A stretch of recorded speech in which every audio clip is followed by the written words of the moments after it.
Já, velkomin á Frelsi TV, svona áramóta live sem að verður svona einhvers konar áramóta partí eða hvað við viljum kalla það, þessi ósköp, þar sem að sprengjur verða sendar á loft sem eru reyndar fallegar sprengjur væntanlega, rakettur er það stundum kallað líka. En ég er búinn að vera aðeins að reyna að hlusta á eitthvað af þessum áramóta væli. Þessu áramóta væli í stjórnmálamönnum, í elítu mafíunni, valdstjórninni, bara hvað viljið kalla þennan ófögnuð, það er svona smekksatriði svolítið. En þetta fólk allavega upplifir að allt sé svakalega yndislegt. Þetta fólk upplifir bara einhvern annan veruleika heldur en allir sem ég heyri í allavega. Eða svona flestir. Það er alveg æpandi ógeð í gangi. Það er alveg æpandi óréttlæti í gangi. Það er alveg æpandi misskipting. Og ég veit ekki hvað hægt er að æpa meira svona í beinni, en það æpir á okkur óréttlætið. Og þetta sem ég hef kallað valdstjórnina skipulögð glæpasamtök. Og þegar ég er að tala um valdstjórnina þá er ég að tala um alveg frá þessum alþingismönnum sem við sjáum, lögregluna, háskólasamfélagið. Tók eftir til dæmis að Ólafarnir, 2 kapparnir, þið áttuð ykkur á því að þeir eru svona næstu menn inn í einhverjar lúxusstöður hjá prestakallinu í Vatnsmýri, húsi heimskingana. Og þannig að þeir eru að tala svona með mjög teknískum hætti. Ég veit ekki hvort þið takið eftir því, en ég get allavega að lofa ykkur því að ég hegg eftir því hvernig þeir eru að tala. Og þeir eru bara að suða að vera næstu menn inn í næstu valdstjórnar kjöldurakkar. Það er eina sem þeir eru að spá í. Eflaust ágætis menn og allt það, þekkið það náttúrulega ekki neitt. Þegar kynntist Ólafi þarna öðrum vera aðeins búsvaldabyltingunni, sátum einhvern einu sinni 2 á kaffihúsi með öðrum, eða svona fjölda fólks. Og ég hef sagt ykkur það áður líka að ég hjó svolítið eftir því í þarna byltingar grensónum að það var svolítið mikið fólk að sækja sér svona orð jafnvel, eða svona samhengi og sækja sér svona nota þessi samtök sem stökkpall upp í eitthvað sem það meiri áhuga á. Eins og fyrsti formaðurinn í Hagsmunasamtökum heimilanna gekk inn í lífeyrissjóða Ponzi elítuna og er þar enn bara held ég í góðum störfum. Þannig að búsáhaldabyltingin og allt þetta brölt snýst bara hvor hópurinn á að fara illa með hinn hópinn, sem að leiður okkur að þessum hópista kritisma sem ég hef verið með á árinu, og ég fann upp þetta nafn hópismi. Ég fékk engin verðlaun fyrir það, víst, eða hugmynd ársins eða neitt svoleiðis. Það er náttúrulega, ég er ennþá í þessu þöggunartímabili, þar sem allir vilja helst bara ekki vita því að ég sé til.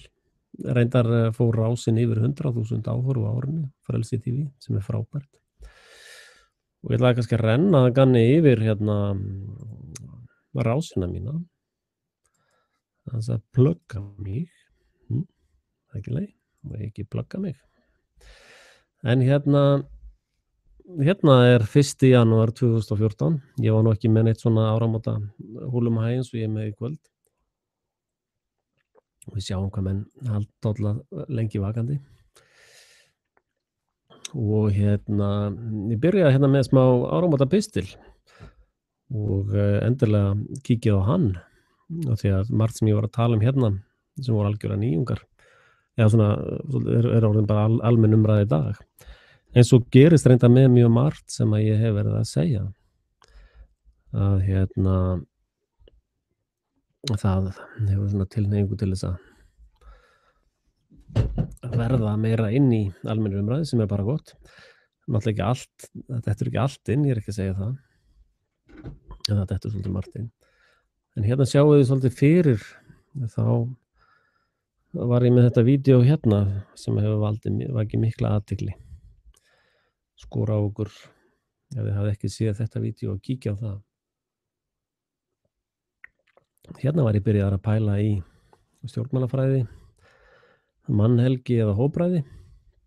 Þessi pælingina endaði með stjórnarskrá pælingunum mínum sem eru uník á heimsmælikvarða.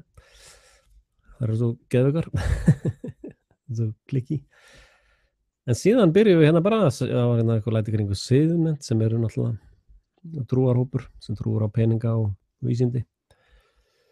Svo var hérna Aziza mafían, var með töluvert mikið í kringum ASI ruglið og margir hafa tekið upp tónin hjá með það. Svo var náttúrulega Snowden hérna og hlerunardæmið og ég var að benda á alls konar í kringu það og hvað fólk átt að sýtla því hvernig þessi hlerun er gerð. Síðan hérna Guðrún Jónsson sem er Rand Corporation kona, er að störfum fyrir alþjóðamafíuna og íslenska ríkisstundar okurlánastarfsemi. Þetta fékk svolítið ára en ekki eins mikið og ég bjóst við. Þetta er einn risa vídeó hérna. Endilega dreifi því. Síðan fer hérna inn í forheimskun skólakerfisins. Það er skipulega að verða að gera fólk heimst í skólakerfinu. Nú, síðan aftur sunnudagsmartröðins, hérna kom Hraunbæjarmorðið. Ég fjallaði mikið um það og var sá fyrsti til þess að brjóta það á frétt. Eða þess að greinana. Og Kvennablaðið tók upp þetta hjá mér sem er náttúrulega bara jákvætt. Og síðan skeiði þetta MH17. Ég sá strax að þetta var falskur fáni. Það er rétt fyrir mér þar strax. Og síðan á þessum tíma, júlí, er þetta alltaf gerast. Þá var Bilderberg-fundur í Marriott í Kaupmannahöfn. Og Bilderberg er í raun svona það sem áður hét á Íslandi Alþingi. Þarna er fasískt alþingi sem að stýrir landinu. Og þarna hittast fasístanir og reyndar fasísmi á sterum. Ég veit að fasísmi er þegar ríkisvald og fyrirtækjavald rennur saman. En þarna er komið háskólavald og bara allt runnið í eitt pott og þeir hittast árlega á Bilderberg og ákveða hvað þú hefur í kaup til dæmis, með hvernig kaup og kjör í löndunum er. Það er bara allt ákveðið þarna. Nú, síðan heldur áfram þessi MH17 lygasaga. Síðan skeiða þessi hræðilegu atburðir í Gaza, þar sem að sjáu þetta barn hérna til dæmis. Þetta eru nálasprengjur. Þannig að þessi litlu sár hérna eru nálar sem hafa farið inn í líkamann á barninu. Hræðilega kvalir og illa-læknanlegt. Og síðan byrjuðu þessi fölsku fánar í Noregi. Alveg frá Úteyjumorðinu þá er allt búið að vera í annarlegu ástandi þar. Hérna fjalla ég frelsisisma sem er svona þessi hugmyndafræði sem ég er að boða. Og er andstæðan við hópisma þá endalega.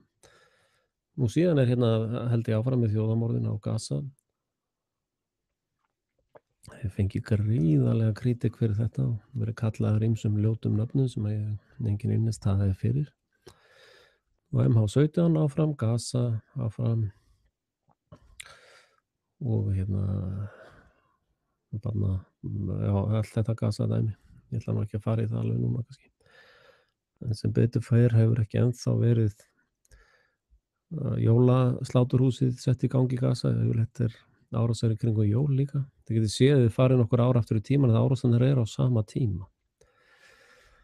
Nú síðan setti ég mjög umdeilt vídeó, létust 6 milljónir gyðinga í helförinni.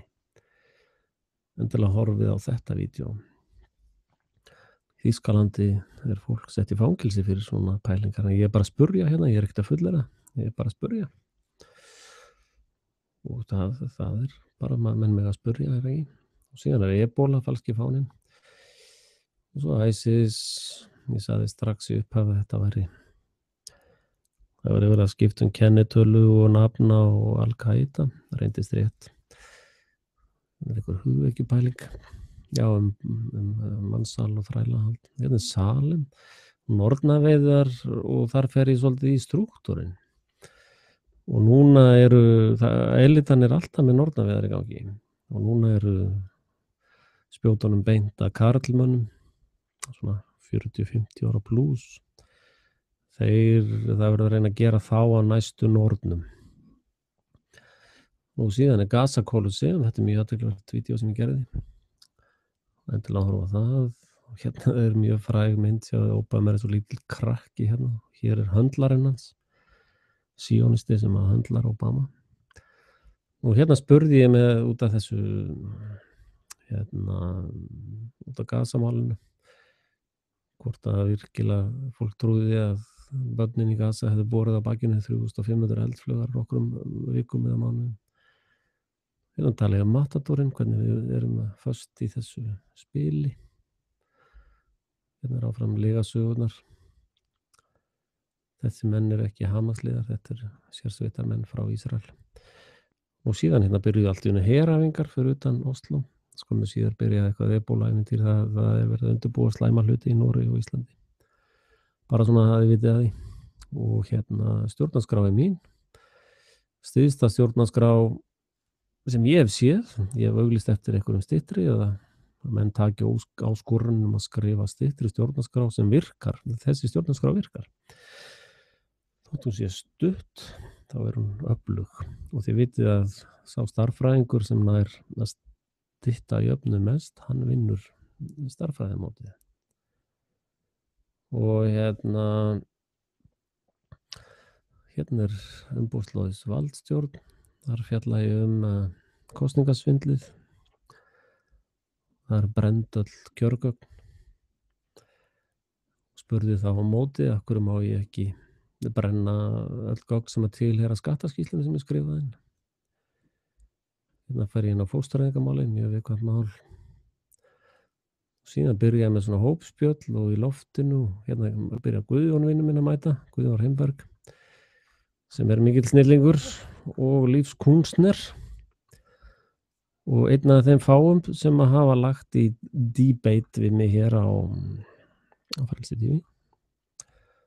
Síðan var ég í Noregi, þannig að var mikið. Það var haustið, fór í svona live þætti.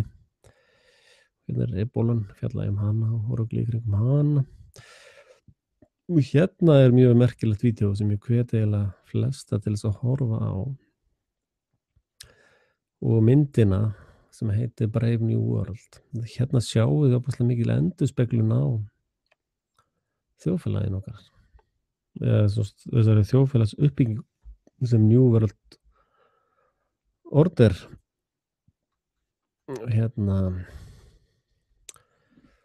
sem að New World Order að reyna að byggja upp. Og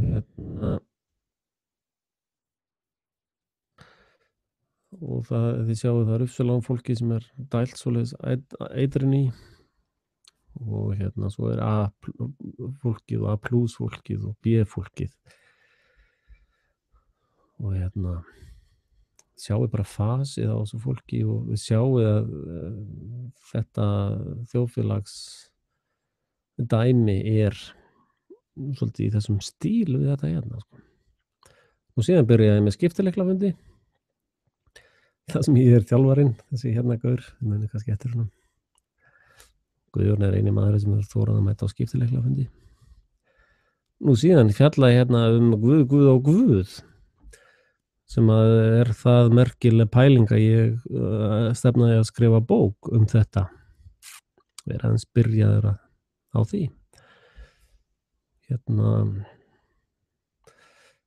Hérna er mikil pæling hér í þessu.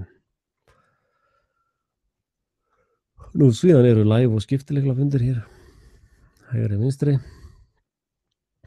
Síðan hérna stór frétt, sönnun að peningakerfið er blekking. Hérna fer ég yfir ákveðin samning sem að Ísland er aðili að, að það sem að debetið er hjá Seðlabanka Íslands og kreditið er hjá hinum himneska föður. Þetta verða allir að sjá og þarna sýni ég pappíra fyrir því sem ég er að segja.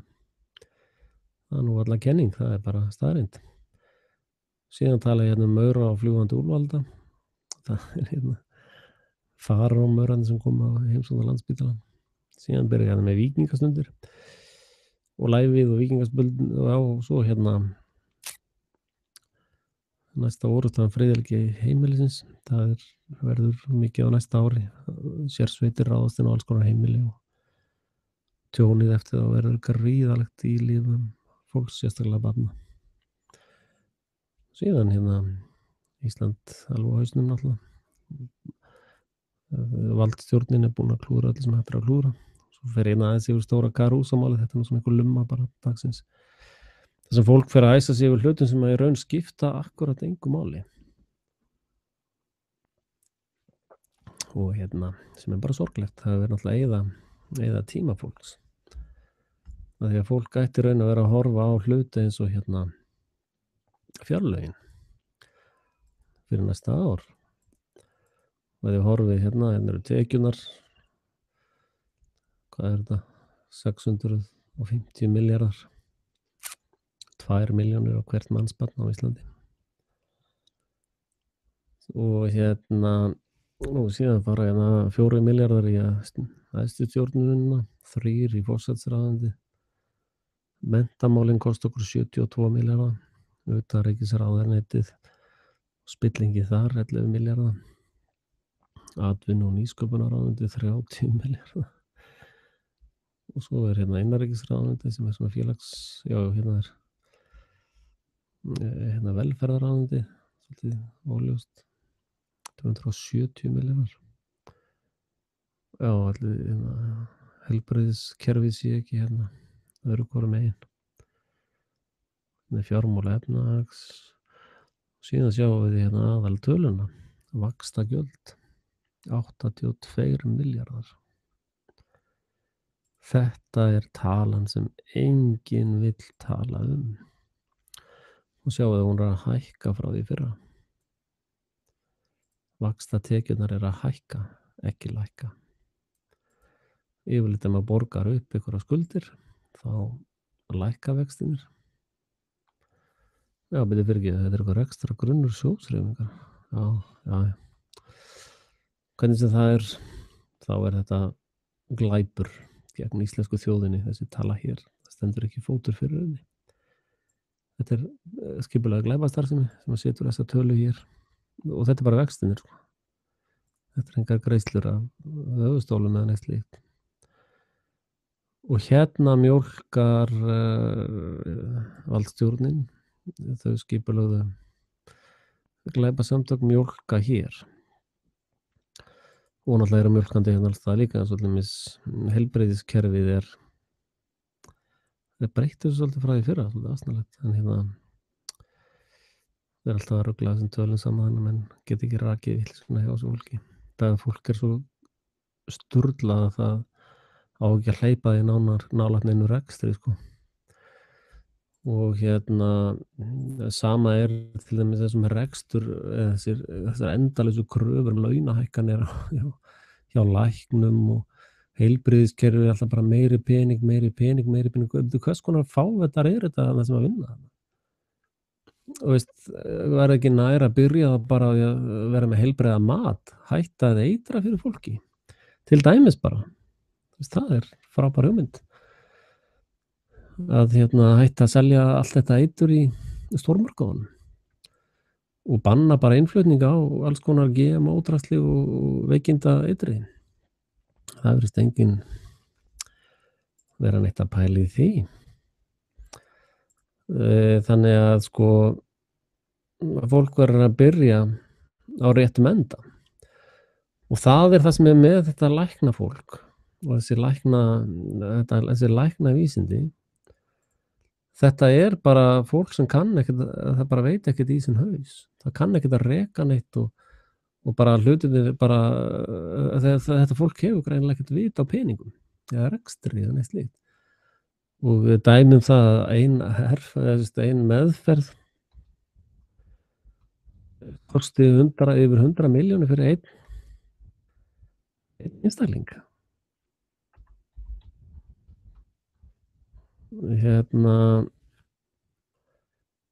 Það er bara svaka upphæð sko. Og svo vitum við náttúrulega að þessi læknavísindi eru svona einokunarvísindi, það má engin annar lækna heldur en þeir og þeir hafa voða lítinn áhuga á lækningum. Þeir hafa miklu meira áhuga á meðferðum. Svo þið heyri að þeir tala eiginlega aldrei lækningar. Þeir eru meðferðarkallar. Og það er svolítið söpulegt sko. Af því að það er miklu betra bara að lækna fólk og langbest að koma í veg fyrir að fólk verði sjúkt sko. Og náttúrulega í svona sjúkukerfi eins og er á Vesturlöndum og allt það ógeð sem er í gangi hjá okkur á Vesturlöndum, þá eru þetta bara afleiðingarnar af öllum þessari óhamingju og sjúkleika og viðbjóði sem er í gangi. Og þannig að það er ekki sé að mestari Guðjón er að móta. Sæll mestari. Hæ. Og gleðilegt næstu í nýtt ár. Takk sem leið. Ég var búinn að vera að bíða eftir að þú kæmir online og svo misti ég af því og varst komin online. Já, þetta var svona laumusending einhver. Jæja, hvað segirðu gott annars? Bara fínt. Ekki? Jú, gætur þið læti hundum út þegar flugveldarnir byrja? Já, ekki málið. Við höfum alltaf verið opnir fyrir visku hundana hérna hjá okkur. Já, hundarnir eru englar í duglarkerfi. Já, það. Hvað segirðu kallinn minn? Bara allt gott. Ég var nú aðeins að hlusta á sögu, þessi áramóta dæmi þeirra og kryddsíldina og ég komst eiginlega ekki gegnum heilan þátt. Þetta er svo mikið kjaftað í þessu fólki að það hálfa að væri nóg. Já, ég er sammála því. Og Svo líki hvað er oft sammálaðir, en það verður bara að hafa það.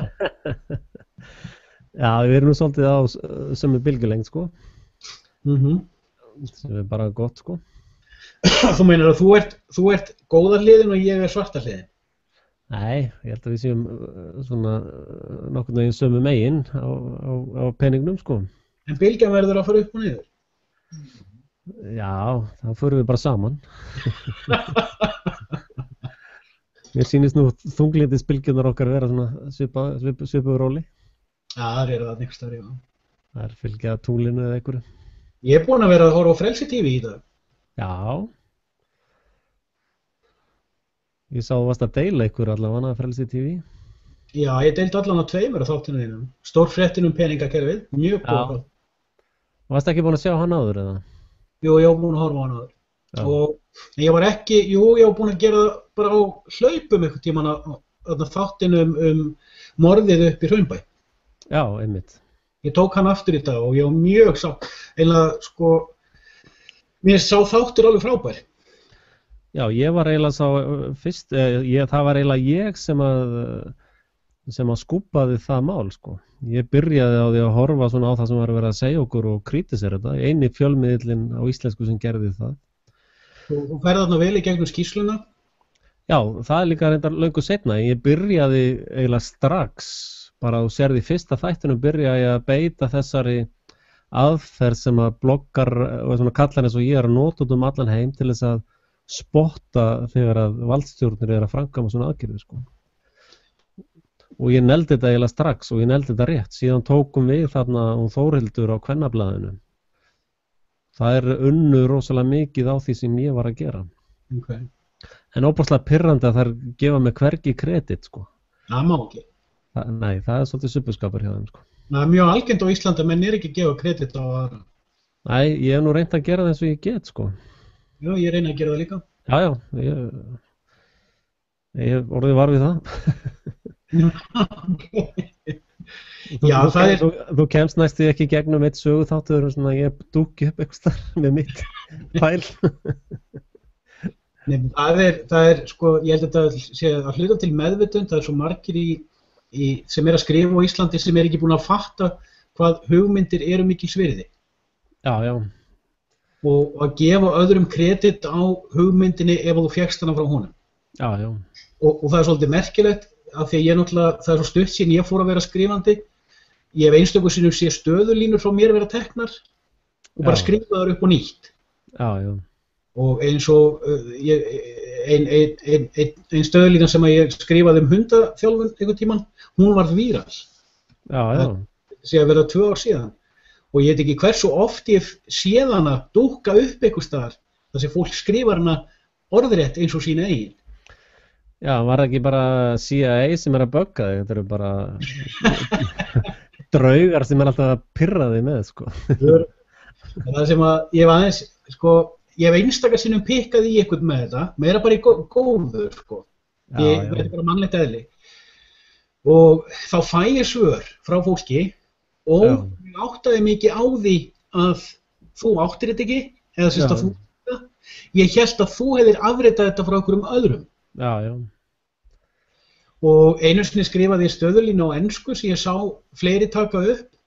Já. Og ég pikkaði í þann fyrsta sem gerði það og fékk svar tilbaka. Nú, ég hélt þetta að þú hefði stólið þessu frá Dalai Lama eða eitthvað álíka, þetta var svo flott. Já.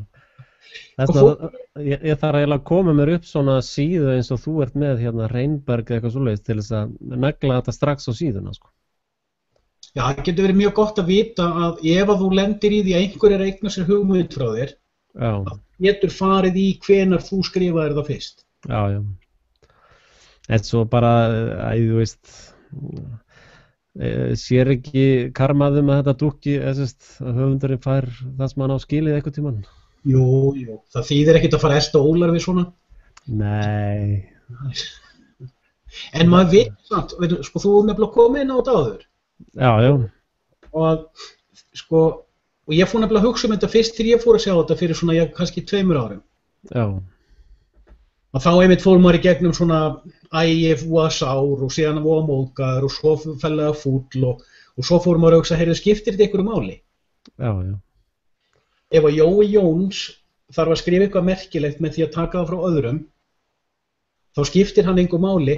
Ef þú ert að skrifa eitthvað merkilegt þá myndu alveg örugglega koma fram með eitthvað meira. En ef þú ert að smíða borð, ef þú ert að hækka jeppa, ef þú ert að semja orð, ef þú ert að smíða eitthvað, þá þykir þér vænt það sem þú smíðar og þér þykir mjög leitt ef að fólk lítilsvirðir það. Já, þetta nefnilega ákveðin tegunda lítilsvirðingu, sko. Það það sem að pirrar og það mjög eðlilegt, sko, að hérna. En lítilsvirðingin, fyrir ekki að þið. Nei, það bara eðlilega viðbrögð þegar verður að lítilsvirða mann, þá verður maður svolítið pist, sko. Já, og sár, en líka, sko, því að til þess nú, ef ég alltaf gætt mín á því, ef ég að skrifa einhverja hugmynd sem ég veit hvaðan ég fékk, þá minnist ég á það. Já. Og mér finnst það vegna þess að, sko, mér finnst hugmyndir vera miklu merkilegri fyrir smíðisgripur heldur borð. Já.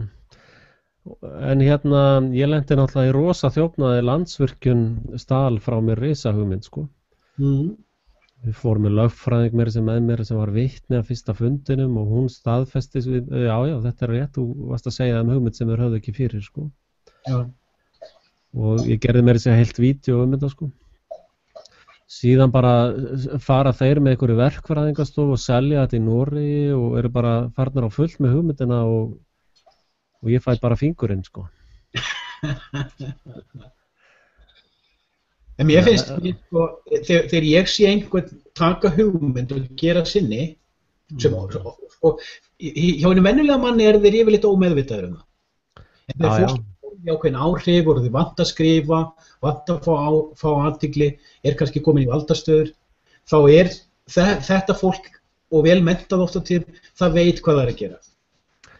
Já, og það var einmitt það sem við fundum þarna í Hagsmunasamtökum heimilina þegar að þessir alþingismenn voru alltaf að koma í heimsókn og þeir voru bara að leita sér á svona frösum, sko. Já, einmitt. Og einhverjum svona konseptum og ég veit að það er töluvert alþingismönnum sem að horfa á rásina á mér. Það er ekki að stoppa þessi þjófastarfsemi, sko. En það eru þessar típar af fólkum eru flest þjófar og glæpamenn, sko. Og það er mjög auðvelt að sýna fram á það. Já. Mér langaði bara að draga fram einn punkt í sambandi við þetta að eigna sér hugmyndir annarra vegna sem ég held að sko 50% af því sé ómeðvitað, fólk er að gera þetta óvart og það er nefnilega einn punktur í þessu sem ég er áhugaverður eftir það þegar ég var að pæla í þessu sínum tíma. Þegar manneskja gerir ráð fyrir af því þú kemur fram, segjum að þú kemur núna fram með flottan frasa. Já. Það er einhver manneskja sem heyrir frasan og hún lítur kannski á þig sem jafningja. Hún er kannski vinur þinn, kunningi, Facebook-vinur eða eitthvað og lítur ákveður eða hann að þú hljótir af að fengi frasan annar staðar. Já. Vegna þess að hún er sjálf ekki með hugmyndarík. Nei. Og hún lítur á þig sem jafningja svo þú hljótir alveg eins og hún að hafa séð þetta annar staðar. Þetta er svona smáflækja en í hnotskurn er ég að segja vanvirðingin er ekki gagnvart þér heldur þeim sem stelur. Já, en ég sit uppi með sársaukann, sko. Já, það er viss óþægindi en sko lítilsvirðingin er gagnvart þeim sem að stelur. Já, ég reyndar sko svona almenningur sem er eitthvað að kópera, ég ger nú ekkert með það, sko. En þegar að svona, já, það er líka spurning hvernig þetta er gert, sko. Já, algjörlega. Það er svo Jói sagði einhvern tímann við Chandler, sko, þegar að sambúðin þeirra var alltaf fann að líta út eins og hann var í kettlingin og Chandler var í kallinn, sko. Þá sagði Jói, sko, nei það er ekki hvað þú ert að segja það, hvernig þú segir það, sko. Þá fattaði Jói, ég er kettling. Já, en þetta er eitthvað sem og reyndar, sko, þú sér hvernig Davíð ægleysir þetta, hann gerir bara skilti með nafninu sínu á, sko. Já. Ég gerði það á tímabili, sko. Ég bjó bara til skilti með nafninu mínu og þannig að maður er svona að reyna alls konar trikk aðferði til þess að halda kreditinu, sko. Já. En svo líka flæðir þetta svo hratt að maður hefur ekki tíma til þess að eltast við eitthvað svona smáatriði. Það bara verður að láta þetta fara. Ég smíða svolítið af frasamyndum fyrir eina af síðunum mínum. Já. Og ég á eitthvað í kringum 700 frasamyndir. Ég er búinn að deila eitthvað í kringum 100. Já. En ég á allt í kannski í kringum 900 frasa. Allt saman efni sem ég bara pikka upp úr skrifunum mínu. Já, einmitt. Og ég safnaði þessu þannig að þegar ég er búinn að henda frá mig grein og ég sé, þarna er góð lína. Þessa línu get ég notað. Þá afrita ég nú sér stað, ég er 20 sekúndur að þessu. Já. Þetta er ekki af því ég vilji hugsa bara, Guðjón Elías, hann var að búa til flottan frasa, hann ætlar að mæla orðu í barminn. Já. Þarna er frasi sem ég get notað til að koma á framfæri því sem ég er að skrifa um. Já. That's it. Aðra leiti mér alveg sama. Ég bara fleiði þessu. Þetta fyrir út á borðinu. Já, nei, mér finnst ekkert óvolegt við það að maður vill reyna að láta nafnið sitt fylgja því sem maður er að búa til, sko. Það er ekkert að því. Já, það líka tengist því hvað maður er að skrifa um. Ég er til að skrifa á 2 stöðum, á ensku og íslensku, hluti sem að mér finnst skipta máli. Já. mér finnst þessi hlutir tengjast þeim gildum sem að ég stend fyrir í mínu lífi. Já. Og fyrir vikið vil ég náttúrulega nafnið mitt fylgi með, því ef ég er með lesendur, ég er með ákveðin hópa lesendum í dag, Já. að fólk veit, þetta er frá honum, þetta er það sem hann er að fjalla um, ég veit hvað hann stendur fyrir. Já. Þetta er líka, sko, seal of approval. Já. En og getur líka svo bara verið flottara, það er flott að sjá svona skilti. En svo ef ég tekið eftir einu, veistu, Facebookin, þetta verðist bara hverfa af henni, ég hef reynt að fara aftur á Facebookina mína og ég finn ekki fullt af statusum sem ég hef sett, sko. Já, þeir eru þarna, þú þarf bara að kunna að finna það. Já, hvernig gerir maður það? Það er lítil lína sem kemur öðru hvoru. Já. Lítil grá lína sem segir highlights og þú smellir á þar sem stendur highlights, þá færðu að sjá, það birtust kannski 5 stöðuuppfærslur á 3 daga tímabili og það er búið að fela þér til þess að draga highlights eða aðalatriði fram. Já, já. Það er ekki margir. Það er að fá þetta allt bara í einni bunu ef maður vill. Já, ef maður fer með svona pensilin ofan í þetta, virbustan ofan í þetta, já. Já, en segðu mér annað, svona í óskyldu máli, Reynberg, hvar er þessi síða vistuð hjá þér? 1984. Já, já. Það er leyndamál, þetta út úr vídeónu. Ég kann það ekki. Það stendur hérna eitthvað bara nálgun, er það? Nálgun er bara, sko, ef ég geri vef, þá geri ég hann í þessu nafni. Já, já, ég skil. Það Nei, voru þeir ekki bara að fá ókeypis auglýsingu hérna? Jú, örugglega, með fína þjónustu. En ég hef verið á ýmsum stöðum og það tekur mig 34 tíma að flytja alla vefina mína. Ég er með eitthvað á milli 15 og 20 vefi. Já, já, næs. En ég sé, svona ef við förum að snúa okkur í aðeins annað, þú hefur verið að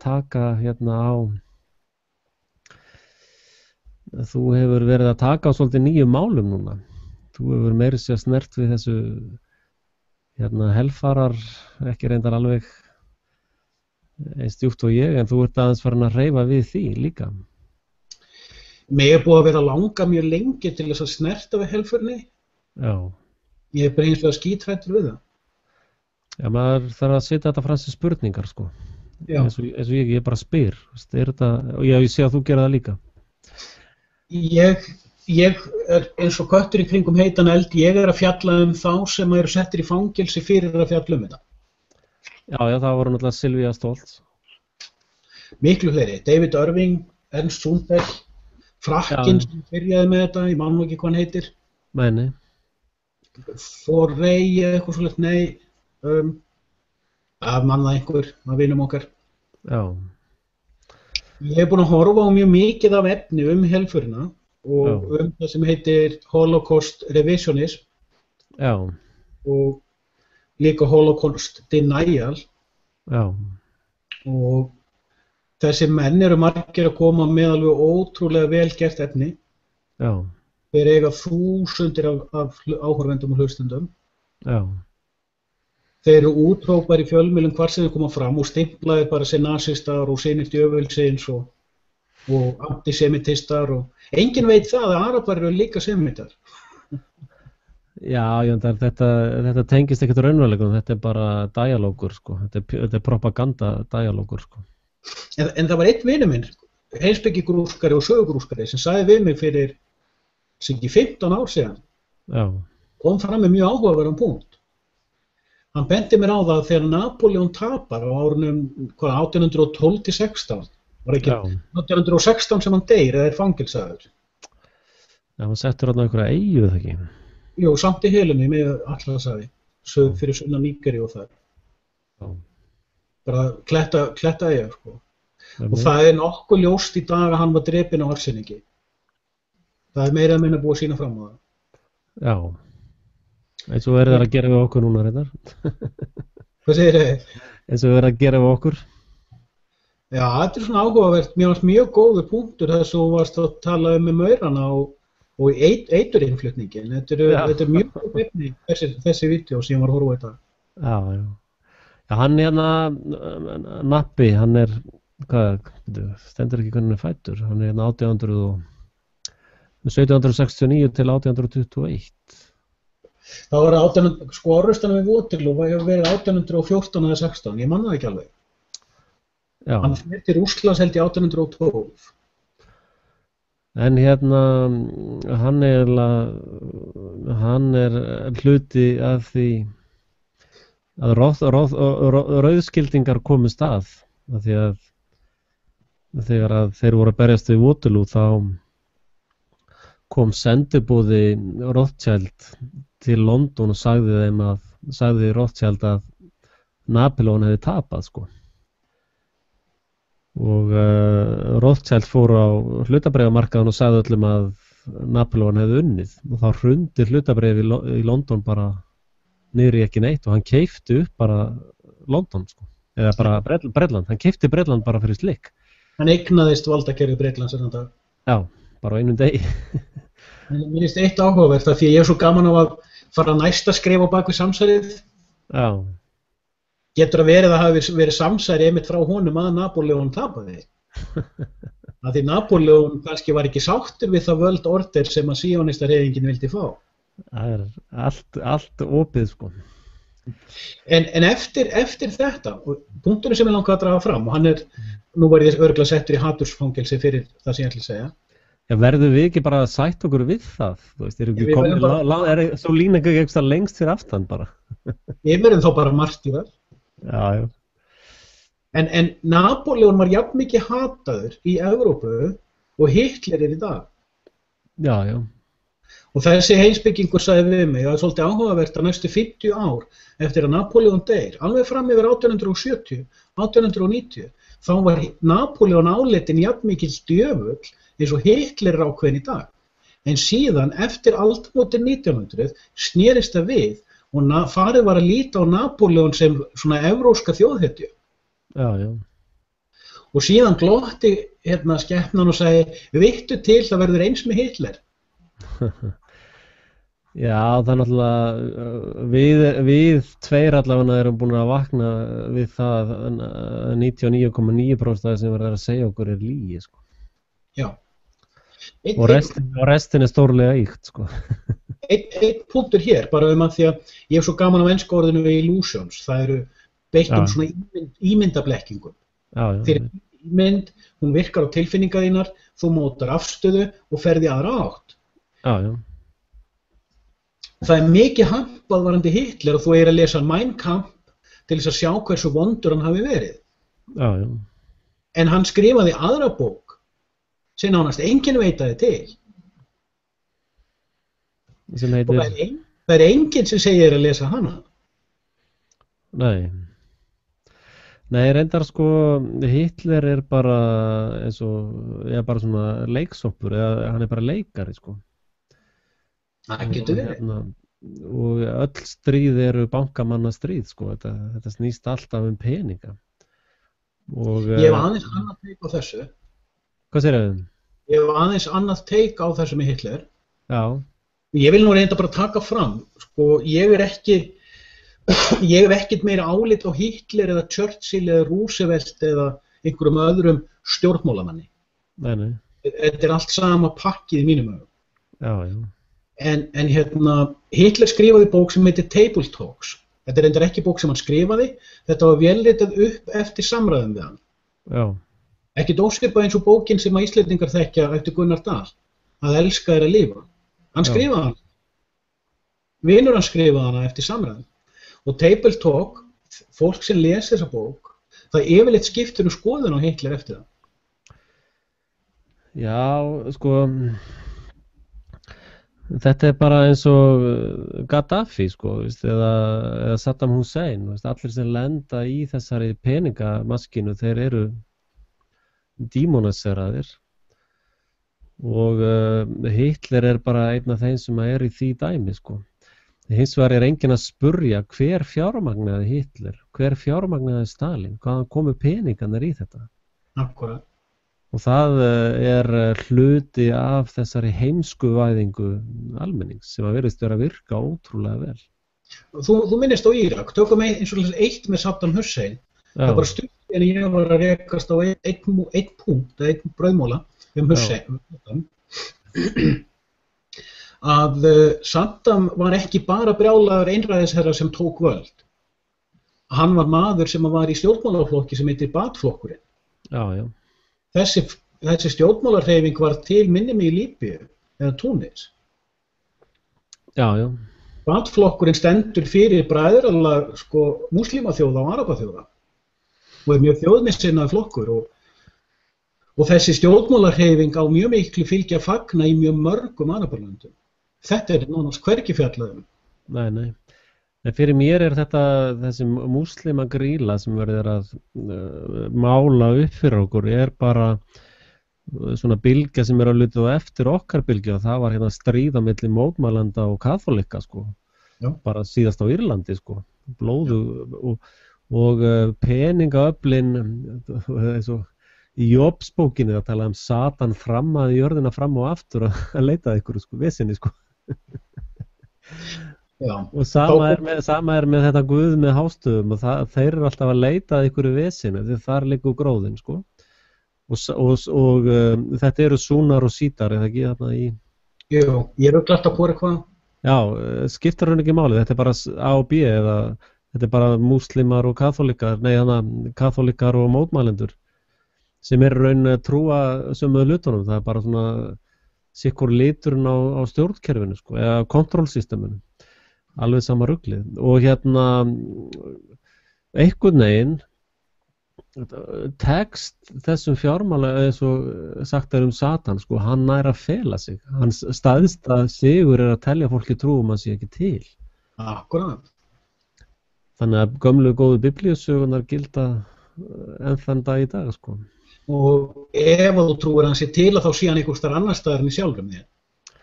Já, hann er leigari. Talandi þetta, má ég taka annan punkt varandi Saddam, bara svona, svo ég verði til friðis.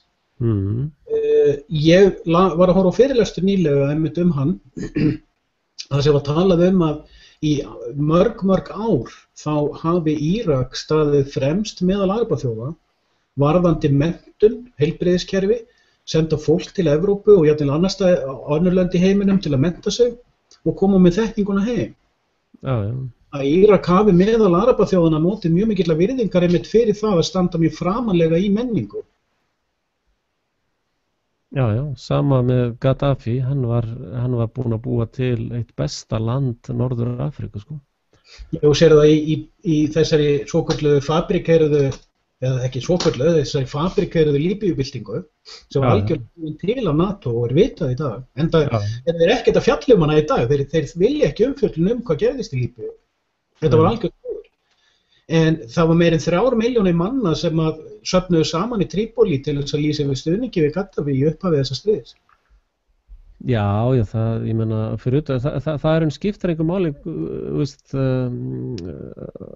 þetta bara ólöglegt innrásar stríð sem var sett þarna í gang og Norðmenn eru með blóð 30.000 saklausra borgara á höndum sér. Og þess vegna þegar maður horfði á þessa annála hroða í dag, það aldrei komið inn á neitt svona, það bara talaði ykkur svona til dæmis horfðu á alla áramóta umfjöllunina og þetta eini fjölmiðlan á Íslandi sem minnist á vaxtagreiðslurnar 82 milljarða. Það fór engin annar fjölmiðl á Íslandi að snerta það. Eins og með Bilderberg, það hefur engin fjölmiðlamaður á Íslandi fyrir utan mig fjallað Bilderberg. Já, ég sá einmitt að ég var komin á netið þegar ég sá þau benda á dáðan og benda á fjárlögin og það var mjög sterkt hjá þér að benda fólki á hvað það auðvelt að fara inn og vef Alþingis og fletta þessu upp. Já. Við gleymum það svo oft. En ég var reyndar eftir að kafa dýpra í og svo skipta þess ekkert upp þetta bara, það verið að stela þessum peningum En má ég, að því við vorum að tala Hitler á hann, má ég koma með 2 punkta hann sem ekki, jafnvel ungnasistar veit ekki. Já. Reyndar ungnasistarhefingarnir hefur ekkert með þjóðarnissósíalisma að gera. Nei. En það 2 punktar. Hitler í 15 ár, meira eða minna, lá á almenningsbókasöfnum. Fram til 1919, frá því hann kemur til München og já, kannski 10 ára, það skiptir ekki máli, hver að telja. Gaurinn lá á almenningsbókasafnum, hann vann helst ekki vinnu nema rétt til þess að geta leigt sér herbergi og átt fyrir mat því hann lá á bókasafnum og las og las. Og það enginn sem hefur þorað að benda á hvaða þekkingu þessi maður náði sér í. Og sko náunginn, sko þetta svokallaða gyðingahattur sem honum eignað, það mjög víða þar sem að hann talaði the international Jewry á nákvæmlega sama hátt og David Icke talar Rothschild Zionism. Man náði með sömu orðum. Já. Þetta hafði ekkert með gyðingahattur að gera. Nei, ég meina, menn hafa kallað mig gyðingahattar að vera segja. Sem fáránlegt. Ég á vini sem eru gyðingar og hefa rætt mikið við og skiptist í tvennt. Ég á til dæmis fyrsti gyðingurinn sem ég kynnist og kalla vin minn. Við hnakkrifumst Palestínu og Ísrael á torki suður í Ítalíu fyrir 12 árum síðan. Já. Og ég spurði hann og hann segi við mig, foreldrar mínir lifðu af helförina í Pólandi. Og ég spyr hann, okkur býrðu ekki í Ísrael? Já. Hann bjó í Frakklandi, sko. Vegna sem ég líkar ekki við Ísrael, sagði. Nú segi ég, okkur ekki. Af því ég ekki síonisti, segir hann. Já. Hvað ertu þá? Ég rabbinisti. Já. Og síðan fékk ég að vita, bara í gegnum samræður við þennan heimspeking, alveg hellingar hlutum, sem að mokkinn steinglemdi að kenna mér eitthvað Já. Nei, það nú sko til dæmis að kalla mig gyðingahattar alltaf þegar þá koma fréttir að það verða að brjóta rúður í verslunum gyðinga eða menn að segja já bara að drepa alla Ísraelsmenn ég hef alltaf mótmælt að vera einn af fyrstum bara þess að mótmæla þessu, ég hef ekkert að móti gyðingum. Og með þess að auðkenni rásarar minnar hefur alltaf verið að baráttan ekki við menn á holda blóði heldur að anda veru vonskunar. Það hefur verið aðalsmerki rásarar minnar og hvernig menn fá þetta er bara sjúkt fólk sem hefur verið að segja þetta sko. Persónulega, og það kemur víða fram í mínum skrifum, ég fyrirlít rasisma í öllum sínum formum. Ertu að tala eldri merkingu orðsins eða nýrri merkingu orðsins af því að Sameinuðu þjóðirnar eru búin að greiða atkvæði nýja merkingu á orðinu rasisma, vissirðu það? Ég hef ekkert veit á því, en þegar einhver einstaklingur eða hópur gerir lítið úr öðrum hóp eða einstaklingum vegna kynþáttar eða uppruna, þjóðaruppruna eða einhver menningaruppruna, mér finnst það fáránlegt. Það skiptir mig engu máli hvort að viðkomandi að setja út á gyðinga eða hvort hann að setja út á svertingja eða hvort svertingjar setja út á hvítamenn eða hvort að menn að setja út á íslam. Þetta allt saman rasismi. Já. Þetta eiginlega bara ef það ætti að breyta eitthvað merkingu orðsins ætti að klára að skýra þetta heimsku sko. Í rauninni, já. Rasismi raun alveg gríðarlega mikil heimska. Þetta bara eins og þú segir, já ég bara ætla að borða hrísgrjónagraut sko. Það eina vitið, ég ætla ekki að borða neitt annað, alla mín ævi. Og svo rökstyður þetta allt þitt líf og sá sem tapar mest þú sjálfur að þú missir að bara öllri mataflórin og yndisleika matar sko. Þú þrengir þangað til sjónarsviði, þangað til þú sérð ekki einu sinni sjálfan þig. Já, þetta er skipulögð forheimskun og fólki vest, karma. Talandi gyðinga, ég til dæmis lít mjög mikið upp til þessa ættstofns. Og ég langar að segja af hverju. Sko, ef þessi þjóð, eða ég veit ekki hvort ég get sagt þjóð, kynþáttur segja það sumir, ég veit það ekki. Þeir eru náttúrulega einu sem eru með þannig trú að þú kemst ekki inn nema blóðtengdur eða með sérstaklega samþykki sko. Þetta er ekki svona kristnitrú það sem bara játar Jesú Krist sem frelsara í lífiðinu og þá ertu kristinn sko. Já, börnir frá því. Þetta eru svona details í trúni. Án þessa fólk þá væru við ekki með vestræna menningu eins og við þekkjum hana. Já, ok. Hvað segirðu? Ég var með Skype í gangi. Já. Já, Verst, ég reyndar sko, öll trúarbrögð geta verið notuð til góðs og ills. Það er bara svo brauðhnífur er hægt að nota til þess að búa til mat eða stóra skaða eitthvað annað fólk. Og það er ákveðið munur á litlum svona smjörhníf og stórum búrhníf. Það eru hnífar.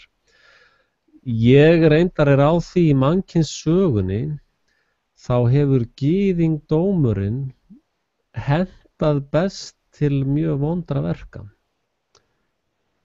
Og allavega held ég að honum hafi verið mest beitt til gríðarlegra vondra verka. Ég þekki náttúrulega gamla testamentið er gyðingdómurinn, ekki satt? Og Jesú kom í raun bara til þess að reyna að stoppa það þá vítisvél með einhverjum hætti, sko. Þannig að, já, endilega. Ég skrifaði nú bóki fyrir það sem er í rauninni bara formáli þessari umræðu. Já. Ég óttast að ég þurfa að skrifa aðra. Er það gott sem vil eða? Nei, hún heitir Orðatal, hún er ókláruð. Já, ég er þetta að horfa á bækurnar kannski auglýsi þær aðeins. Ég þarf að koma á námskeið að vera að gera bækur. Þú ert miklu duglegra í ritmálinu heldur en ég, sko. Já, ég er búin að vera að ætla mér núna, er ég þarna, já. Já, ég er að sýna bækurnar einar. En það er, sko, Orðatali er ennþá handrit. Ég er búin að vera að ætla mér í allt haust að klára hana. Já, einmitt. En hef ekki einhvern veginn komist í það. Ég er með 2 aðrar, sko, sem er að fæðast. Því bækur fæðast bara inn í hausnum maður. Já. Og svo rumpar þeim af þegar það eru fullburða. Já, ég ætla einmitt að gera 2 bækur. Eina Guð og Guð. Og ég er aðeins byrjað að reyndar á Glærum, sko, sem er það svona beinagrindin fyrir hana. Og ég benda þér á hvernig ég gerir mína bækur. Þetta er mjög einfalt. Já, endilega. Mjög einfalt. Ég tek upptökutæki. Já. Og ég slekk á símanum og ég tala þér bara. Já.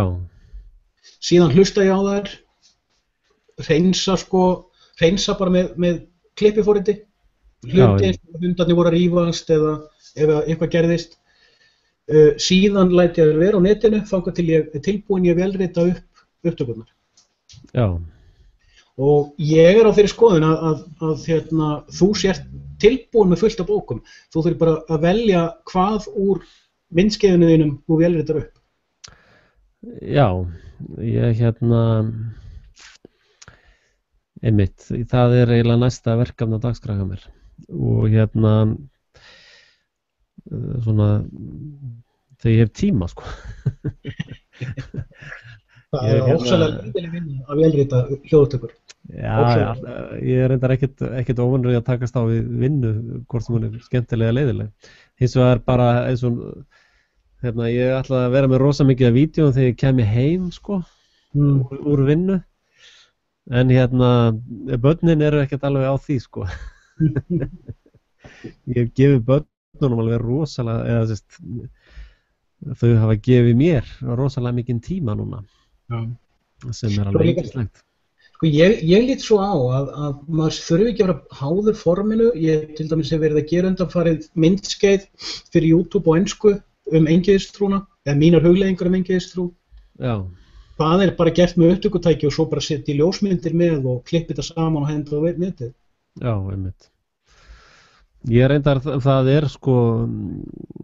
er rosalega mikið, hvað er ég komið með marga þætti, 200 eða, hvað er mörg, 176 vídeó, sko. Og þannig að ég er náttúrulega með rosalega mikið undir, sko. Eitt sem gæti verið sniðugt að gera á Frelsi TV, það væri að búa til meira playlistum til að hópa saman. Já, einmitt. Ákveðin myndskeið. Ég hef reyndar reynt það, ég var byrjaður á playlistum, veitu hvort þú séð það? Nei, ég var ekki búinn að skoða það. Nei. En þetta er því miður allt bara svona á einhverjum hlaupum, sko. Jú, ég var búinn að gera að velendu vettvangi, íslensku vettvangi, samsærisskólinn, alls konar ismar og pælingar. Þannig ég var nú búinn að reyna að gera það, en þetta er náttúrulega, þetta ber allt svolítið merki á hlaupum, það er bara gott. Já, ég hef bara gamals árin til þess að vinna upp úr þessu bækunar, sko. Ég held að það væri mjög öflugt hjá þér að gera bækur sem væru prenthæfar, sérstaklega að þau vorum að tala um daginn með að fá fjárstyrki og slíkt. Fólki til í að kaupa bók. Já. Ég var reyndar að selja bara link á Frelsi TV.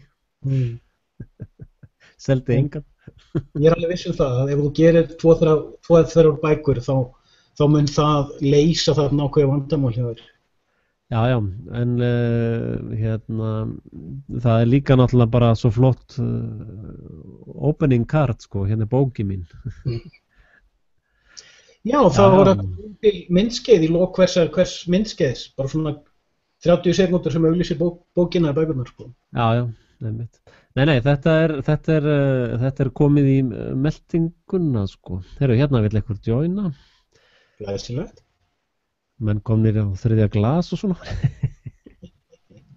Þá fyrir nú fyrst að vera gaman, sko. Það senda honum hérna invite. Við sjáum hvort hann detti inn. Já, byrju við. Hann finnur ekki hérna.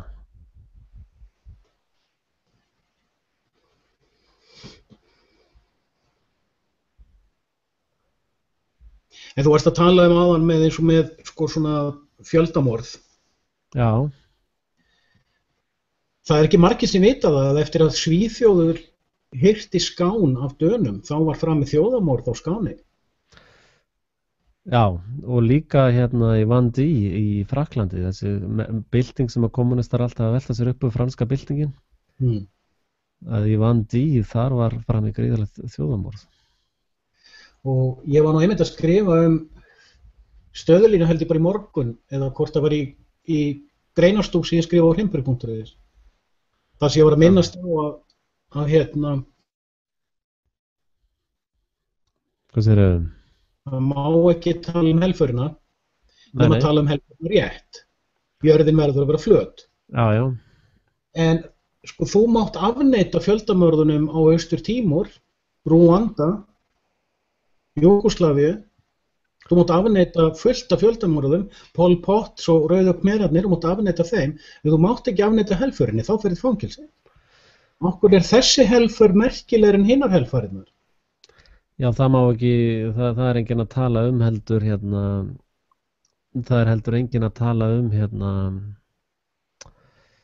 morðin á Indjánum og það er náttúrulega bara spurningum hver heldur á fjölmiðlunum, sko, fjölmiðlunum.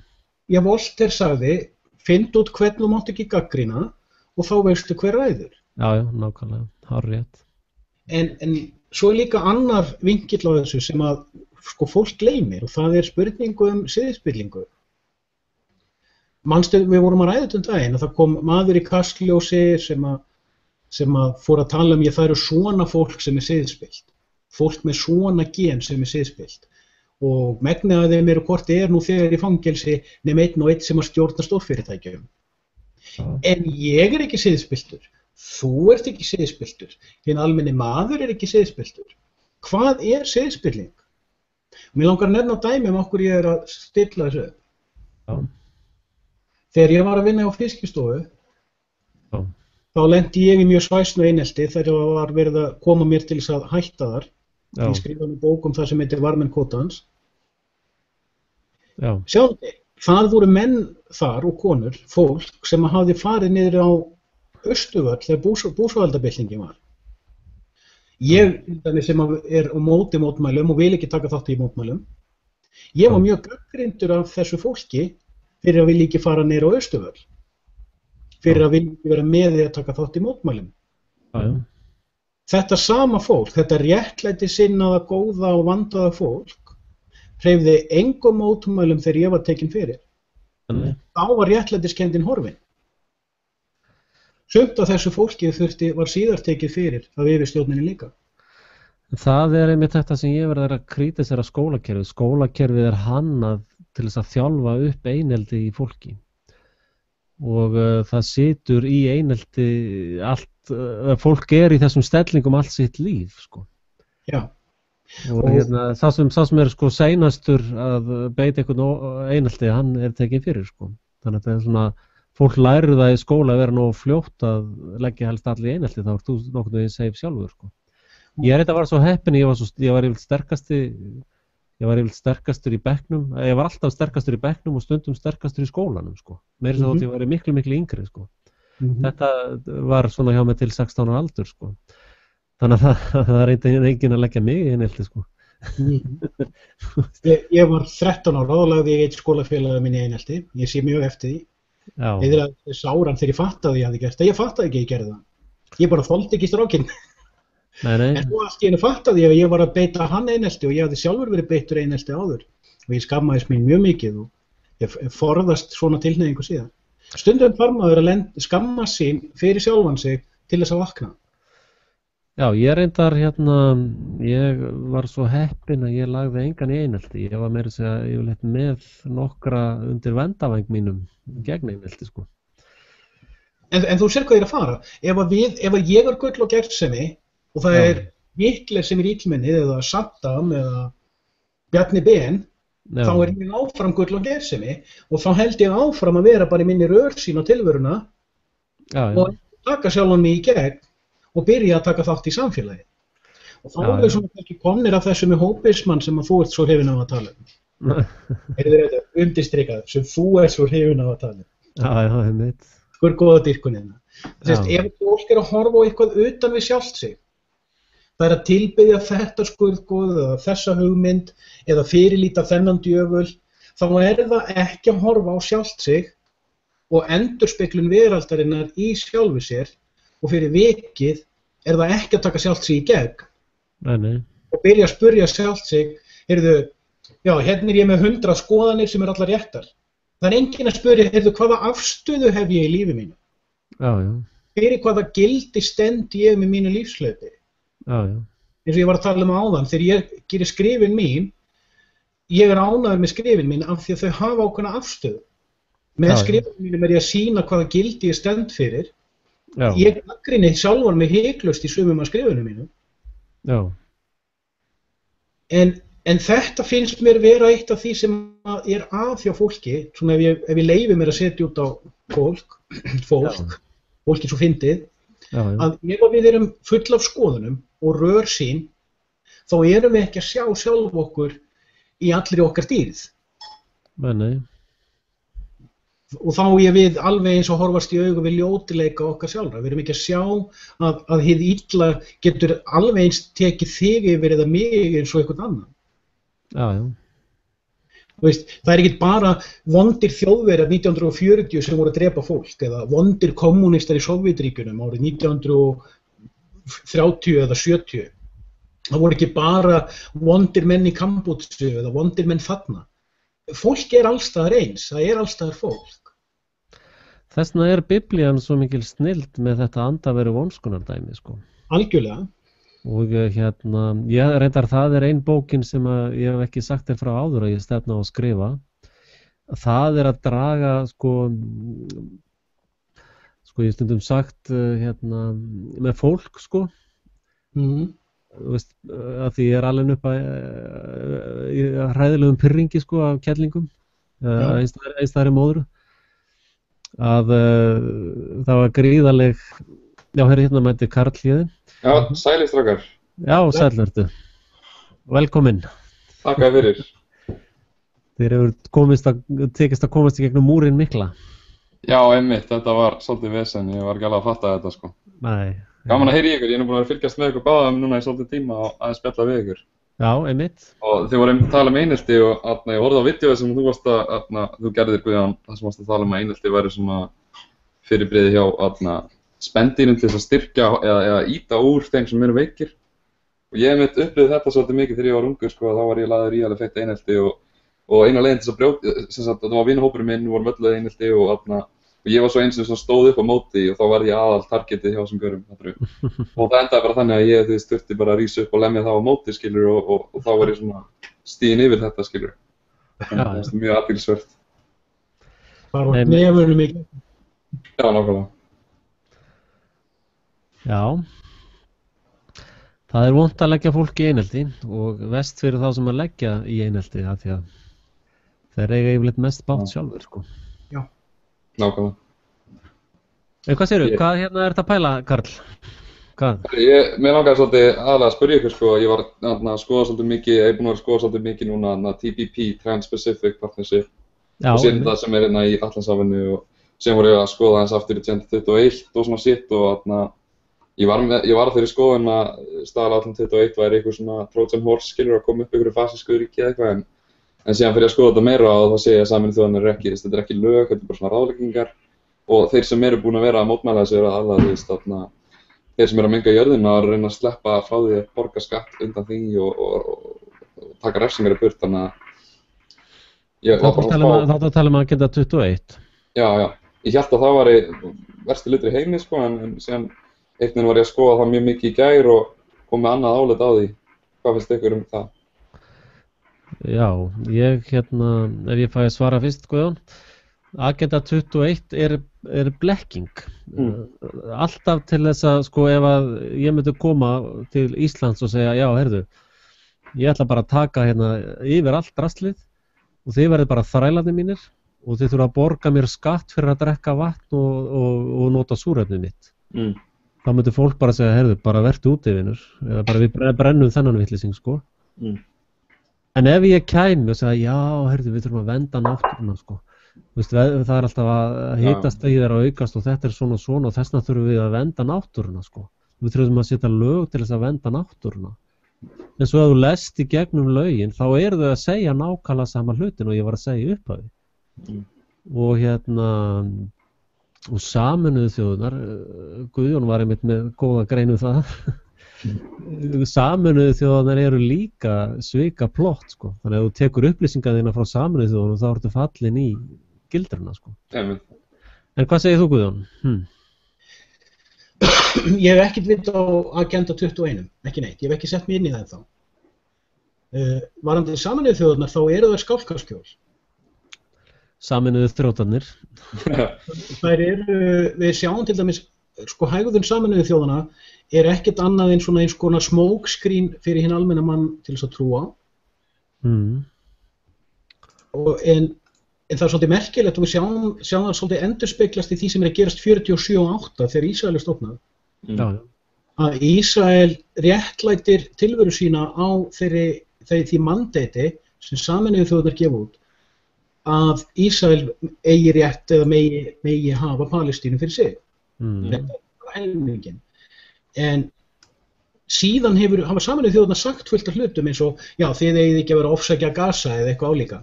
Svo einfalt er þetta. Já, það er sem með eitthvað agenda. Þeir hunsa það alveg. Og ef við tökum bara þessa rörsýn og víkkum hann út, þá sjáum við að þjóðir heimsins sem er í klíkunni, þær mega taka yfirlýsingar og ákvarðanir Sameinuðu þjóðanna algjörlega eftir því sem þeim hentar.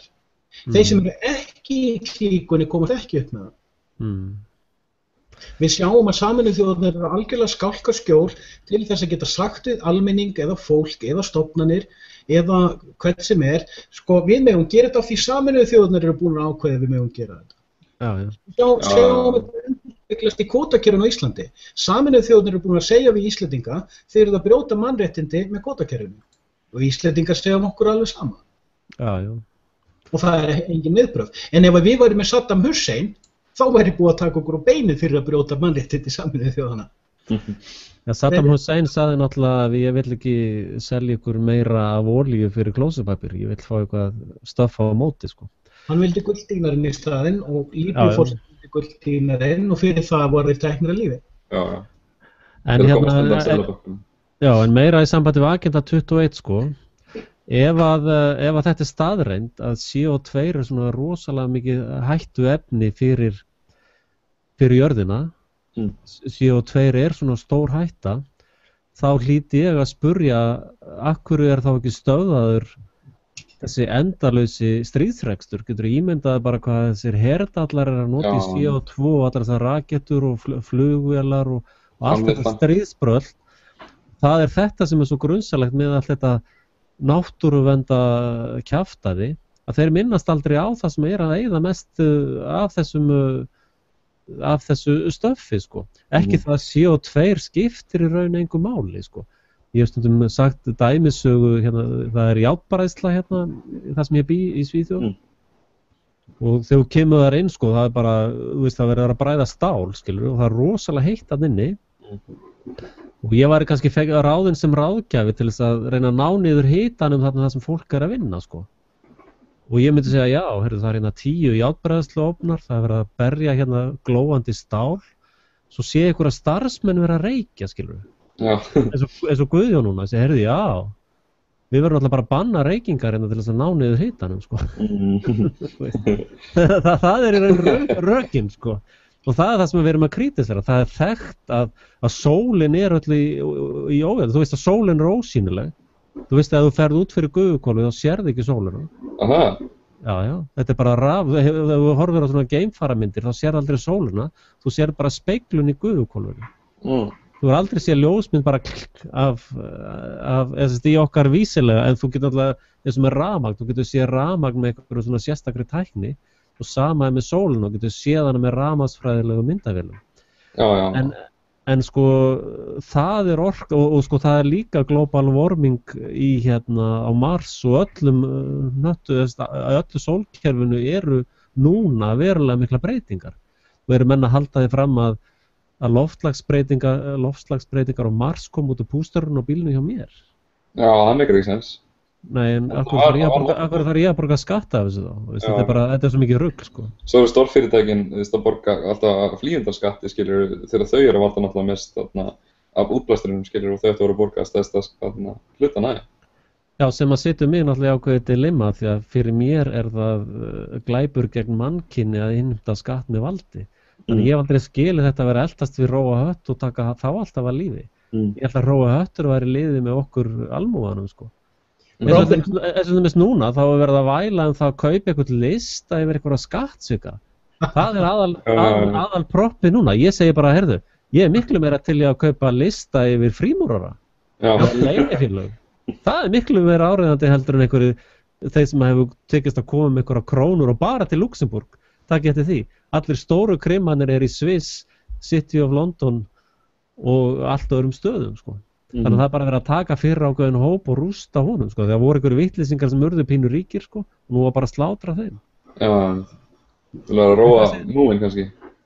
Já, bara verið að henda einhverjum, já, bara, veist, fólk er svo, já, ég veit ekki hvað ég á að segja, veist.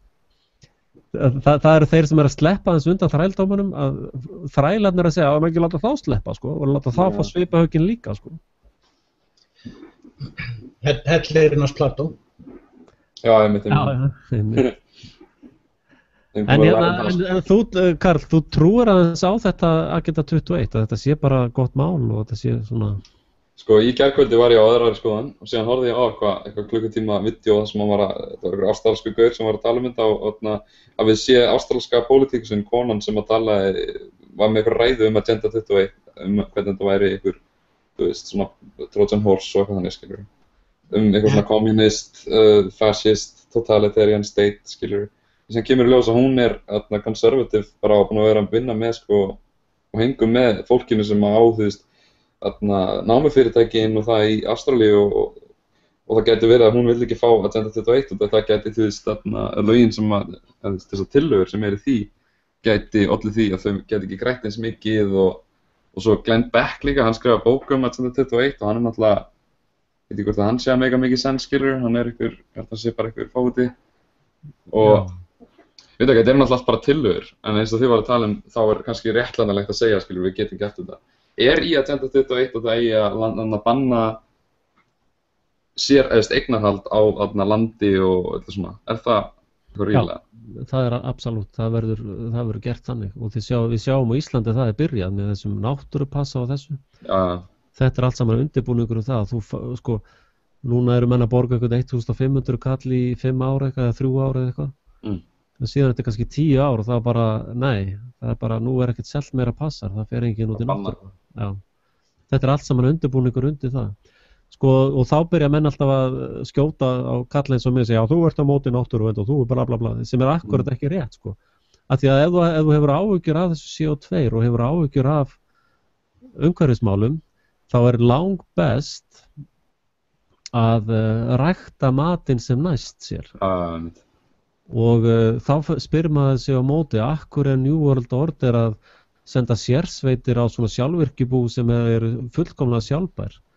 Amis sem hefur framleitt sko mjólk og verið svona sjálfbær í hundruður ára. Það er bara sérsveitin mættar til þeirra og bara hrella börn og bara þannig að það sem þessi liga haugar að segja stendst ekki eins og minnstu skoðun sko.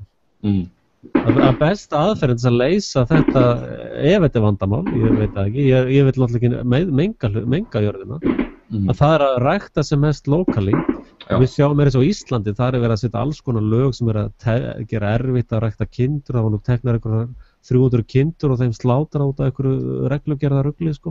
Já, ég sá það sko.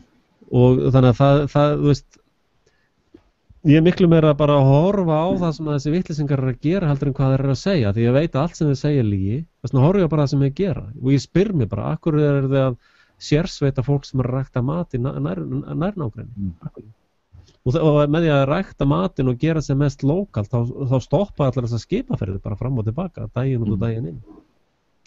Og þar alveg mengunina, ég myndi alltaf hugsa þannig að lausnin sé með þetta sko að vera sjálfbær, skilur bæði orku og mat og þannig mikið við getum. Já, en af hverju er verið að vinna á móti því sko?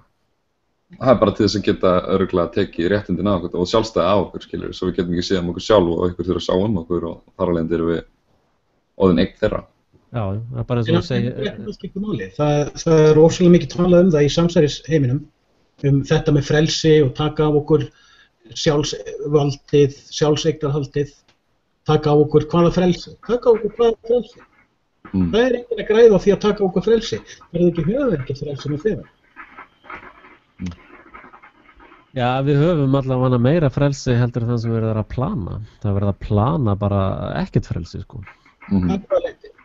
Ég meina, þú getur farið út í dag, Guðjón, það sem þú ert staddur. Þú getur farið út, dregið þér andan og drukkið vatnið fyrir utan hjá þér. Ég mun alltaf geta það. Nei. Absolutt ekki, það er bara í fylgjum í Bandaríkjunum eru menn bara að fara í fangelsi þegar þeir nota regnvatn. Já, safna regnvatni. Og það er bara eins og var gert í Úkraínu í seinni heimsstyrjöldinni sem við sjáum í myndbandinu mínu þarna hinn stóru öfl. þá voru börn að reyna að fara út á akran að sækja sér mat, svona sem hafði fallið til, þau voru bara skotin á færi, sko. Sáu þið upplýsingarnir vatnsskattinn nýja á Írlandi? Nei. Minn á að sýna ykkur myndband það þar sem að, það er svolítið langt mál að rekja. En ég hef búin að rekast á myndbandum þann daginn sem er mjög áhugavert. Minni mig á það. Þú getur postaði undir vídeo hjá okkur. Já, bara minni mig á það eftir. En, og það kemur aftur þetta, við erum að horfa yfirborðið, svo fyrir við 1 þrep neðar, ég vil fara 3 neðar, ég vil fara ennþá dýpra. Við höfum ekkert frelsi. Það hvort að við höfum frelsi til að drekka vatn úr krananum eða ekki, hvort að við höfum frelsi til þess að safna regnvatni eða ekki, hvort að við höfum leyfi til þess að anda okkur hreinu súrefni eða ekki, hvort að ég hef leyfi til þess að versla á bónus frekar en hagkaup eða ekki, þetta hefur ekkert með frelsi að gera. Ekki neitt. Frelsi hefur að gera með frelsi hugans.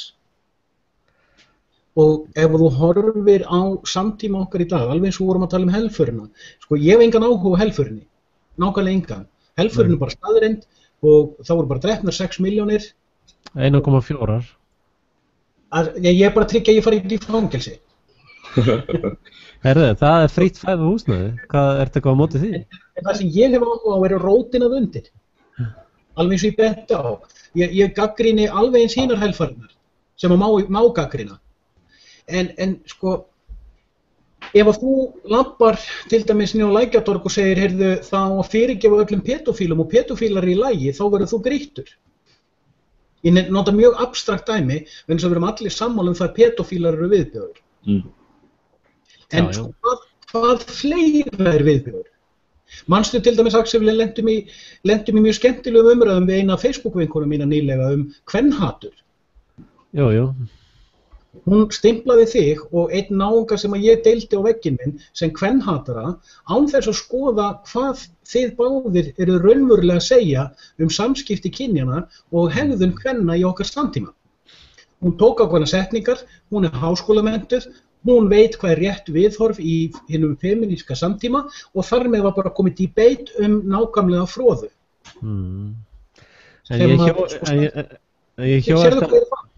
Já, ég hjá eftir einu hjá þessum þú sagðir upphafi að grafa þig dýpra niður, sko. Þú verður bara að passa að grafa þig ekki í 6 feet under eftir frelsinu, sko. Ég hef engan á að gera því. Þú voru annarkvæmt að fara greinra eða dýpra, sko, ekki stoppa í 6 feet, sko. Það sem Nei, ég er á þetta er alveg rétt hjá þér, þú veist, en þetta er náttúrulega, þess vegna sérðu til dæmis að ég hef beitt svona kerfisbundið stafsetningarrugli til þess að brjóta upp þetta málfars kassa sem við erum föst í, sko. Ég skrifa til dæmis live með ægi, live af, sko. Og ég búið til fullt af orðum bara sem er algjört rugl, sko. Bara til þess að augra þessu málfars fasisma eða kommunisma, það er sami hluturinn, að að láta ekki binda sig, sko. Við erum fangar hugmyndakerfis. Eins og ég sé það, þá sko, það er kannski, já, það er búið að koma upp einmitt svona fangaverð í haustum á okkur sem segir okkur, þú veist, hver limitin eru, hvar er ramminn sem við megum fara út fyrir og ef við fyrum út fyrir þann ramma þá er fangaverður í haustum okkar sem að skammar okkur og síðan eru náttúrulega aðrir fangaverðir og fangar sem að fyrir utan þig sem að slá á hendunar eða fer náttúrulega fyrir utan skilur sem eru hinir þjálfuðu þegnarir. Veitu, það gleymdist alveg að segja mér frá því. Úps. Hverju sagði ekki mér frá því, maður? Það er skemmtilegu spádómur þetta í opinberunarbók Jóhannesar. Ég veit ekki hvort ég minnst á það við þig, Axel. Já. Það er frægur spádómur. Það sem að erkiengill Mikael lætur postulan Jóhannes skrifa niður skilaboð til kirknanna 7. 7 kirkja í Litlu-Asíu, í Tyrklandi. Þetta er frægur spádómur, þar sem hann segir skrifaðu engli safnaðarins í Fíladelfíu, skrifaðu engli safnaðarins í Efesus og svo framvegis. Og þetta eru 7 spádómar, þar sem að erkiengill Mikael skammar kirkjurnar í þessum 7 borgum. Og kristni heimurinn er búinn að vera í 2000 ár að reyna að rekja hver af þessum 7 kirkjum sé hver. Það er, já, kirkjan í Efesus, hún táknar þennan og kirkjan í Fíladelfíu táknar þennan og svo framvegis. Og fer hún í þetta og allt saman við kristindóminn. Já, og svo koma fram ykkur og segja, já, ég er sko Fíladelfíusöfnuðurinn og við erum sko flottir á þessu. En þetta er ekki þannig. Það var ekki verið að skrifa til 7 kirkna. Skilaboðin voru til 7 engla. Engill safnaðarins í Fíladelfíu. Engill safnaðarins í Efesus. Með öðrum orðum að fyrir þessum 7 kirkjum sem auðvitað eru táknrænar, þá er ákveðin engill sem stjórnar hugafari hvers safnaðar. Og ég leyfði mér að ráða í þennan spádóm í fyrra og skrifaði hann inn á logostar.com þar sem að ég fór hon í lýsing á söfnuðunum, fór síðan bara inn á Wikipedia og leitaði að samskonar lýsing á hugafæri. Og ég segi til þess að einn söfnuðurinn að einn engillinn sé sá engill sem drottnar yfir Íslam, heimsmynd Íslam. Einn engill sé sá engill sem drottnar yfir heimsmynd Hebreatrúarinnar. Einn engillinn er sá sem drottnar yfir heimsmynd kristina. Einn engill drottnar yfir heimsmynd svona spiritisma og self-motivation og svoleiðis dótari. Og einn engill stjórnar vísindum og pólitík. Svona greindi ég niður 7 heimskerfi hugsunar og ég get ekki fundið neitt mindset eða neitt hugafar í heiminum sem passar ekki að inn í. Og skyndilega opnaði þetta ljós fyrir mér. Hvernig þú getur farið í 7 mismunandi áttir í hugsun en allan tíman ertu lokaður inni. Allan tíman eitthvað sem þú ert ekki að sjá í gegnum blekkingakerfi djöfulsins. Hvort sem við trúum á djöfulinn sem andaveru eða bara hugarfar. Engill er mjög fínn táknmynd fyrir hugarfar. Mér finnst mjög fyndið að segja þetta, ef maður kom með punkt inn í, ég var einmitt að lesa það er eitt gúrú sem ég svona alltaf búin að fylgjast með, hann heitir Sadhguru, hann er í Indlandi og kennir jóga og svona og hugleiðslu. og hann var að tala uppruna jóga og hvernig það stendur í sanskrít og síðan hvað heita, ég man ekki hvað þessi eldri skjöl hétu á undan sanskrít, en þá var talað uppruna jóga og þá áttu Shiva og allir þessi æðstu guðir að hafa sendt 7 umboðsmenn sína til jarðarinnar sem að síðan dreifðu sér út mest alla jörðina með mismunandi filosófíur eða svona sjónarhorn að jóganu og kendu jóga til þess að opna fyrir huganum mitt og opna fyrir líkamann og já, mér finnst að segja þetta skilur þetta er mitt í sanskrít að tala með þetta 7 svona grunnstóðir jóga og andlegs lífs og hugarfara. En þið vitið af hverju talan 7 er heilög. Það er að því að G er 7. stafurinn í stafrófinu sko. Og það er G sérst Guður. Mjög djúpt. En hérna ég er búinn að setja að sjá að þið wisdom, viska. Ég hef talað mikið visku og heimsku.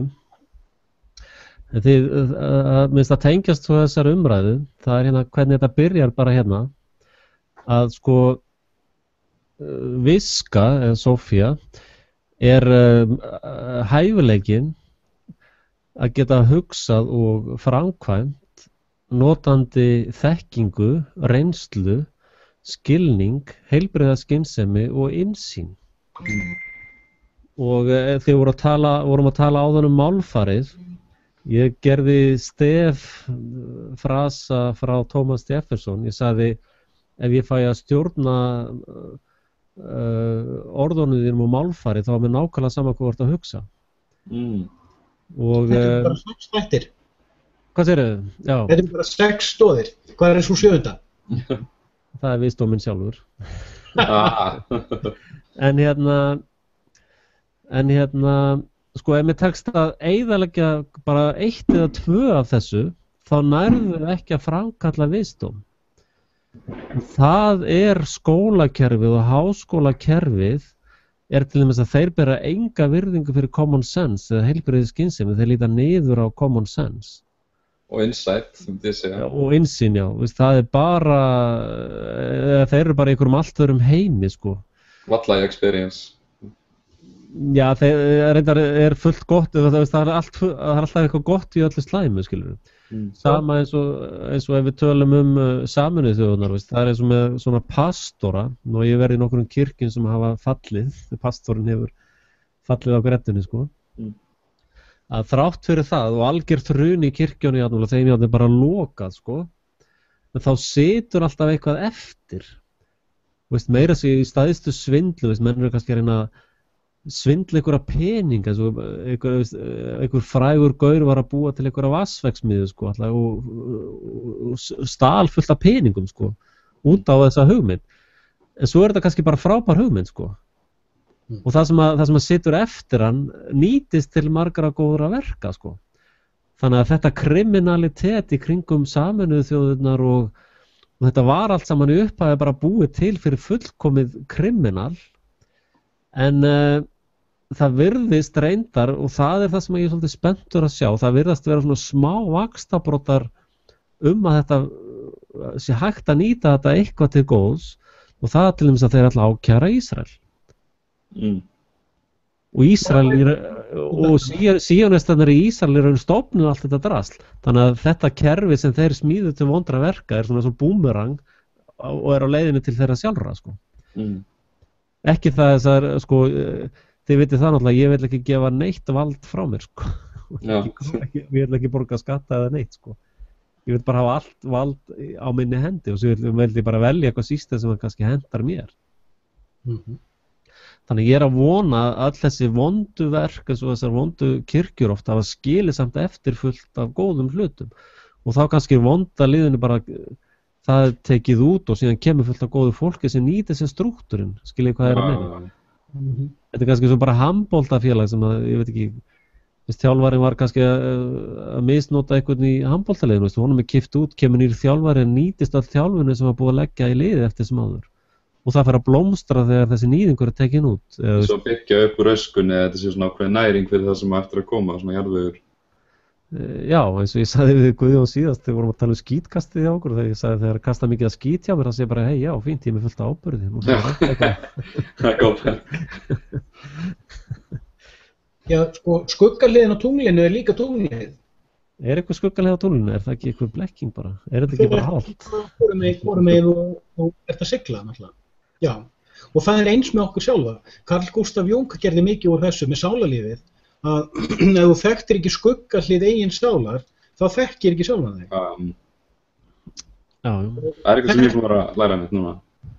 Og þetta er einmitt ástæðan fyrir því ég er stundum að benda á fasismann, narsismann eða whatever. Ef við erum að sjá djöfulinn þar, þá erum við ekki að sjá hann í okkar eigin skuggahlið. Já. Hafið þið heyrt bókina The Way of the Superior Man eftir David Deida, hann heiti. Nei. Hann talar mjög mikið um þetta hvernig maður á að nota svona killer instinktið í sjálfum sér, skilur skuggahliðina sína, og ef maður suppressar hana þá bara kemur hún í bakið þér virkilega, en þú getur notað þessu skuggahlið til þess að koma með ljós og ást í heiminn, skilur, með því að svona, það er eitthvað bull í gangi einhvers staðar og þú ert ekki með þetta killer instinct í þér til þess að bara svona segja nei, þetta er bara bullshit sem er að segja, skilur, og bringa út hitt, fattur þú? Þannig að nýta þessu skuggahlið og horfast í augu við hann einmitt og ringinni. Já, þetta er kærustu sem var mjög svona haunted. Hún var svolítið offsótt af eigin myrkri. Hún hafði orðið fyrir miklum áföllum sem krakki og hún átti það til að vera alveg óbúslega skapmikil og í vonsku kostum gat hún verið alveg hræðilega vond. Já. Hvað gerði hún? Hún fór að mála myndir af þessu. Hræðilega erfiðar myndir að horfa á. En hún náði tökum á þessu, hún náði að beisla þetta. Hún afneitaði þess ekki, hún setti þetta ekki til teppið, heldur, þetta er þarna í mér, ég ætla að grípa það fram, en ég ætla að beina því líka í farveg þar sem það vinnur ekki öðrum skaða. Og ég get leitað sjálfsheilunar. Og búslega myndir sem að... Já, ég er reyndar, ég á óbúslega erfitt með að kaupa þetta, sko. Hérna, fyrir mér er nánast, eins og þið vitið, þá er ég mjög trúaður, sko.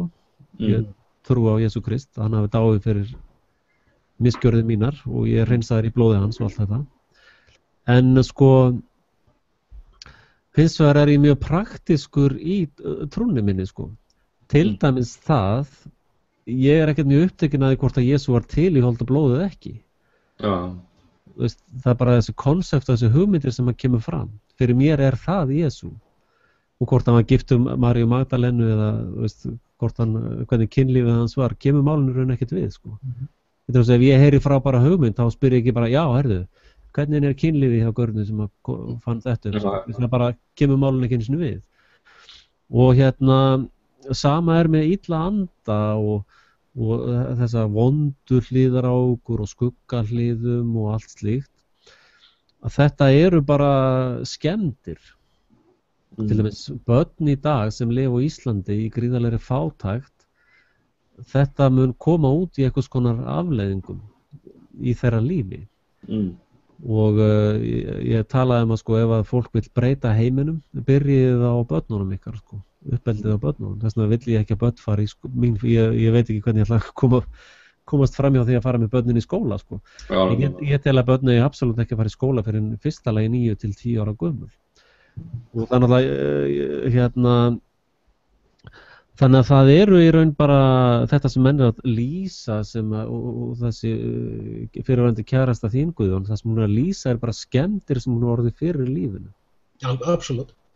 En þetta er einu líklorði fyrirgefðu, má ég bara áður hún heldur. Já, Afsakið, það sem hún fór að leita af með því að beina, af því þetta var að valda henni tjóni. Bæði henni sjálfri og mér sem bjó með henni og í fleiri samskipti við fólk. Það var þetta valda öðrum aðila tjóni. Og það sem hún kemst að ákveðinni niðurstöðu. Ég viðurkenni að ég er skemmt, ég viðurkenni að það er þarna skuggahlið á sjálfri mér, frekar en að reyna að afneita henni eða reyna að heilaðileika sjálfa sig, reyna að breiða yfir sitt eigið yfirborð. Hún er með að koma þessu út einhvern veginn, sjá þetta. hún fann farveg í listsköpun með því að mála myndir, hún tók eitt herbergi á heimilinu og breytti bara í stúdíó og þegar að, sko, reglulega þá bara lokaði hún sig þar af inni og svo þegar hún var búin að opna dyrnar aftur þá blasti við alveg hræðilega kraftmikið og sláandi listaverk. En hún leitaði og fann þarna farveg til sjálfsheilunar.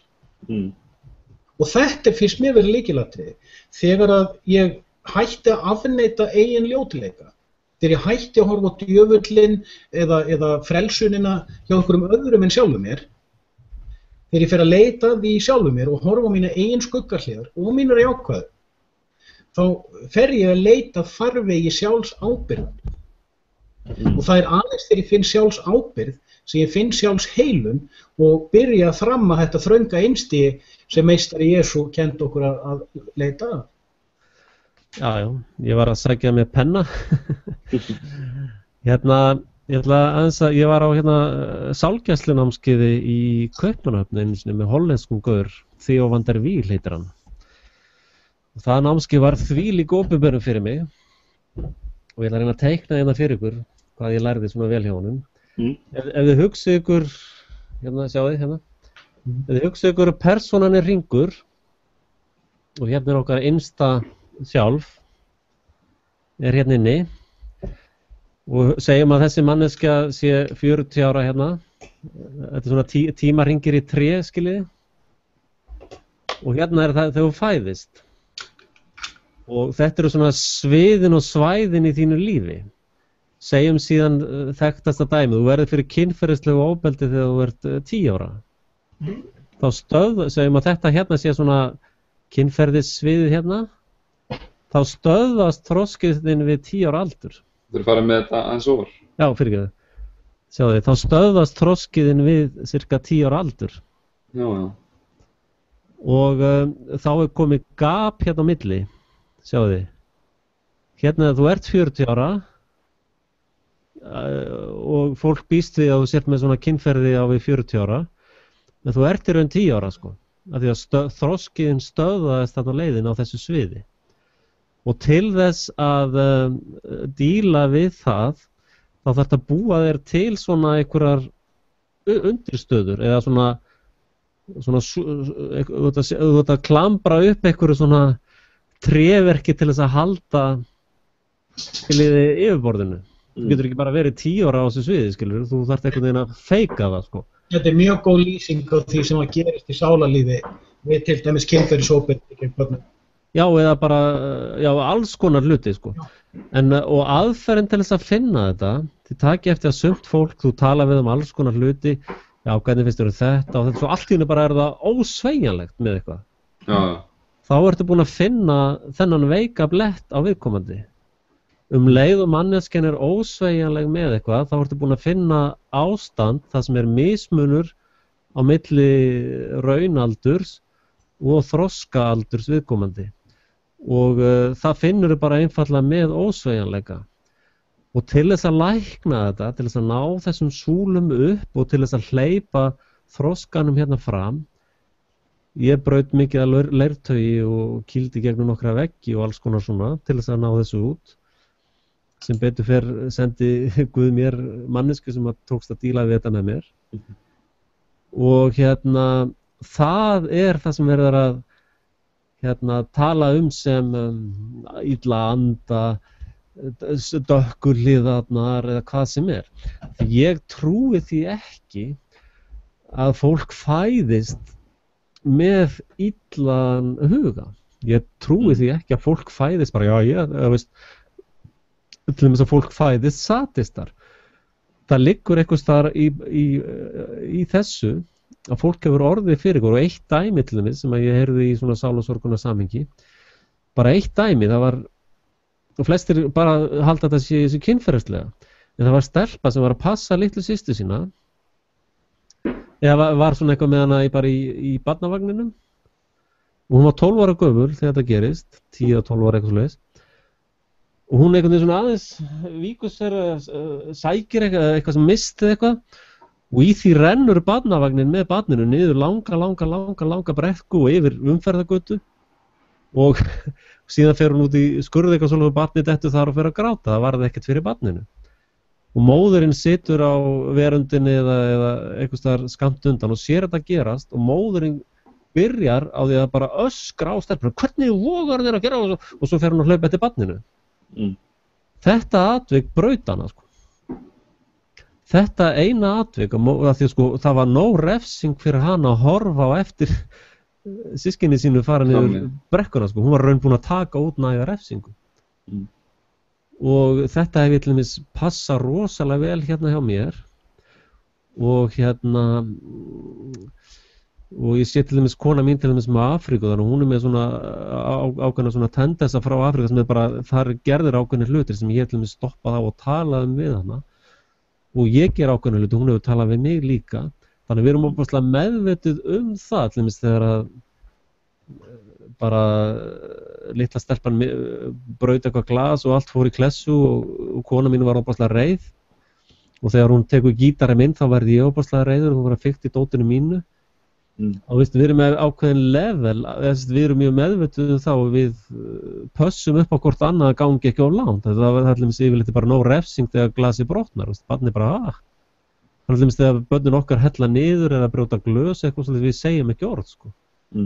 Það er bara og þá einhvern veginn myndast í þeim bara eins og til dæmis dóttir okkar hún fer alltaf núna og vill alltaf þurrka allt upp sjálf sko. Hún vil absolutt ekki að við þurrkum neitt upp sko. Þannig að þarna liggja þessar dökku hlíðar þarna liggja allir þessir illu andar það kemur frá þessum rótum. Það er mitt bók sem talar þetta sko, hún heitir The Celtic Agreements, The Four Celtic Agreements og eitt af þessu agreement sko, þetta er bók hvernig einhverju indjánar í Ameríku tala að vera að lifa lífinu og einn agreementin er að passa orðiðin út af því að þetta er allt, þeir segja að orð séu galdur og þú getur annarkvort nota orðið í ljós eða í svartagaldur og eins og með stelpunum sem misti barnið niður brekkuna og síðan kemur mamma hennar og skellir þess á hana skilur og þetta situr í sækíun hennar skilur og þetta mun eins og talar þetta mun lifa með henni allt hennar líf og þetta er bara eins og að þú segir við krakka eitthvað gett hvasst við hann eða móðgar hann persónulega eyðileggur eitthvað í sjálfsmyndans eða eitthvað þannig og þá ertu búin að koma fyrir svona ef við getur hugsað bara svona myrkri orku inn í einstaklingnum sem síðan lifir með þessar orku og einmitt þess að tala með hennar hring sko. Þá ertu komið með svona áfall. Einmitt. Og svo eru allir bara farveikir að hlaupa eins og blindar mís sko. Að passa þessu á hvort annað. Já, absolutt. Það er svona yfirskriftin á heimberg.is góð orð er góð aflög. Já, ég sá það er mjög flott. Ég tek alveg heil sögur undir þetta allt saman. Já, einmitt. En þá er næsta spurning sko, hvernig er hægt að þú náttúrulega hlustað á Stefán Miljö, hann er nú búin að vera heldur betur að taka á þessu sko og þessum feminista ofbeldis-kettlingum sko sem eru að meiða börn hægri vinstri. Ég man eftir góðu spjalli hjá honum einmitt það. En það sem að, sko, mér langar að þetta bæta við, því ég var að tala með hugarþelin 7. Já. Og þá vaknar náttúrulega með mér spurning, hvernig getur þá orðið hugarfarslega frjáls? Og ef að þú verður hugarfarslega frjáls, vegna þess að sko, ef að við erum að horfa á sko, þetta 7 þrepa eða 7 deilda hugarþel sem er að stjórna heimsmálum og ekki að standa sig mjög vel að mínu mati, hver er þá lausnin við því líka? Við sjáum til dæmis, og eins og Gandhi benti á, Martin Luther King Jr. benti líka á, að þú tekur ekki heimskerfi, heimsveldi sem að kann að beita valdi, þú ýtir því ekki með valdi. Þú þarft að beita einhverju tegund af krafti eða með öðrum orðum vopni sem það þekkir ekki, sem á ekki svar við. Og með öðrum orðum, hvernig get ég bæði frelsað sjálfan mig þannig ég sé sem sál og líka mig og andi og tilfinningarlíf og hugur og stór pakki bara. Hvort sem að ég hef skuggalið eða ekki skuggalið eða hvernig sem það er, hvernig get ég orðið frjáls, ekki hugarfarslega, ekki tilfinningarlega, ekki sem sál, heldur allt saman, algjörlega frjáls og leið fengið þann kraft og vit að geta stöðvað eða fellt eða nólað út þau 7 heimskerfi sem að fara illa með mannkynið, jörðina, ástandið, whatever. En það er í raun til einfalt svar við því, þú byrjar á sjálfum þér. Og síðan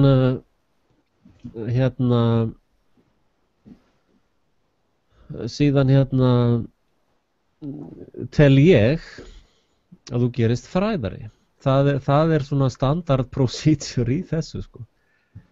Að læra. Þú byrjar á sjálfum þér. Sko, bara þroskasaga Jesús svarar þessari spurningu rosalega mikið. Og sko, hann byrjar ákveðna göngu, sko. Hann byrjar náttúrulega í sjálfum sér.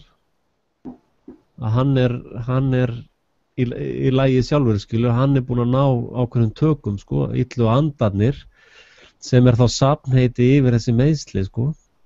Hann er búinn að ná valdi yfir þeim með bara orðum sínum.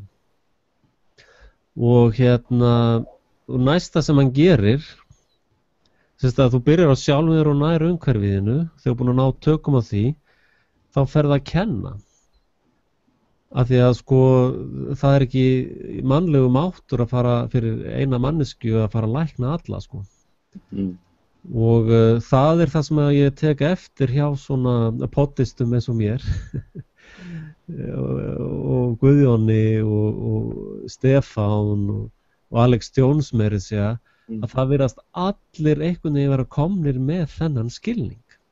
Til dæmis mér er verið boðið í framboðslista og ég meina, ég hef absolutt, mér vantar náttúrulega fullt af peningum til þess að geta gert þetta allt saman. Ég myndi ekki geta tekið við peningum frá einhverju ríkisapparati eða og jafnvel ekki fyrirtæki, sko.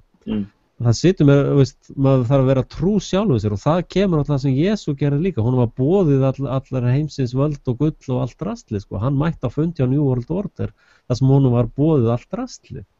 Og flestir velja, já, ég vil fá þetta drasl, sko. Hann sagði hins vegar nei.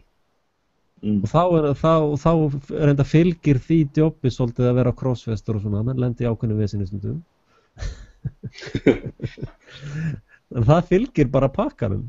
En maður þarf að vera kennari og það ástæðan fyrir að ég til dæmis byrjaði með þetta Frelsi TV er að kenna þetta. Og ég held að bara Frelsi TV hafi haft ótrúleg áhrif á Íslandi, sko. Já. Og ég tel að ég hafi brotið óbærslega mikið að ísum, sko. Alveg rétt. Þannig að ég til dæmis já, maður þarf svolítið að aðskilja líka, sko, ég til dæmis hef alltaf ætlað að gera eitthvað vídeó uppvöxt minn og barnæskuna og öll sárin mín, sko. Ég svolítið passa mig á því að gera það, ég hef ekki fundið að tímabært núna að gera það, sko. Þó það standi mér náttúrulega næst, það stendur mér næst að fara að tala um mig og mín sár og mitt hugarvíl, sko. Já. Að maður þarf svona aðeins að já, reyna að setja það aðeins svona kannski til hliðar, ekki nema það bara sem lærdómsdæmi eða eitthvað slíkt, sko. Ég tek heilsvegar undir þetta vegna þess að ég þekki þetta bara, ég varð fyrir wake-up calli eða varð fyrir því að keyra á vegg. Já, einmitt. Og síðan fer maður að vinna úr því, ég keyra á vegg, byrju, hvað kom fyrir? Svo fer maður að vinna úr því og maður fer að púsla saman og svo fer maður að tengja saman punktan og hlutum sem maður veit og sér hvernig það stemmir og maður fer að afla sér meiri upplýsinga og púsla stærri púslur og eftir því sem maður vinnur sjálfsvinnuna betur. Ef maður er raunverulega af algjörlega fullkomnum heiðarleika að sjá, heyrðu, svona er ég, já, á dauða mínum átti ég von en ekki þessu. og ert algjörlega hreinskilinn með það. Þú ert ekkert að reyna að draga fjöður yfir, já, ég þarf nú að líta svona vel út á fundum og ég þarf nú að tala svona rétt til að falla í geðið og þú ert bara að heyrðu, já, þetta ljótleiki minnir eigin sálar. Hún sál. Bara flott sál. Ég ætla bara að vera ég. Og þú heldur síðan áfram að viða þér þekkingu og þú ferð að vinna úr og þá kemur það sjálfur sér að eins og þú Axel bendir á verður fræðari. Ég myndi kannski ekki segja fræðari fyrir mig. Ég líti ekki svo á ég sé fræðari. Ég bara get ekki orða bundist þá hluti sem ég sé og þekki og að byrja að skilja. Ég verð að tjá mig það. Biblían orðar þetta mjög skemmtilega. Ég man ekki hvort það var Páll postuli frekar en Pétur. Þeir segir hver getur borið eld í brjósti sér. Já, já. Þú kennst ekki hjá því að tjá þig. Og það eitt sem að ég sé nefnilega, eins og við Axel erum algjörlega sammála ef það eitthvað sem við erum algjörlega sammála þá það að við erum mjög oft ósammála. Já, ég ekki alveg sem ég sé sammála því, sko. Mér slétt saman hvort að fólki sammála við ekki. Þetta fullt af fólki í Facebookinu mínu til dæmis sem að svarar oft mjög, já svona, getum við sagt, á áhugaverðan hátt, sumir sem ég segi. Og ég svaraði bara eins og það við sagt, já, vatnið bragðgott. Nei, vatnið ekki bragðgott. Já, ok, gaman. Við erum bara í samskiptum.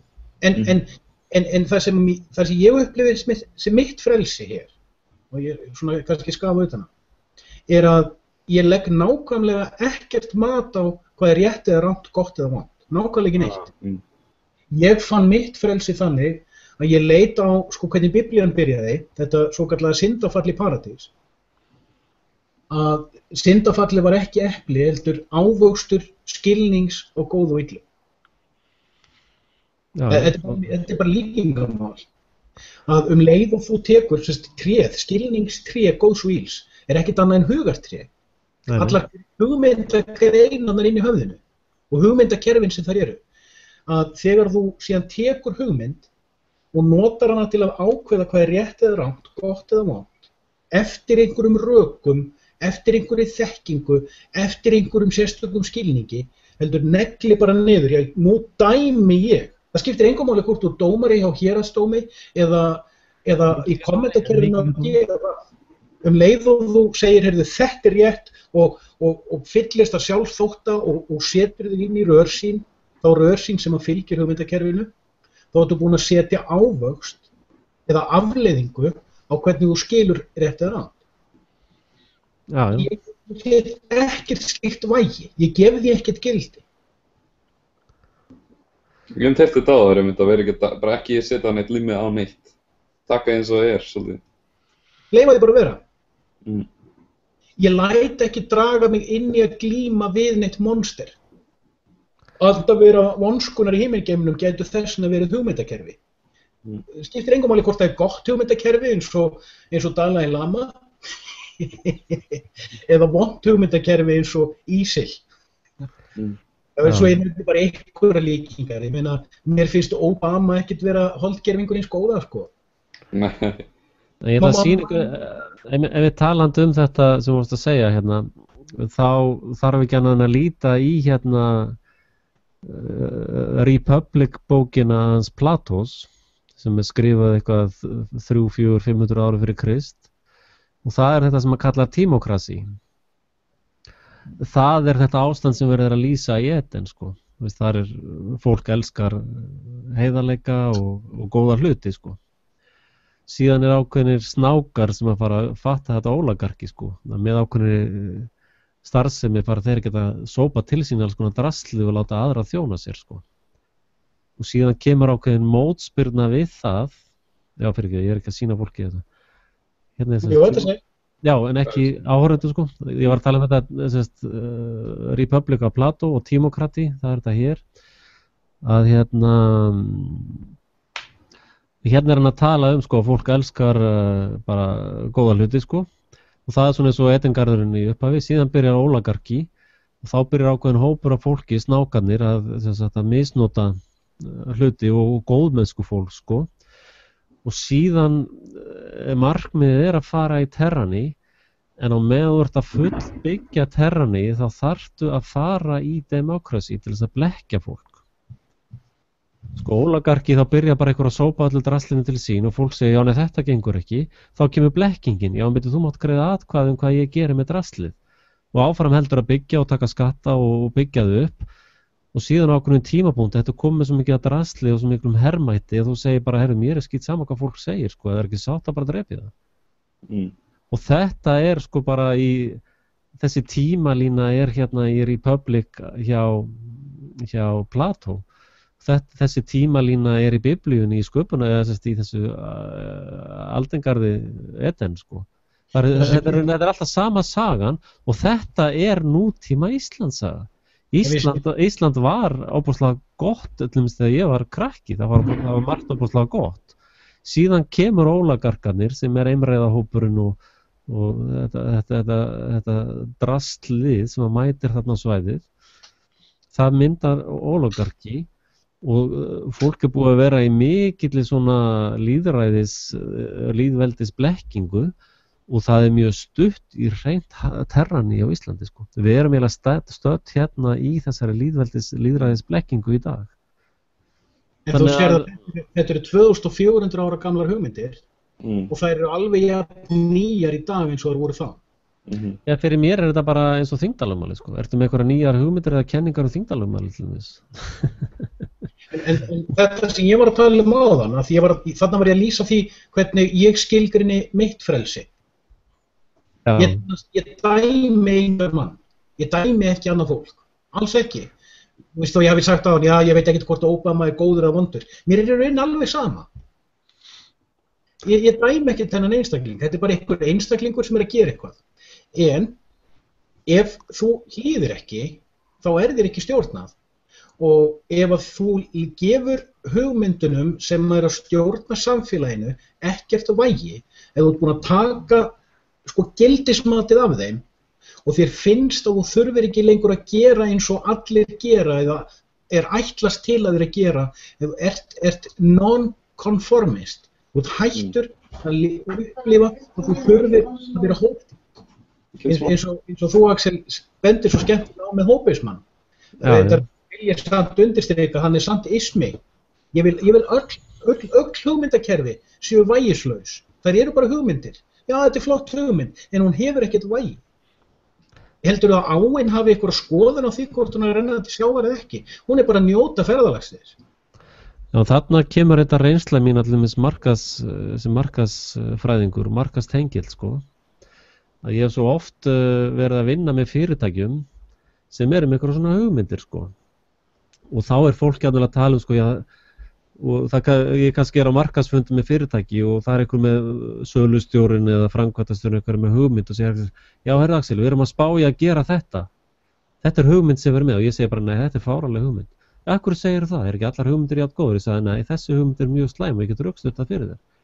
Að það ákveðið þyngdarlögmál í markaðssetningu sem bara funkar ekki með þessa hugmynd. Fyrsta lagi hafi ekki resursuna til þess að framkvæma þetta og veist, þannig að ég ekki sammála bara allar hugmyndir séu svona fljótandi og jafn góðar sko. En hins vegar hafa allir rétt á því að tjá sína hugmyndskilur og rökstyðjan og bakkana upp. En þá hlýt ég að hafa sama rétt til þess að kritisera hana og skjóta hana niður, ekki satt? Algjörlega. En hérna... Þess vegna ég alltaf að tala samræðu. Já, ég sammála því að fólk á að tala þegar ég að tala að slátra hópismannum ég ekki að tala það að allir hætta að tala saman, sko. Allir bara að hætta að anda, sko. Það ekki þannig, sko. Þetta einmitt svo mikið að þess að vera þú sjálfur skilur og eins og varst að tala áðan Guðjón að dæmi það skilur. Ég var að skoða listamenn sem ég skoðaði hvernig þeir voru fyrir 2 árum og það sem ég fannst ljótt við á þá, eða við listaverkin þeirra skilur. Eftir 3 ár var þessi sami ljóti hlutur sem að skilgrindi þá orðin miklu fallegri skilur. Og þetta einmitt þegar við komumst frá höfðinu og erum með opið hjarta skilur og þorum að tjá okkar skoðanir og okkar hugmyndir og svona og við öll saman tölum þær og komumst að kannski einhverju betri niðurstöðu að þá byrja hlutinir að hreyfast skilur þegar við erum að vera opin á móti þess að vera hrætt. Já, en þá ertu komið með hugmynd með rökstuðningi, það allt annað. En ég ætla að sýna ykkur eitt hérna til þess að loka því sem ég var að tala áðan. Það er þessi mynd hérna. Vitið hvað þessi mynd er tekin? Jonestown segið þarna í veppinu. Þetta er alveg stór merkileg mynd. Ég var að sjá bara athugasemd í morgun að Jonestown hefði hugsanlega verið afleiðing af MK Ultra. Já, ég sá það líka. Já, ég held ekki. Ég held að þetta sé bara einn af þessu sértrúarsöfnuðum sem bara fór yfir sko. En það sem ég er að tala þarna eru ákveðin módel í gangi. Ég stúderaði þetta fyrir cirka 20-30 árum. Þá stúdaði ég þetta rosalega vel. Og hérna, þetta er ákveðin heilaþvotta aðferð, hvort sem hún heitir MK Ultra eða eitthvað. Þetta er bara heilaþvotta starfsemi 101 sko, þetta var ekki meira segja svo sophisticated þarna sko. Ég hugsa að þetta ná ekki nálægt MK Ultra, því MK Ultra er töluvert rannsakað heilaþvottakerfi sko. Þetta var mjög brútalt heilaþvottakerfi þarna sko. En það sem er svo merkilegt við það, reyndar drápu, það voru ekki allir sem frömdu sjálfsmorð, það voru mjög margir sem að drukku eitur og létu börnin sín drekka eitur fyrst. Og svo voru margir sem voru bara skotnir sko. Og það eins og þetta sem ég er að tala með þá sem er að reyna að koma einhverjum krónum undan sko. Hvað voru margir sem dóu þennan dag? Hvað segirðu?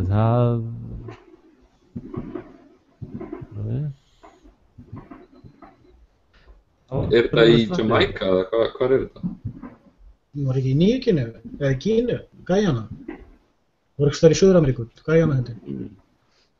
Já. Já. Guyana. Georgetown var hér í Guyana. Sjáðu þetta. Já, 909 manns stendur þarna. Nei, 1918. Já, það er næst í 1000 manns. Og það er það sem að ég sé til dæmis í þessum stjórnmálahreyfingu sem er í gangi, að þeir hafa tekið þetta rosalega mikið upp. Og þess vegna þurfa menn að átta sig á því að þessar stjórnmálahreyfingar, og ég sé þetta til dæmis í Noregi, að við þurfum að átta okkur á því að þessar stjórnmálahreyfingar eru tilbúnar að drepa sig og fjölskyldu sína fyrir málstæðin sko. Já. En við erum að sjá þarna sama aftur og aftur, hvort sem voru nasistar eða Pol Pot og Rauðu khmerarnir eða fólki í Jonestown eða fólki sem er að kjósa fjórflokkakerfið og hérna láta Kastljós ala sig upp. Já. Þess er þessi mynd hérna svo merkileg sko. Þetta er sama dáleyslan áfram og áfram og áfram og áfram og fólk er að sjá skuggahliðina á sjálfu sér. Já, þetta er alltaf sami sjúkdómurinn sko. Ég meina til dæmis myndirðu kalla alkohólisma skuggahlið eða? Ég set ekkert vægi á þá hugmynd. Er það ekki frekar til þess að stempa niður frekar? Ég veit það ekki. Ég heit fullt af fólki sem myndi fyrst alkohólistar en er bara ljómandi gott og fínt fólk. Ég sá einu sinni viðtal við kaþólskan prest sem þetta í núna þegar við erum að tala um þetta. Hann var spurður hvað er Satan? Hver er Satan? Hvaða fýr er það? Og hann svaraði mjög merkilega, kaþólsku prestur, hann sagði að fyrir mér er það ekki persóna, það er ekki þessi gaur eða hinn gaurinn. Það er meira svona andlegt vald. Og hann sagði ég sé það leggjast yfir jafnvel bara borgir. Það er kannski bara í einhverju borg, þá byrjar eitthvað að gerast. Og við sjáum til dæmis bara ef við tökum Reykjavík, fyrir svona, þegar Rocky Reykjavík myndin að byrja að koma, þá er bara næstu ekki að finna 13 ára krakka í dag sem er ekki búin að pröfa það í all götun á sér sko. Þú veist, þegar ég var krakki var ekkert svona í gangi sko. Þannig að þetta svona leggst yfir sko, eins og þetta er búið að leggjast yfir Reykjavík og Ísland og að það sko með þessu þá er þetta að drepa sakleysi barnsins sko. Þú ert að stöðva ákveðin þroskaferil. Þess vegna er ráðlegt að fólk sé ekki að byrja kynlíf of snemma því það er svo gott að klára þennan þroskaferil. Þú ert komin í þess meira jafnvægi sko. Og ég meina, þú veist, maður hefur þekkt fullt af krökkum sem er á þessum aldri og maður bara, wow, þú ert búin að pröfa allt þetta, þú veist, bara, oh my god, sko, hvað er í gangi? Og bara skemmtinnar sko. Og þá fara að rísa náttúrulega upp svo mikið af svona illum öndum eða skuggarliðum eða hvað vill kalla það sko. og það þannig sem að þjóðfélög eyðileggjast og skemmast. Og svo náttúrulega elitan mjög sátt við þetta, eins og þið sáuð í vídeóum mínum Salem. Þar voru alls konar svona nornaveiðar verið að veiða og þetta snýrast allt landeignir, sko. Og það var verið að hengja fólk fyrir nornísku og það var allt saman landeigundur sem urðu fyrir því. Sem áttu ákveðnar eignir og svo var komið upp að einn sagði, já, þessi kelling hérna, hún norn og hún var eina elitinni, það bara, nei, þetta bara rugl og það bara stoppaði þetta. Veistu, það búið að drepa alla sem að vanta að drepa til þess að ná þessum landareignum, sko. Eitt varandi nornaveiðarnar í Salem, að ég var að veikast á bara nýlega í ykkur lúski, að þegar að Bandaríkin voru stofnuð úr samsuðan úr nýlöndunum 13 í Bandaríkinu, á austurströnd Bandaríkina, Massachusetts, þar sem Salem þeir voru lengi ákveða hvort að Massachusetts fengi að vera með eða ekki, meðal annars út af þessu. Og þar MIT, háskólinn í dag. En núna gríðarlega mikla nornaveiðar að fara í gang gegn miðaldra, eða svona kallmönnum sem eru 40-50 plus, sko. Og sérstaklega fólk sem í Keflavík hefur orðið fyrir þessu, þá bara mæti sérsveitin út af einhverju bara nánast engum sannanlegum ástæðum, sko. Börnin rifin á hárinu út af heimilinu og bara allt í rúst, sko. Núna komin einhver lög þannig að einstæðir karlmenn með ekki sitja við hliðina á börnum sem í flugvél, það með ekki vera við hliðina á börnum sem eini í flugvél. Já, það verið að dímonisera karlmenna því að við höfum skoðanir. Það eru tvennt og mátt ekki gagnrýna í heiminum í dag, annars vegar konur og þeirra vald og hins vegar setafólki. Setafólki sem setur því í fangelsi og setur út á það. Já, strákar, ég þarf að hlaupa, gaman að spjalla við ykkur. Já, sömuleiðis. Gaman að sjá þig, Karli. Ég þarf reyndar að fara að hlaupa líka. Já, ég í ykkur. Skaupið að fara að byrja eða eitthvað? Já, það komið annað frétta dæmið. En hver stærsti viðburður ársins? Og þér? Það góð spurning, ég veit ekki, við erum að fara í Laugarsel í sumar þegar við fórum í viku og vorum að planta trjám og búið til bed. Ljómandi. Algjörlega, einu ykkur. Morðið upp í Hraunbæ. Já, það. Það var reyndar í fyrra. Það var reyndar 2013. 2. desember 2013. Já, það þessi. En þú meina kannski yfirstraujanirnir á því. Yfirheilmingin á því. Herri, ég þarf að þjóta, við sjáum strákar. Já, bless. Takk fyrir komuna. Já, það tókst einum að komast í gegnum frumskóginn, Google-skóginn. Það þurfa að sitja bara, gera þetta eitthvað einfaldara, menn geti hoppað inn í spjall, sko. Það ekkert mál ef maður kann það. Ég bara mista á að sjá að þú var spyrjaður. Því að fór að gera eitthvað annað, því ég fann að halda ég þið miskilið tímasetninguna. Já, einmitt. Já, hann var ekki í Circles hjá mér og ég þurfti að samþykkja hann í Circles og það var svolítið vinna með hann að við vorum að tala, sko. Þannig að kannski ábending til fólk sem vill komast inn í spjallið að adda Frelsi TV í Circles. Já, og líka nota Google-browserinn. Ég bent honum einmitt á það hérna undir hjá okkur. Gera kannski bara 2 mínútna myndskeið how to join Frelsi TV Hangout. Þetta líka ágætt að þetta svona smá, ég treysti mig kannski ekki marga. Þetta smá síðar líka. Menn þurfa virkilega vilja að koma, sko. Já, það ok. En mér finnst þetta með yfirhylminguna að því ég var nú einmitt að horfa á það í dag þar sem þú varst að fara yfir skýrsluna frá ríkissaksóknara konunni. Já, einmitt. Ég til dæmis, af því ég unni hjá ríkisstjórnun og þú unni hjá ríkisstjórnun, við þekkjum hugafarið, mindsetið sem að stjórnar ríkisstjórnunum. Ég þekki einmitt eins og hvað ég var neykslaður þegar ég kynntist þessu viðhorfi. Þú þarft ekki að ganga frá einhverju á föstudegi, það býður eftir þér á mánudegi. Já, það þetta rosa gott að vera með svona vinnu, sko. Það þægilegt. Sko, svo fer maður, sko að því við erum aldrei upp í landi sem kennur okkur, já, sko, fólk allstað gott og fólk vil láta gott að sér leiða og fólk hefur áhuga að vinna vel og faglega ábyrgð og trallala og þessar háskólagráður og svo framvegis. Og eins og rekur í myndbandinu hana Guðrúnu Jónsson, já, einmitt. Ferelskrá og bladi, það er svo auðvelt að sko blekkjast af hugmyndamólunum á greinunum í hugmyndaskoðinu. Já. En þegar þú, sko, ég veit ekki hvort þú vil sé það, ég stundum minnist á sjöhöfðaskrímslið. Já. Og þá ég veit, þegar Herkules, ein af þrautum Herkulesar, var að slátra einu skrímsli sem hafði 7 höfuð. Já. Ef hann hjó einn hausinn af, þá spruttu 2 fram. Já. Eina leiðin hans til að ná skrímslunum var að höggva í hjartað á því. Já. En ég sé svona valdakerfi, ríkisbákn. Ég sé þetta ekki eins og, já, hérna er ríkissaksóknari, hér er skattrannsóknarstofa stjóri, hér er ríkisendurskoðun, hér er umboðsmaður Alþingis, hér er, og svo heldur áfram listin af stofnunum út í hið óendanlega. Já. Það veit enginn hvað þeir eru margar. En í dag sé ég þetta ekki lengur sem aðskildar stofnunir.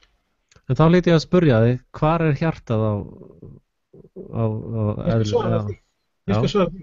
En það sem ég er með öðrum orðum að segja, þetta er ein stór stofnun og það gengur ekki að ein stofnun rannsaki aðra stofnun. Nei. Gengur ekki. Eins og þú bendir á þetta í skýrslunni að lögregluþjónarnir voru kallaðir til sem vitni sjálfa sig en ekki sem hugsanlegir sakborningar. Já, þetta er bara, þetta er sko sirkus, þetta er bara eins og að fara sirkus. Stofnun er rannsakaði þá, það er stofnun sem vinnur með þeim í sakamálum. Já, sirkus. En finnst þér ekki athyglisvert svo að þessi ríkissaksóknari sem að gerði þessa skýrslu, hún síðan hafnaði því að skoða Guðmundar- og Geirfinnsmálin, af því hún er ættartengd þar inn. Já, og þetta er kona sem er núna að hengja alla kallmenn sem að vilja kaupa sér blíðu, en ekki konur sem vilja kaupa sér blíðu. Nei. Og núna er hún með frábæran lögreglustjóra í Reykjavík, sem er líka kona sem að hatar þá sem kaupa sér blíðu. Þetta eru bara svartstakkanir hans Hitler sem mættir hingað, sko. En hérna, í sambandi við hjartað á skrímslinu, sko, þegar ég var að vinna hjá ríkinu, þetta er óbúslega þægileg vinna og mér fannst allt í lagi með það að vera með þægilega vinnu, en hins vegar hérna hjartað og það sem að óbragðið er af er að þetta er rekið, þessi þægindi mín hjá þessu ríkisfyrirtæki voru rekin á því að einhver annar var handrukkaður, sko, eða tapaði heimilinu sínu þegar verið var að taka skattan á honum. Og börnin hans lenda á götunni af því að ég vildi hafa það svo kósi í fína ríkistjópunni hjá mér og tala pólitík í kaffitímanum, sko. Við getum farið ýmsar leiðir í að skilgreina þetta, en til dæmis, ég hef ekki sett það í ég man ekki hvort ég setti það í þjóðveldisgreinana mínar, jú, einhvers staðar líklega laumast inn. Ég hef verið lengi á þeirri skoðun að það ætti að vera í lögum opinberar stofnanir, að engin opinber starfsmaður, hvorki hjá ríkinu sveitarfélögum, eigi að vera lengur í starfinni 3 ár. Og af þessum 3 árum liðnum eigi hann að vera út á einum almenna vinnumarkaði áður en hann eigi möguleika á því að vinna aftur á einu opinbera. Nei, mér finnst alltaf leið, sko, að kannski, veist, ég var að vinna í Hafnarfirðinum, sko, kannski vilja Hafnfirðingar reka þessa stofnun og þá bara eru þeir með í því, en það er ekki handrukkað inn launin mín, skilur. Það er það sem er svo óbragðið af þessu, að þetta eru blóðpenningar, sko. En þetta tengist, sko, leið og þú ert komin í starf hjá einkafyrirtæki, þá getur þú mist vinnuna ef þú stendur þig illa. Fyrir vikið reynir að standa því betur. En það sama er ríkisfyrirtæki, þeir eru fannir að reka fólk hægri vinstri, sko. Eins og mér var albarnir bólað út af pólitík, svona einhverjum annarlegum ástæðum, sko. Mér var bólað út líka. Þeir einu sem eru látnir fara út úr ríkisfyrirtækjum eru fólk sem býr yfir frjálsri hugsun. Já. Þeir einu sem að lifa af í frama inni hjá stofnunum, opinberum fyrirtækjum, það eru þeir sem að þora ekki að rukka bátnum, það eru þeir sem að fyrst sjálfsagt mál að fara ná Lækjartorg og veifa spjaldi, en standa ekki með réttlæti innan sinnar eigin stofnunar. Það eru þeir sem að fylgja leiðtogum sínum, fylgja árataki forstjórana, fylgja klíkunum. Þeir sem að ekki hafa afstöðu í brjósti sér. Þess vegna ég einmitt sko með þetta, ég reyndar þegar ég var í viðskiptum, ég sveik aldrei undan skattið, ég gerði þau stóru mistök að ég gaf allt saman allt upp sko. Og sóttist aldrei eftir skattsviknum peningum sko. Og en ég hins vegar skil alveg fólk sem að vill ekki láta rífa af sér svona peninga sko. Í eitthvað sem það kannski hefur engan áhuga á að sé verið að eyða peningunum í og náttúrulega svo þegar sér alltaf þessa spillingu og það verið að borga 80 milljarða í einhverja glæpa vexti sko. 80 milljónir. Já. Þetta, þú veist, maður hefur alveg skilning á því, ég meina hver vill vera þræll? Og ef að fólk sýnir einhverja tendens til þess að komast út úr þeim þrældómi þá eru þeir bara dæmdir sko. Og maður þetta góða vessinu sem ég uppgötaði í biblíunni, það veist enginn að sé það nema ég.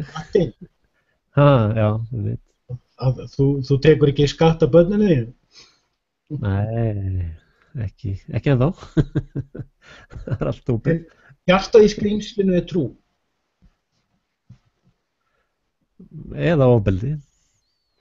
Og það mjög auðvelt að rökstyðja þetta. Mjög auðvelt.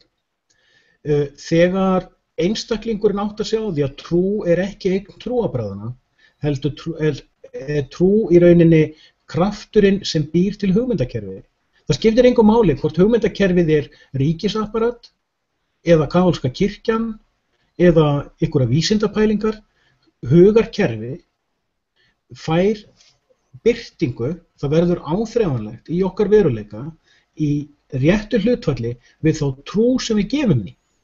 Ef þú trúir ekki að ríkiskerfi hafi eitthvað vægi að það eigi að ráða yfir þér, þá hættirðu að hlýða því. Já, þá hlýtur að reyna að hætta að borga skatt líka og slíkt sko.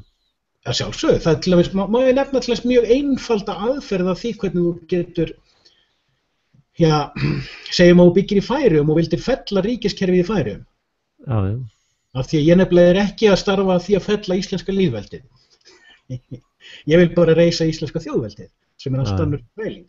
En segjum svo að þú væri Færeyingur og þú vildir fella ríkiskerfið í Færeyjum. Sem danska kerfið reyndar. Já, svona segjum þá bara Danmörk. Segjum að þú Dani og þú vilt fella danska ríkiskerfið og breyta því, svo í kjölfarið. Ok. Og danska ríkiskerfið hirðir staðgreiðslu skatta af þér. Já. Þú launþegi og öll fyrirtæki verða að taka þér skattinn og senda hann í ríkiskassan. Hvað eru margar? 5 milljónir manna sem búa í Danmörku? 6 milljónir? Ekki með að reynur þetta. Segjum að 1 milljón Dana séu komin í hreyfingu sem hefur þetta markmið. Þeir ætla að fella danska ríkiskerfið. Og þeir ákveða, héðan í frá núna, segja allir launþegar í hreyfingunni upp störfum og gerast verktakar í staðinn. Á 6 mánuðum hrynur kerfið. Já, þetta eins og 5,65 milljónir. En þetta eins og með greiðsluverkfallið, sko, ég var að hugsa þetta í gær. Þú veist að í þrælahaldinu þá var alltaf svipa, þessi líka rosa svipa sem menn voru barðið með. Og svipan í okkar kerfi eins og vanskilaskráin, sko. Og þessna þorðingin í greiðsluverkfall, sko. En ef þetta vess sem að ég uppgötaði í biblíunni, ég fann það upp. Ég fann það allavega fyrstur. Ég hef aldrei heyrt neitt tala þetta. Það þetta vess sko. Af hverju heimta konunga jarðarinnar tollaða skatt, að börnum sínum eða vandalausum. Að vandalausum, sagði Pétur, þá mælti Jesús, þá eru börnin frjáls. Svo reyndar heldur hann áfram sjáðu. Hann heldur þetta vess reyndar aðeins lengra, sko. Þú sér að gæsalappirnar eru hér og hér, sko. Þannig að hann líka kemur með ákveðna lausn og segir, en til þess að við hneykslum þá ekki þessa vitlýsinga hana, skaltu fara niður á vatni og renna á öngli, taktu síðan fyrsta fiskin sem þú dregur, opna munn hans og myndu finna pening. Veistu hvað ég les út úr þessu? Já, segðu mér. Þetta sniðgengi og styrum. Já, þetta eins og ég talaði við Sturlaði mitt, mann ársins á Útvarpi Sögu. Hann hafði alveg skilið. Já. Ég einhvern veginn var að rökræða við hann og hann alltaf ég hef sagt einhvern veginn hann að hann að þvælast í völundahúsi andskotans að berjast við vindmyllur, sko. Ég sammála því. Ég sagði Já, hann rosa duglegur í því, sko. Má eiga það. En ég sagði einhvern veginn heyrðu, þú bara gerir tölvupóst og segjum að skuldi 25 milljónir eitthvað svoleiðis, þá skrifar það bara tölvupóst og segir hér greiðsla upp á 25 milljónir íslenska krónur, debit hjá ykkur inn á bankan til þess að greiða skuldina og kredit hjá mínum himneska föður. Þar með skuldin greið. Og þetta er nákvæmlega sem Jesú var að segja. Þessna drápuður hann var að segja sko skuld ykkar er greitt, skilur. Veist, ég að koma hérna með kredit frá hinum himneska föður andikur eða með debit, sko. Já, ég skil hvað þið getið skrifa bara kredit hjá Guði eins og hinnir kallanir, sko. Og fyrir þá sem eru að hlusta á okkur og hvað djöfisvillis þetta, þá þetta alveg rétt vegna þess að þetta nákvæmlega sama uppskrift og bankakerfi notar til að framleiða peninga. Já, þeir sem að hlusta á mig og fatta þetta ekki, þeir nú sannlega eitthvað að villast þetta að horfa á RÚV bara. Þeir eru að hlusta á skaupið. Já, hann ekki byrjað reyndar. En, já, ok, ég fylgir svo vel með RÚV. Já. En ég les þetta þannig, sko, að eins og ég upplifi sniðgengi, þá sniðgengi ekki passíft. Eins og þú talaðir með samræðu áðan, að kenna öðrum. Þegar þú ert orðin frjáls og þú ert farin að tjá þig, þá ertu farin að hvetja aðra til að gera það sama og þú ert að gera. Og við erum að segja við fólk hættu að hlýða, nema þar sem þú kennst ekki hjá því. En þar sem þú kennst hjá því, þar gerur þeim erfitt fyrir. Þú tefur fyrir þeim. Já, en ég nefnilega, sko, í þessu vessi hjá hann Jesú, hann svo snjall, sko, þá fara menn alltaf að, hann segir sko, en til þess við hneyksluð á ekki. Hann alveg með á hreinu, sko, að þú þarft að díla við þetta afl. Og þetta eins og alþjóðleg fyrirtæki, þau setja sig niður í City of London eða eitthvað starf sem þau þurfa ekki að borga inn að skatta, Singapore eða eitthvað slíkt. Og síðan eru þeir að gera viðskipti í alls konar löndum, sko. Og náttúrulega leiðu þú fara hneyksla og vesenast í skattstjóranum, þá bara sérsveitin komin og þú ert bara komin í 6 fet undir, sko. Og, veist, og þetta svo mikið viska í þessu hjá Jesú að fara ekki að beita heimskunni, sko. Og hann segir hann að farðu niður á vatni og bara gera eitthvað svona fiff, skilja, þetta er bara eitthvað svona fiff, bara opnaða munnin og það er peningur, sko. Bara hentu því í þetta lið og segðu þið halda kefti, sko. En ekki hneyksla, sko. Og það er sama og ég hef svolítið skipulagt mitt líf kannski, sko. Ég að passa mig að móðga hneykslengan og ég fylgi öllum lögum og reglum og ég svara öllum bréfum og allt líkt, en ég hugsa, þú veist, að fara eitthvað, niður á vatni, renna á öngli. Sko, ég vinn í Noregi og ég bý í Svíþjóð, sko.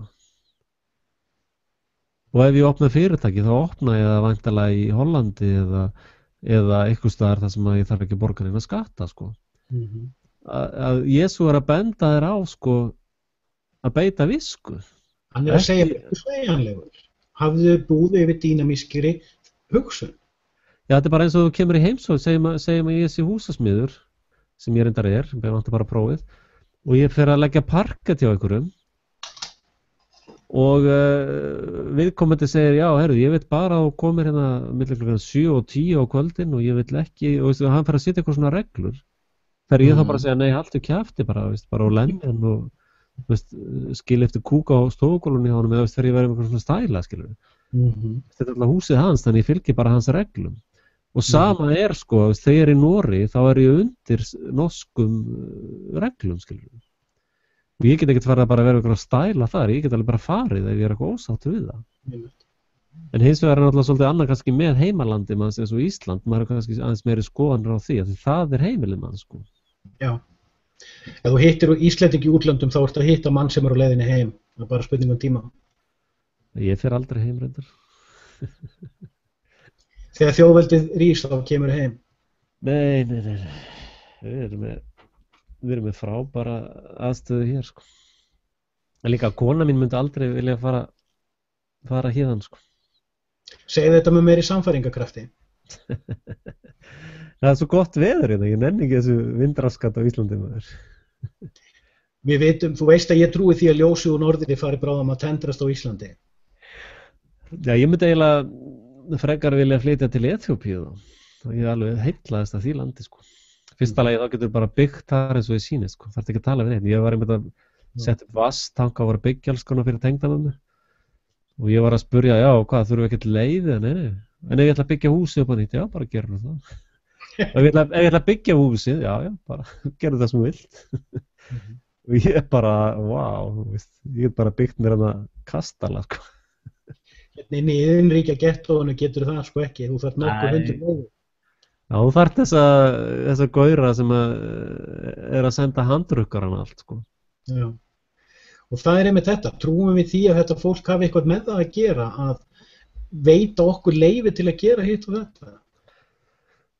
Ég náttúrulega algjörlega ósammála og þar kemur náttúrulega stjórnarskráin mín, sko, mjög sterkinn. Núna er allt veiklust á Spáni, að það er verið að herða löggjöfin það hvenær fólk má koma saman og mótmæla eða vera með útifundi. Já, það er þetta rukka eða sekta 60 til 600 evrur fyrir að taka mynd af lögreglunni. Alveg rétt, já. Nú við sjáum að það er sífellt meiri óró í Bandaríkjunum, í Róm. Rómborg samtímans. Já, það eru náttúrulega, Róm sko, það er Vatikanið, það er Washington DC og það er City of London. Það er það sem þeir kalla Pirate. Þetta eru svona sjóræningja sneplar, sko. Þess að ég held að vera þess að fólki sem er í Pirate, hvað heitir á Íslandi? Pirate Party eða? Sjóræningja, já, Pírataflokkurinn. Pírataflokkurinn, já. Ég held að þeir fatt ekki einu sinni myndalógíkuna í þessu. Þeir eru að, sko, þetta er stofnað í Svíþjóð og Svíþjóð er náttúrulega New World Order bæli, sko. Já. Og Pírataflokkurinn er fulltrúi þessara 3 sjóræningja. Þannig að þetta fólk sem er að vinna í Pírataflokknum veit ekki eins og fyrir hvað þeir eru að vinna. Sammála þessu. Þetta er algjörir, ætla að segja heimskingar, ég veit ekki alveg. Þau eru svo krúttleg og sæt og þau eru svona hljóma eins öðruvísi og þau hafa það til unga fólks eins og þau virða svo einn. Já.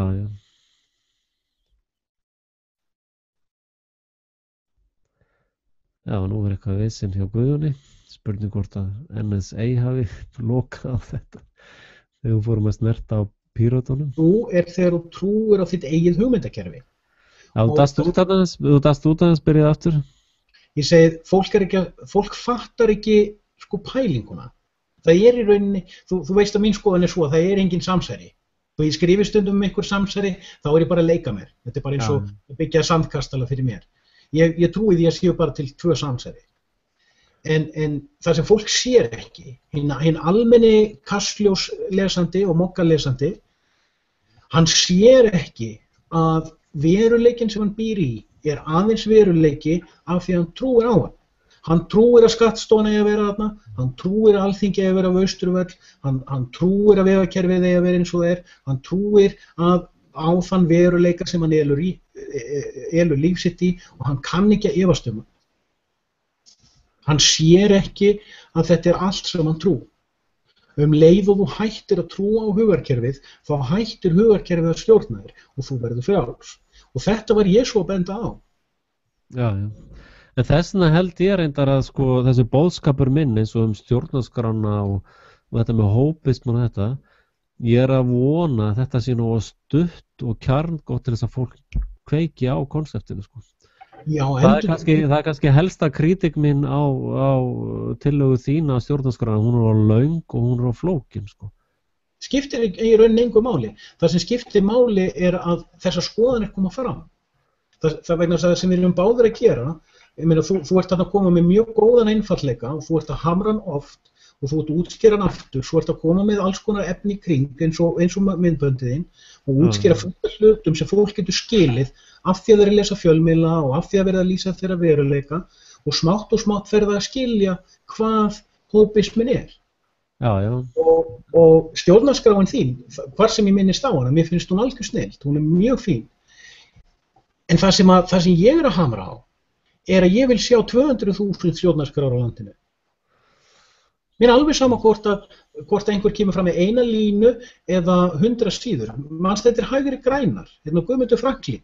Hann kom með frábæra hugmyndir fram fyrir síðustu kosningar það hvernig Íslendingar getur leyst efnahagskerfið upp og endurnýjað það á einni nóttu með tryggingaslagfærinni. En stefnuskrá Hægri græna var yfir 1000 síður. Hver les 1000 síðna stefnuskrá? En það er ekkert að því, þú mátt koma með 1000 sína stjórnarskrá og segja við fólk hvernig viltu lesa þetta. Ég er að koma með stjórnarskrá og segja viltu lesa þetta, en ég er að segja, hefurðu lesið stjórnarskrá íslenska lýðveldisins, geturðu rökstutt og sýnt mér hversu mikill þvættingur hún er. Það er ekki stafur í stjórnarskrá íslenska lýðveldisins sem segir neitt hvert eigi að vera siðferðissamningur, hver eigi að vera siðferðissamningur þjóðarinnar. Þarna nýtist mér kannski auglýsingafræðin. Ég vann fyrir bílaumboð á Íslandi og 91 var rosaleg kreppa og ég seldi bara einhverja 2 eða 3 bíla sínu vinsalasta bíl sem ég seldi í dag sem einhverja 100 af. Og ég var að tala að gera sjónvarpsauglýsingu sko. Og þeir bara, það er svo dýrt maður og við eigum engan pening og selst ekkert að bílum og allt í klessu sko. Ég sagði, nei þið verðið eiginlega að fara í sjónvarp, þú selur bíla með tilfinningunum í sjónvarpi. Svo fekk ég eitthvað budget sko og ég hafði verið þarna á stærstu auglýsingastofu landsins áður sko, þar sem að stóru stofurnar voru búin að gera samning sko, þú borgaði fyrir 15 sekúndur, það fékkst halva mínútu sko. Já. Og þannig að það komu alveg bara, eða mínútu, það komu alveg bara svona langar lummur inn í auglýsingatímana sko. Og ég var með 3 sekúndur. Þegar ég var búin að reikna út budgetið þá átti ég 3 sekúndur. Þannig ég þurfti að búa til 3 sekúndna auglýsingu. Svo vildu þeir fá að þeir fengu könnun sko, áhorf á auglýsingatímum. Þeir vildu árangursmæla mig sko. Og það var einmitt þarna í einum auglýsingatímanum, þá voru 3 svona langlókur og svo var ég með 3 sekúndnar og ég fekk mestu athyglina á þessum 3 sekúndum. Og þeir voru ekkert smá ánægðir með þann árangur sko.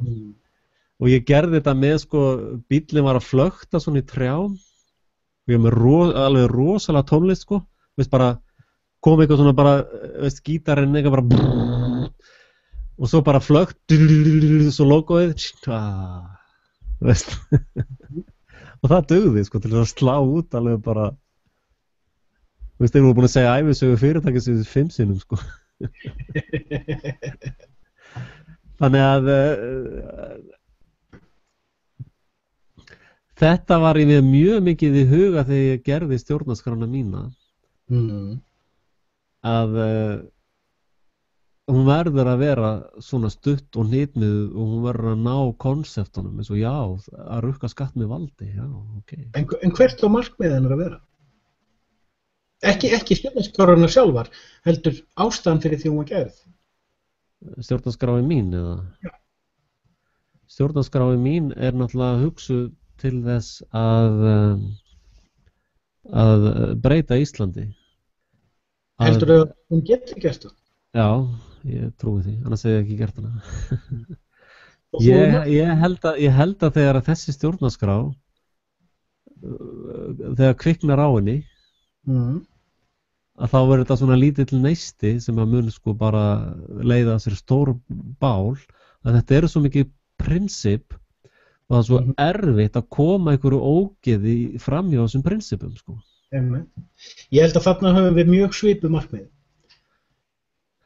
Já, markmiðin eru þau sömu að breyta hugsunarhætti og breyta þjóð Ég, og ég, ég myndi fá að orða þetta öðruvísi. Ég myndi segja frekar, ég er að segja við þá sem nennar hlusta á þetta hjá mér eða lesa þetta. Hér er verkfæri handa þér ef þú vilt gera breytingar. Þá er hér verkfæri sem þú getur notað. Ég sjálf hef enga afstöðu til þess hvort það verður breyting á heiminum eða ekki, landinu eða ekki. Ég sjálfur væri til í að sjá hana, en ég er alveg sáttur við að þetta haldi áfram eins og þetta gerir. Ég get ekki sagt við annað fólk, ég vil að landið breytist, ég vil að þú breytist. Nei, það er að byrja hjá sjálfum sér og síðan að fræða. Já, ég sætti mig kannski líka svolítið við að lífið mitt heldur áfram hvort sem Ísland breytist eða ekki. Og einhvern tímann kemur sá dagur sem verður minn síðasti og þá vil ég geta litið tilbaka og segja, heyrðu, í hvað hef ég varið tíma mínum? Í hvað hef ég varið þessari dásalegu gjöf sem að æviferill minn er? Já, ég reyndar ég hef fá skoðun, ég er náttúrulega með verkefni til cirka 200 ára í viðbót, sko. Já. Bara í huganum, sko. Það sem að ég á líka við að því við vorum aðeins að tala við erum svolítið að tala sko sama laukinn svolítið, að þegar að ég líti við mitt æviskeið þá verður það ekki, já, ég hef átt 200 bíla, já, ég átti þarna íbúð, já, ég vann þarna hjá okkur fyrirtæki, það verður ekki einhver svona ferilskrá, það verður hins vegar, náði ég að hafa afstöðu með þeim gildum sem ég trúi á í gegnum mitt líf. Og var þessi afstaða eitthvað sem að mun lifa mig? Já, ég reyndar stæðsta í mínu lífi er náttúrulega börnin, sko. Það er ótrúlega góð upplifun að eiga börn, sko. Og sko, það er kannski eins og ég hef sagt, sko, leið og það er komið svona alls konar nefndir og ráð og þing og atkvæðagreiðslur og þá ertu komin bara í sama farið í mínum huga, sko. Og þess vegna ég líkti þessu alkohólisma, sko, það er ekki til neitt hálfkák, sko, það þarf bara að ganga alla leið. Og þú getur ímyndað allt þetta froðu drull sem að liggur á skattkerfinu, það eru handrukkararnir, það er þeir sem að telja peningana og telja á hér og telja á þar og svo er öllu stólið á leiðinni og þegar búið að stela öllu þá er eina lausnin að drepa fólki bara og þá eru börnin amma og afarlaus og þetta endar allt saman í bara viðbjóði ógeð. Þannig að það er best að fólk bara siti með sín auða við sjálft. Og þá getur bara öll þessi froða farið heim og hugsað börnin sín, sko. Og reynt að koma í veg fyrir allt þetta tjón sem að er rótin á öllu ofbeldinu og öllum þessum anskota. En þá kem ég að einum punkti sem að mér finnst skipta svona smá máli. Það sko maður svona dagstaglega þegar maður horfir á ástandi í samfélaginu og sérstaklega kerfishugsunarhættinum, ég segi ekki kerfinu, heldur kerfishugsunarhættinum, því að kerfishugsunarhætturinn stjórnar flestu fólki. Þegar stundum svona fellast manni hendur og maður hugsar, fólk er F. Já. Fólk er fínt, það er ekki að tala við fólk, þetta er bara herðagrjót allstaðar, bara massíft herðagrjót. Já. En síðan, sko, ég hef persónulega reynslu af því að sjá fólk sem vinnur hjá stofnunum taka afstöðu sem að það getur ekki auglýst. Ég geti sagt til hluti en þá væri ég í rauninni að bregðast trúnaði. Ekki gera það. En ég hef séð fólk sem er að mæti vinnuna, vinnur í einu opinbera, vinnur eftir reglunum en á stöku stað sveigir reglurnar fyrir fólkið sem hann þarf að þjóna. Já. Fólk sem er með afstöðu hérna inni, fólk sem veit hvað það stendur fyrir, fólk sem veit að jú, ég þarf að mæti vinnuna, jú, ég þarf að borga þennan mustristoll en þar sem við á þá ætla ég að renna fyrir fisk. Já. Með öðrum orðum þá, og þess vegna vil ég ekki dæma fólk, sko þú getur mætt á morgun lögregluþjóni sem að kannski var í sérsveitinni fyrra en hefur tekið innri umbreytingu hjartans. Páll Postuli segir í Hebreabréfinu að orð Guðs er eins og máttugt tvíeggja sverð þess umbúið, já, þess sem getur hjartaðinu. Já, hann ætti nú að vita að hann vann við að drepa henni kristnu hvar sem til þeirra náðist. Nei, ég hef aldrei dæmt neitt mann. Ég hef alltaf reyndar þegar ég var með eftir, ég setti það held ég undir allar athugasemdirnar. Allavega það í hausnum á rásina. Ég aldrei að tala persónur, aldrei ever sko. Ástæðan fyrir því líka náttúrulega ég að tala svona hart til sérsveitaramanna og þeir sem að unna þessu morði á Sævari að þeir eru að eyðileggja sitt eigið þjóðfélag, þeir eru að eyðileggja sitt líf, þeir eru búin að tapa sálinni sinni sko. Sko, hvernig heldur þú að þessum löggilta morðingja líði í dag? Já, við náttúrulega sjáum myndir á honum líður mjög illa. Þetta fólk hefur alveg gjörsamlega að tapa sálinni sko. Sem mjög slæm staða fyrir allt fólk að vera á. En sko ég tek ekki einu sinni yfir í þessar deildir sko. En ég talandi stjórnarskrána og seljana að koma þessu í sölu, ég hafði óbúrslega, ég hef svo margar góða reynslur eins og ég var að selja landið þitt Ísland og ensk-íslenska orðabókin í heimasölu sko. Ég veit ekki hvort þú hefur pröfað það. Jú, ég hef prófað svo leiðis. Já. Það bara, ef þú þykist vera sölumæður, ef þú ekki pröfað það, þá tek ég ekkert markaður, ef þú ekki tekið engin þannig. Annað, ég var að vinna í trúboði líka. Ég gekk í hús með biblíuna kallið minni 3 ár. Nákvæmlega, þannig að þú veist hvernig þetta er. Já. Og þú veist það að, sko, sumir sölumenn héldu að báðum bókunum, sko. Ég gerði það aldrei. Ég var bara með svona coverage sko og svona möppu með 2-3 síðum sko. Það nægði mér til þess að selja sko. Já. Og það að sama með það sem ég reyna að gera og þess vegna ég að segja sko stjórnarskráin mín að starffræðingurinn sem maður að einfalda mest, hann vinnur sko. Já. Og sko ef þú hélst á bókunum það óbúrslega þreytandi og erfitt sko að sýna. Mikið betra að hafa þetta létt og meðfærilegt og líka fólk vildi kannski fá þetta og skoða sko með að vara að tala við mig og þú rétt 13 kílóa bók sko. Það var ekki alveg að virka sko. Þannig ég bjóð mig til möppu sem að fólk bara já, svona myndir og svona og svo stundum var ég að breyta fólkdænum sko. Þetta hvað fólk féll fyrir og stundum sá ég að fólk var ekki að fíla eitthvað þá breyti ég því sko. En þú kannast við eitt úr trúboðinu. Þegar þú nærð, það ákveðið moment sem þú nærð fólki.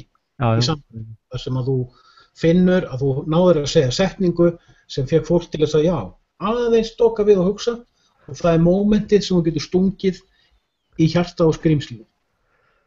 Þar svo getur byrjað að segja því frá annarri sín og ekki til að yfirtaka, ekki til að þröngu upp á, heldur bara að segja, heyrðu, ég náði aðeins að rugga bát þinnar heimsmyndar, nú ætlum ég að sýna þér aðra og svo ég farin. Já. Og undantekningarlaust, það var mín reynsla, að þegar ég hitti þetta fólk aftur, þá var það komið með 2-falt breiðari sýn en áður. Ekki sýn eins og mína, ekki sýn eins og hafði áður, heldur nýja sýn. Og það sem ég svolítið að sjá í umræðinni, hvort sem það hér á landi eða erlendis, ég mjög heillaður umræðin erlendis að skoða hana, að það allstaðar í heiminum þessi vakning. Já. Þessi vakning það eitthvað í bígerð, það eitthvað í vændum, við vitum ekki hvort það gott eða vont. Ég kalla þetta the great transformation á ensku, eða umbreytingin mikla, það eitthvað meiri áttar hugafarsbreyting í uppsiglingu. Já. En það sem ég sé með mig eða þig eða fleiri kollega okkar, bæði Íslendinga og útlendinga, sem eru að skrifa, eru að fjalla eru að benda á hluti, við erum allir að leita af einum rofa. Já. Þessum rofa, þar sem þú ýtir á hann, hvort sem það þessi einfallleiki sem þú ert að útskýra, 3 sekúndur með 3 ár, eða eitthvað annað, það einhvers staðar rofi, við erum allir að leita á hann. Ef þú næðir að hitta á hann að rofa á morgun, þá lofa ég því að fullt af mönnum sem í dag myndu vera ósammálaðir myndu verða sammálaðir daginn eftir vegna þess að við náðum að hitta á rofan. Já, það reyndar sko, ég hugsa allt út frá markaðsfræði sko. Já, ég að hugsa þetta út frá trúnni í hjartanu. Það sem ég skil hvað það meinar, en þetta minnir mig á einmitt aðra markaðssögu, það sem ég var að vinna fyrir fyrirtæki sem var að selja sláttuvélar sko. Já.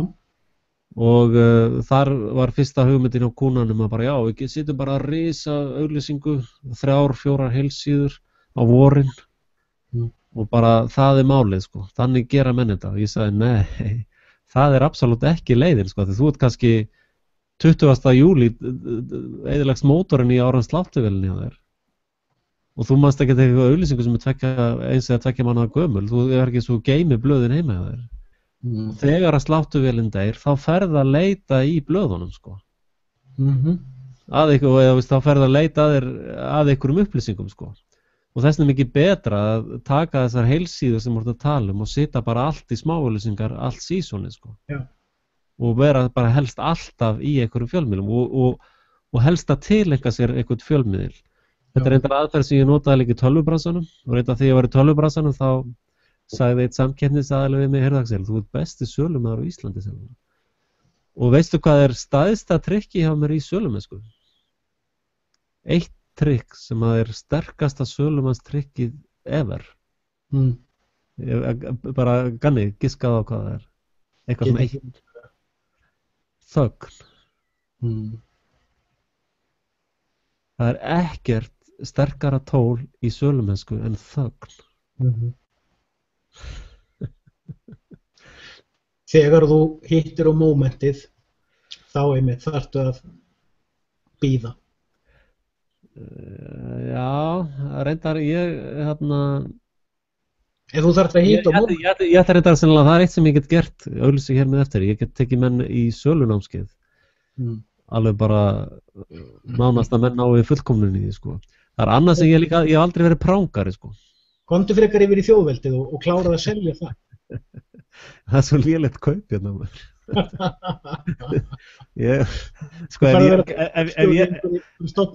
Ef ég gerði sömu kröfu og læknar að fá 50% kaupækku þá fengi ég samt ekki neitt. Þú færð RÚV. Þú mátt vera útastjóri RÚV. Nei, takk. Það myndi heita þrúf.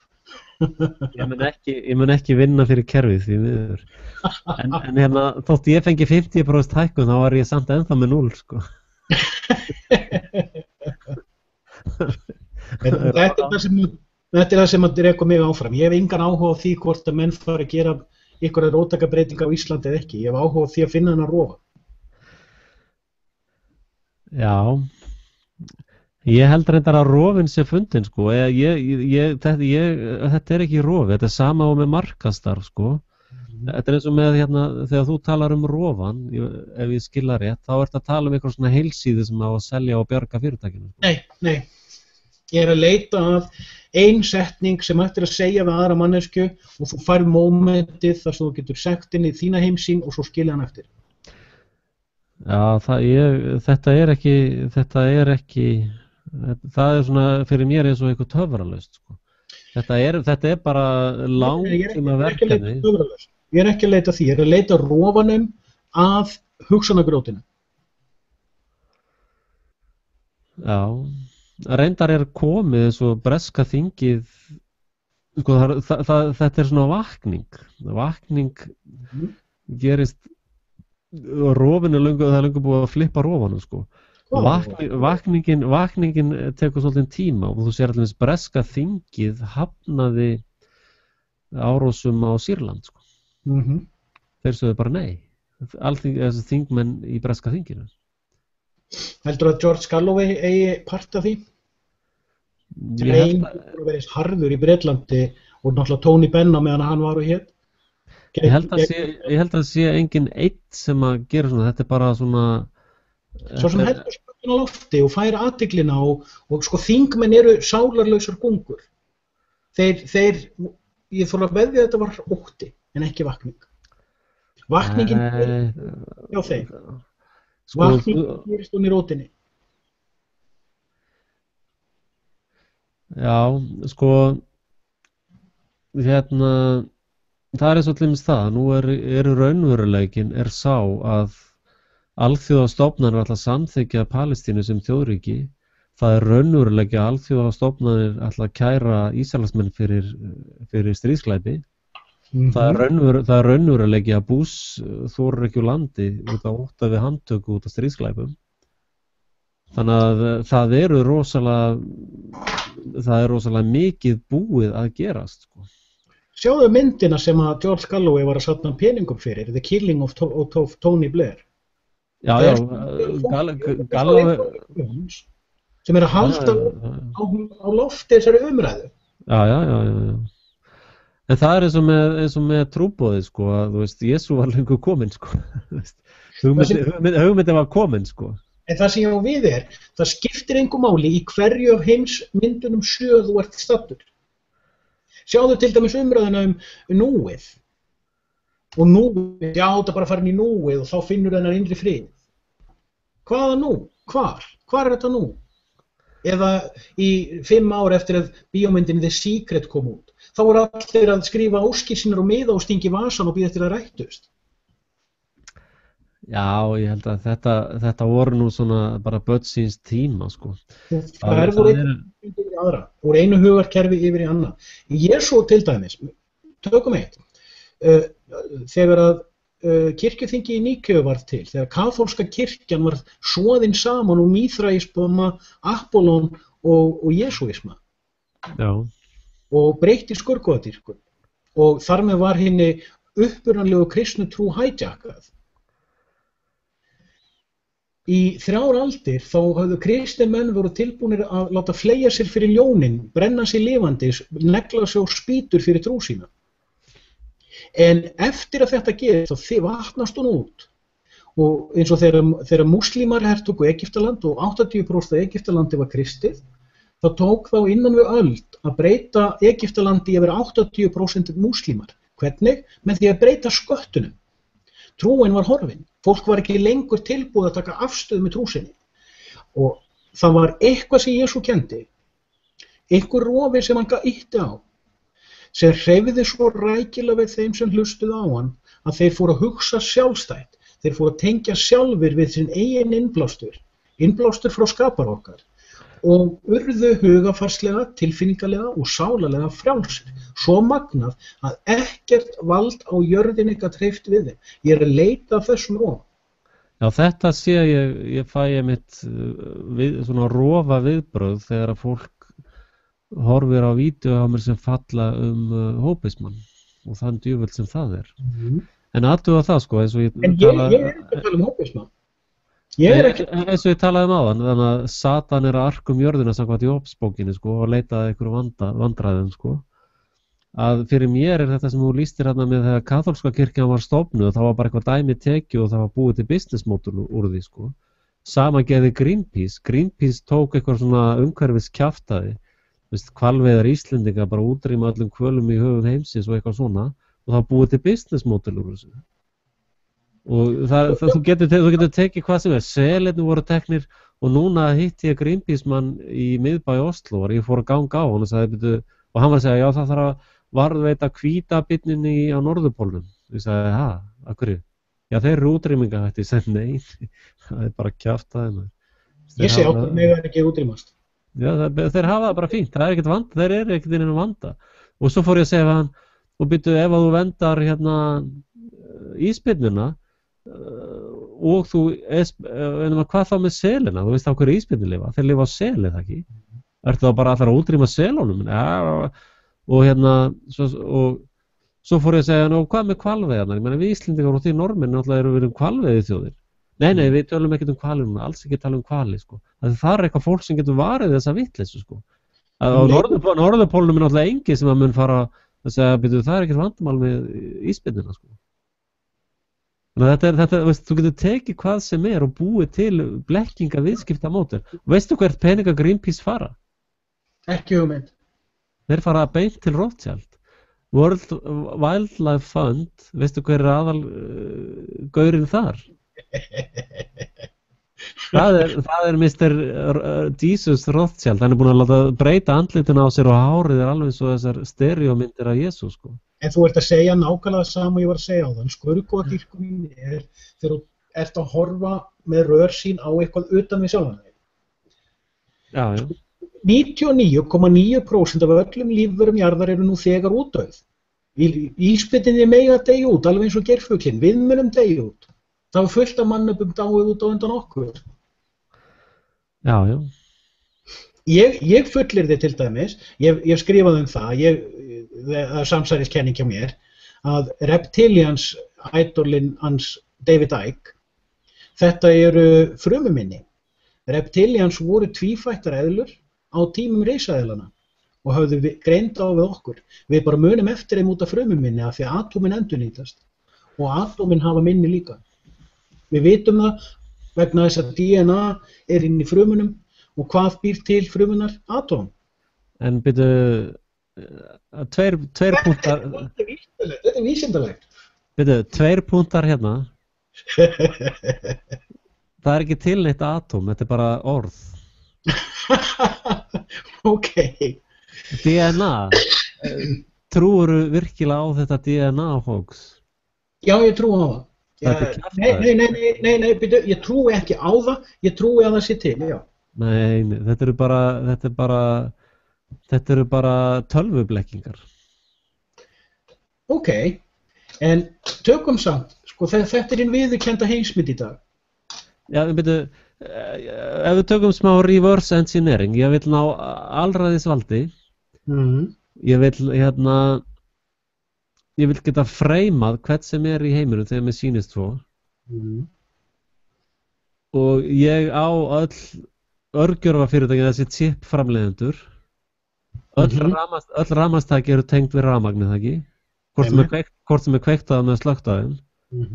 Þetta þýðir að ég er með stjórn á öllum DNA greiningavélum, öllum kattskörnum og blattskörnum og ég er með stjórn á öllum þessum tækjum á spítulunum. Og svo er ég bara við takkaborðið, já, betur hverjir eiga að fá krabbamein í dag, segir, já, ok. Og það var bara, og það er, og veistu, þegar ég var í kirkjónum heimallum, þá kom fólk með krabbamein og kom bara í fyrirbæn og eitthvað svona og var kannski 2-3 mánuði, svo fóru aftur til krabbameinslæknisins og það bara, það er ekkert krabbamein lengur eitthvað. Þú veist, þetta krabbamein er bara blekking, sko. Þetta er bara, þú veist, og með reverse engineering, þetta er fræðilega hægt, sko. Þetta er ekki útilokað. Og allar ykkur að segja mér að þeir sem að þessi control freak, sko, nýti sér ekki svona tækifæri. Ég veit það, ég er sáttur við heimsmyndina, vísindaheimsmyndina DNA og stóru sprengju og atómin og svo framvegis. En hvort það er rétt eða rangt, ég gef því ekkert vægi. Ég er alveg trúr minni heimsmynd þannig. Þetta er eins og hérna hendin á mér, sjáðu. Hérna, það er ljós sem kemur hérna á hendin á mér. En sérðu ljósið hérna? Ég sé ekki ljósið.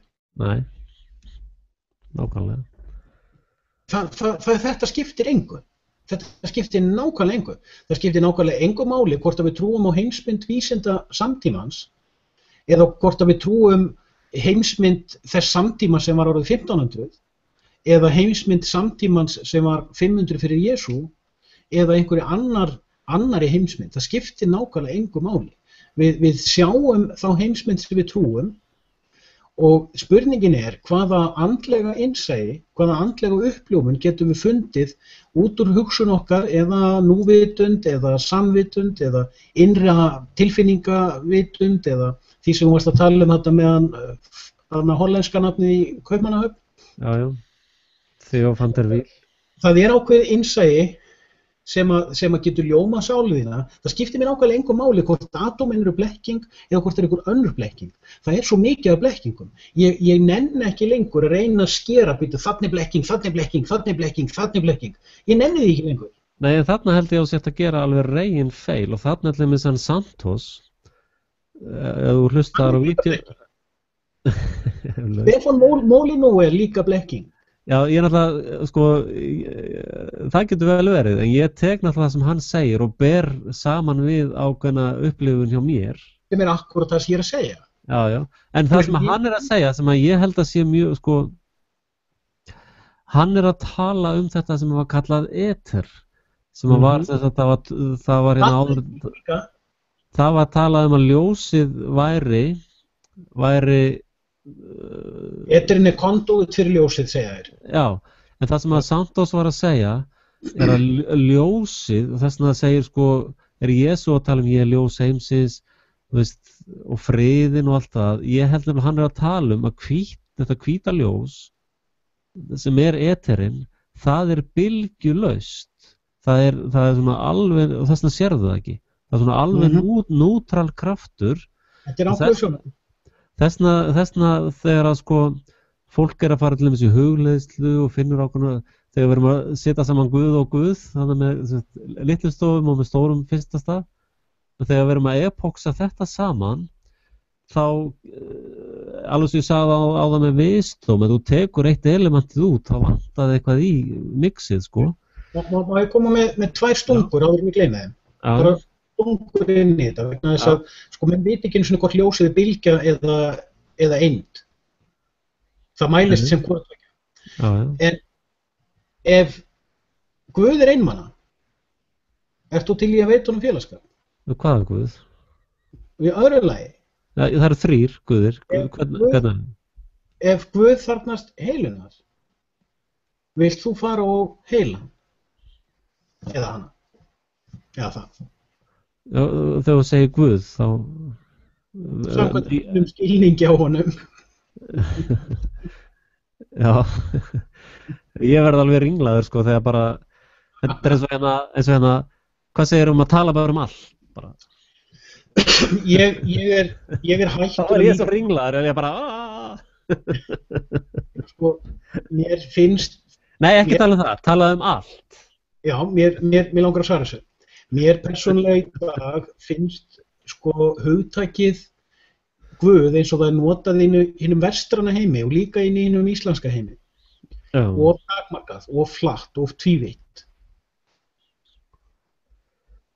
Og ég er, sko, eiginlega meira minna hættur að nota orðið Guð í mínum hugsunum. Ég hugsa frekar sköpunarkraftur alheimsins. Þú notaði það orðið mitt bara, epoxy. Það er rosa flott. Það er skilna. En hún hérna einmitt þessna var svo flott, ég held að ég fengi deilingu frá þér fyrst hana þarna, hvað heitir hún? Sem múslimi. Kona, lesbían. Já, hún hérna, Manji, Hirshan Manji, eitthvað slúðis. Já, hún einmitt að segja það sama múslimaheiminn, sko.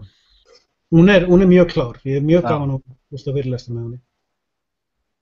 Þannig að þessi vakning er beggja vegna þar, sko. Já. Það er miklu meiri í gangi inn í íslamheiminum heldur mogginn vil segja þér. Lestu moggan? Nei, ég er að gera grín. Sko, Gunnar Dahl sagði einu sinni að mogginn væri biblía Íslendinga. Já. Það er nú svolítið langt síðan að það var, sko. Það var þegar það kom inn póstlúguna, sko. Já, segjum þá bara Fréttablaðið. Ég hef náttúrulega ekki séð Fréttablaðið í 4 ár. Í 4 eða 5 ára hef ég ekki séð Fréttablaðið, sko. En ég er að vísa til þess að það sé einhver vitund sem að uppfyllir allt. Og okkar vitund sé partur af henni. Og þar vil ég meina sköpunarkrafturinn sé. Hvort að við köllum það eter, hvítt ljós, innri friður, atóm, epoxy, það skiptir mig engu máli. Vegna þess að ég vil ekki festa mig á einhverju labels hillu. Vegna þess að þá missi ég frelsið. Ég held að ég hafi í Guð og Guðvíti og minnu svolítið greitt úr þessari gatnaflækju, sko. Mjög fínt. Ég er alveg sammála því. Hvort því hvernig gatnaflækja heimsmyndar samtímans er eins og flækjufóturinn sjálfa sig, já. Tvigg og viðutan. Já, í raun gæti ég skrifa, sko, eina bók þetta Guð og Guð konsept, sko. síðan gæti ég tekið það alveg yfir í vísindamegin líka, sko, sem atóm, alheimur, svarthol og allt þetta kjaftaði, sko, sem í raun sama ruglið, sko, sama lygin, sko. Sko, hver svo sem heimsmynd samtímans þá þurfum við heimsmynd til þess að horfa á. En leið og við segjum þetta hinn rétta heimsmynd, þá erum við líka þar. Eins og hver var það ekki? Henry Ford sem sagði fyrstur, skilgreindu takmörk þín og þau eru þín. Já, þetta er alveg rétt, sko, en þetta að svipa og segja, sko, við þurfum ekki tungumálið og orð til þess að tjá okkur. En með því að senda út þessi skilaboð nota ég tungumál og orð, sko. Já, þannig ég komin í þess að þið sjálfa mig, sko. Terence McKenna var mjög heillaður þessari pælingu. Sama og ef að ég sanna það að ekkert sé til, að þetta sé allt saman bara epoxy og eitthvað misskilningur, sko. Að þá ég búin að afsanna mig, skilur við. Sko, Terence McKenna vill meina það tungumál, það sem sé að vandamál tungumáls í dag séu orð og skilgreiningar og karaktersett.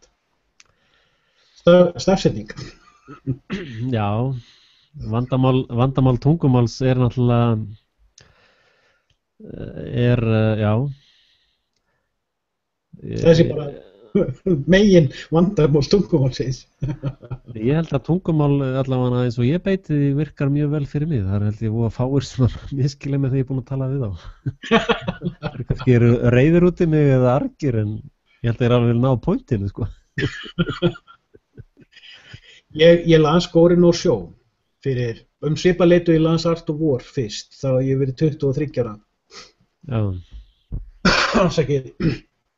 Þá las ég þessar 2 bækur fyrst og las þær öðru hvoru næstu 5 árin. Górin og sjó endar á 5, þetta 5 kaflar. Górin og sjó japanska og þýðir bókinu 5 hringja. Já, já. Og hún skrifaði manni sem hét Miyamoto Musashi og var skylmingameistari í Japan. Hann byrjaði að skora menn á hólm þegar hann var 13 ára og hætti því 50. Skoraði á hólm í vígi eða í dýpætt? Já, í skylmingum, japanskum skylmingum. Já, hann var að samúræja ætt og það var hefð fyrir því í Japan að samúræjar gátu skorað hvern annan á hólm hvar sem var. Já, já. Og þá var það ekki morð ef það var einvígi. Það var bara einvígi var partur af þeirra heiðri eða þessu búið og pælingu. Þetta á svipuðum tíma Oda Nobunaga var uppi og hann sem að varð svo síðasti sjógunættin, síðustu 2 aldirnar, ég man nú ekki hvað hann heitir. Ég man það ekki. En skiptir ekki öllu. Gaurinn neyddist til þess að gerast einsetumaður. Eina leiðin fyrir svona skylmingameistara til þess að hætta að vera skoraður á hólm sjálfur. Síðustu árin, þá var hann ekkert að skora á hólm. Það var endalaust verið að skora hann á hólm. Þá sem myndi drepa hann yrði náttúrulega frægastur. Já, já. Þetta var náttúrulega fótbolti þess tíma. Já. Eina leiðin fyrir svona menn til þess að fá frið var að gerast einsetumenn og sinnast þá trúanlegri iðkun. Já. Og hann gerist einsetumaður og hann fór að sinna því að mála myndir og yrkja ljóð. En það var endalaust verið að leita til hans kennslu. Menn vildu læra á hann. Já. Og hann neitaði því öllu.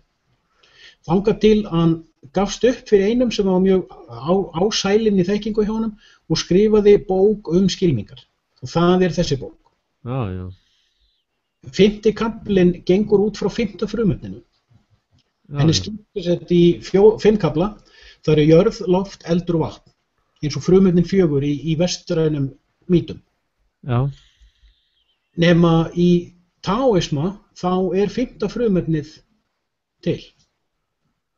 Já. Og ég veit ekki hvort hann hefur verið beint úr taoismanum, en þessi hugsun til í taoisma, en í Miyamoto Musashi hefur mjög líklega verið shinto-trúar eða með einhvers konar zen-búddisma. Það svo mikið af samsviðum í Japan, einhver epoxy samsviðum, að þessi kafli var ein blaðsíða. Já. Eða bókin ekkert. Bókin tómið. Þetta ýmist þýtt á ensku sem The Book of the Void eða The Book of the Nothingness. Og sumstaðar í mínum skrifum þá getur mér sér séð að ég vitna stundum í þegar ég að tala Guð eða trú að ég hafi þetta frá hinu stóra engu. Já. Bókin tómið segir að allt sem til í tóminu. Tómið sé samt tómt, því annars væri það ekki tómt. Og það veit enginn hvort tómið og í rauninni það hvergi, því ef það væri einhvers staðar þá væri það ekki tómt. Já. Þetta náttúrulega svona miðgarðsormurinn að bíta í skottið á sér eða hvolpur að elta skottið á sér. Þetta það sama í með Guð, þú veist, ef að Guð almáttugur, getur hann þá skapað svo stóran stein hann getur ekki lyft honum, sko. Getur þú smíðað svo stórt hús og getur ekki lyft því? Já. Já. En ég ekki almáttugur. En þú getur samt tekið þau sundur og samt fært á stað. Þannig að þú veist, þetta sama hugsunarvilla. Nei, þannig verið að tala í samhenginu almáttugur, sko.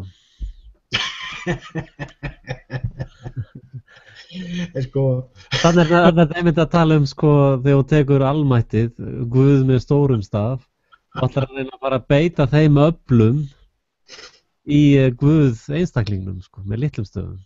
Já, þessu get ég svara best á ensku. Everything is an illusion. Já, þá lendur þannig ertu í þessu sama, sko, það þá ekki það sem þú varst að segja illusion?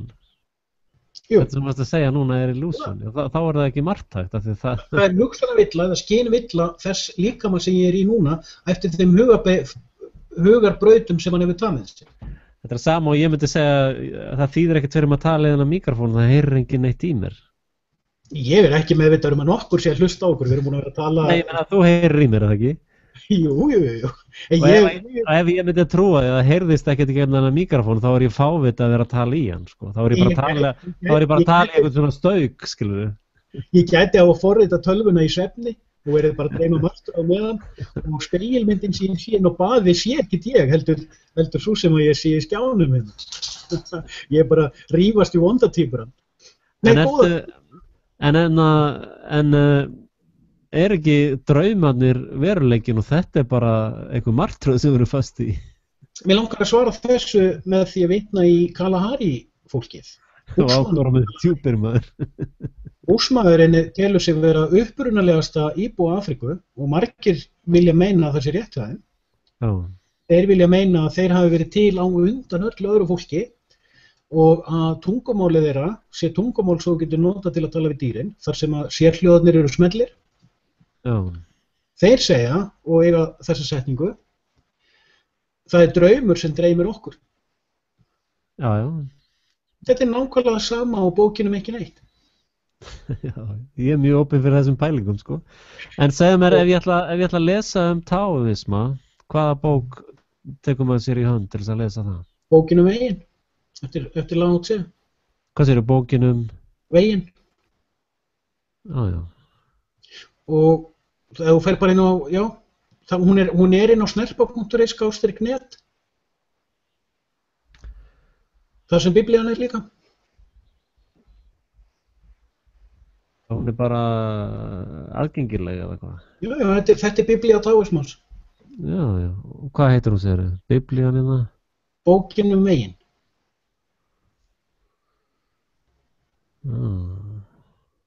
Allt efni í stafrófs, er það eitthvað?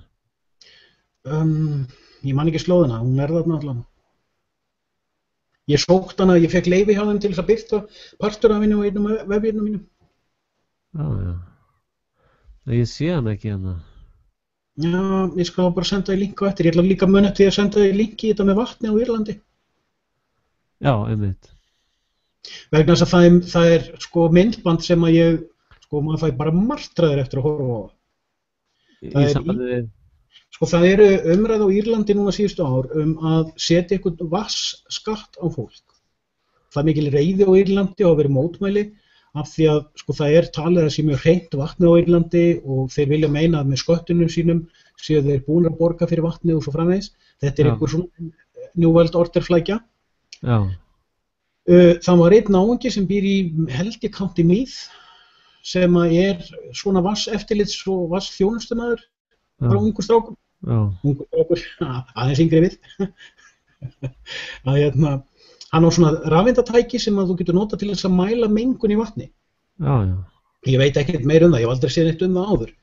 En hann tekur vatn úr krananum, setur í vatnsglas á borðið, svo tekur hann úr bara flösku sem þú kaupir út í búð, vatnsflösku úr búð, tekur vatnið og mælir mengun í þeim og annað glasið úr krananum var mjög hátt mengunarstig. En síðan gerir hann dálítið sem mjög sláandi, þetta 10 mínútna myndskeið, að það til eitthvað rafeindatæki, einhvers konar ósónjónunar eitthvað fyrirbæri, sem að ef þú setur það í vatn og hleypir straumi á og býður, þá fer það efnaskipta sér. Ef það einhver snefilefni í vatninu, þá fara þau að skipta sér. Og á 10 mínútum varð kranavatnið brúnt, freyðandi, með svona málmgjá og ofan á og alls konar drullu í. Og maður bara horfði á þetta og sagði, fuck, 10 mínútum var þetta bara eitthvað sem maður hefði drukkið við þorsta. Og hann endaði að segja, vatn H2O. Það sem var áðan glært í þessu vatnsglasi var ekki vatn, það ekki H2O. Og ég hugsaði bara, vá, svona tæki ætti að vera til á öllum heimilum. En dugar ekki að eima vatn á eða? Ég veit það ekki, ég veit ekki nóg þetta. Það bara 3 vikur síðan ég sá þetta. Og ég hendi þessu áhaldi inn á The Great Transformation síðan að segja með. Og ég sett bara til þess að mun eftir þessu og ég ætla að grúska meir í þessu. Mér langar í svona tæki. Eins og þú ert ofta að tala varðandi eitrun og annað. Ég veit nú ekki hvort að settur flúor í vatni á Íslandi. En ég veit að það búið heilaþvóman í það að tannbursta sig með flúori. Og ég get sagt til hans eitt svolítið skemmtilegt. Ég var fyrir mjög sérstakri reynslu núna. Málið að ég mjög sjúkur í kolvetni. Og ég elska að maula á keksi eða smyrja með brauðsneið eða fara í bakaríið og fá mér snúð. Bara, og ég eigi epli að ég snerti það ekki. Ég þarf að neyða mig til að fá mér epli. Ég keyri frekar út í bakaríið að ná mér snúð. Og ég búinn að vera í átaki núna síðan í haust, ég búinn að vera í átaki reyndar í 2 ár, að smátt og smátt trappa út kolvetni.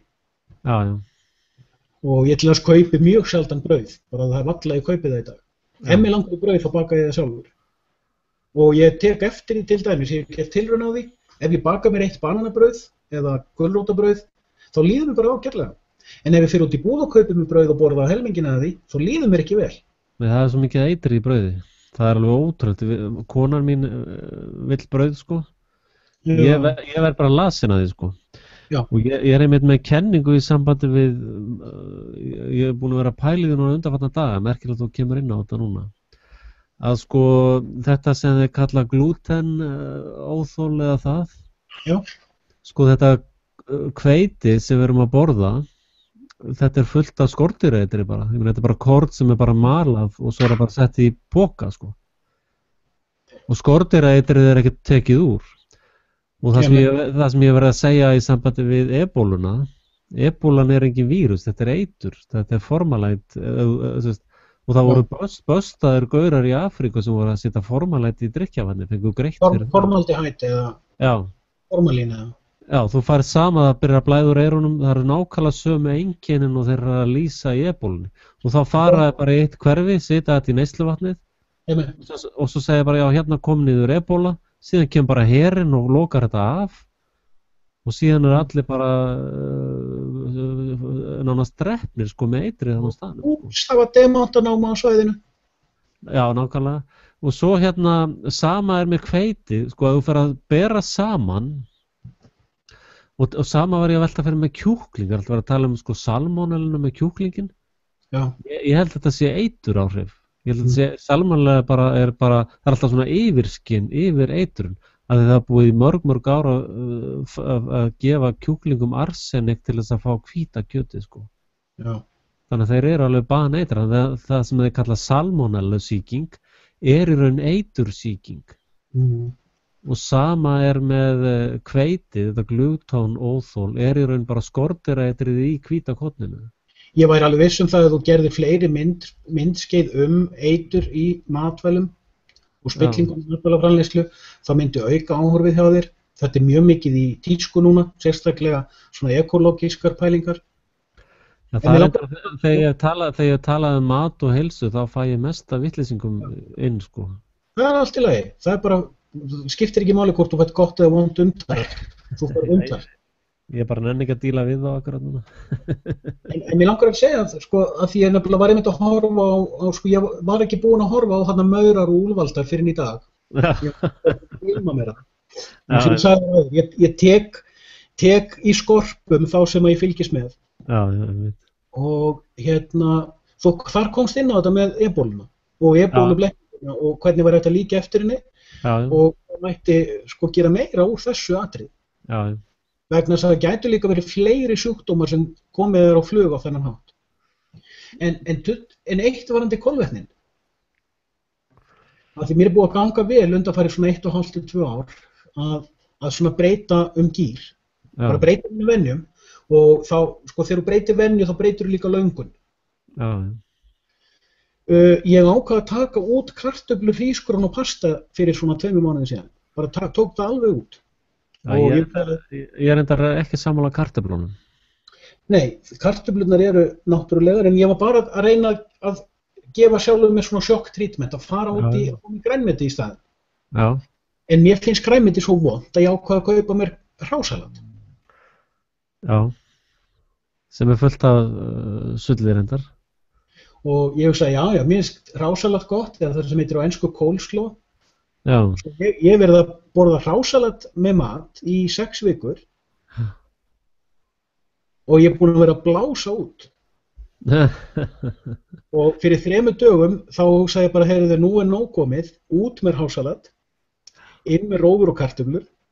Og 5 dögum mér farið að líða mikið betur og ég tók eftir því að ég var komið með bjúg og hann farinn á 2 sólarhringum.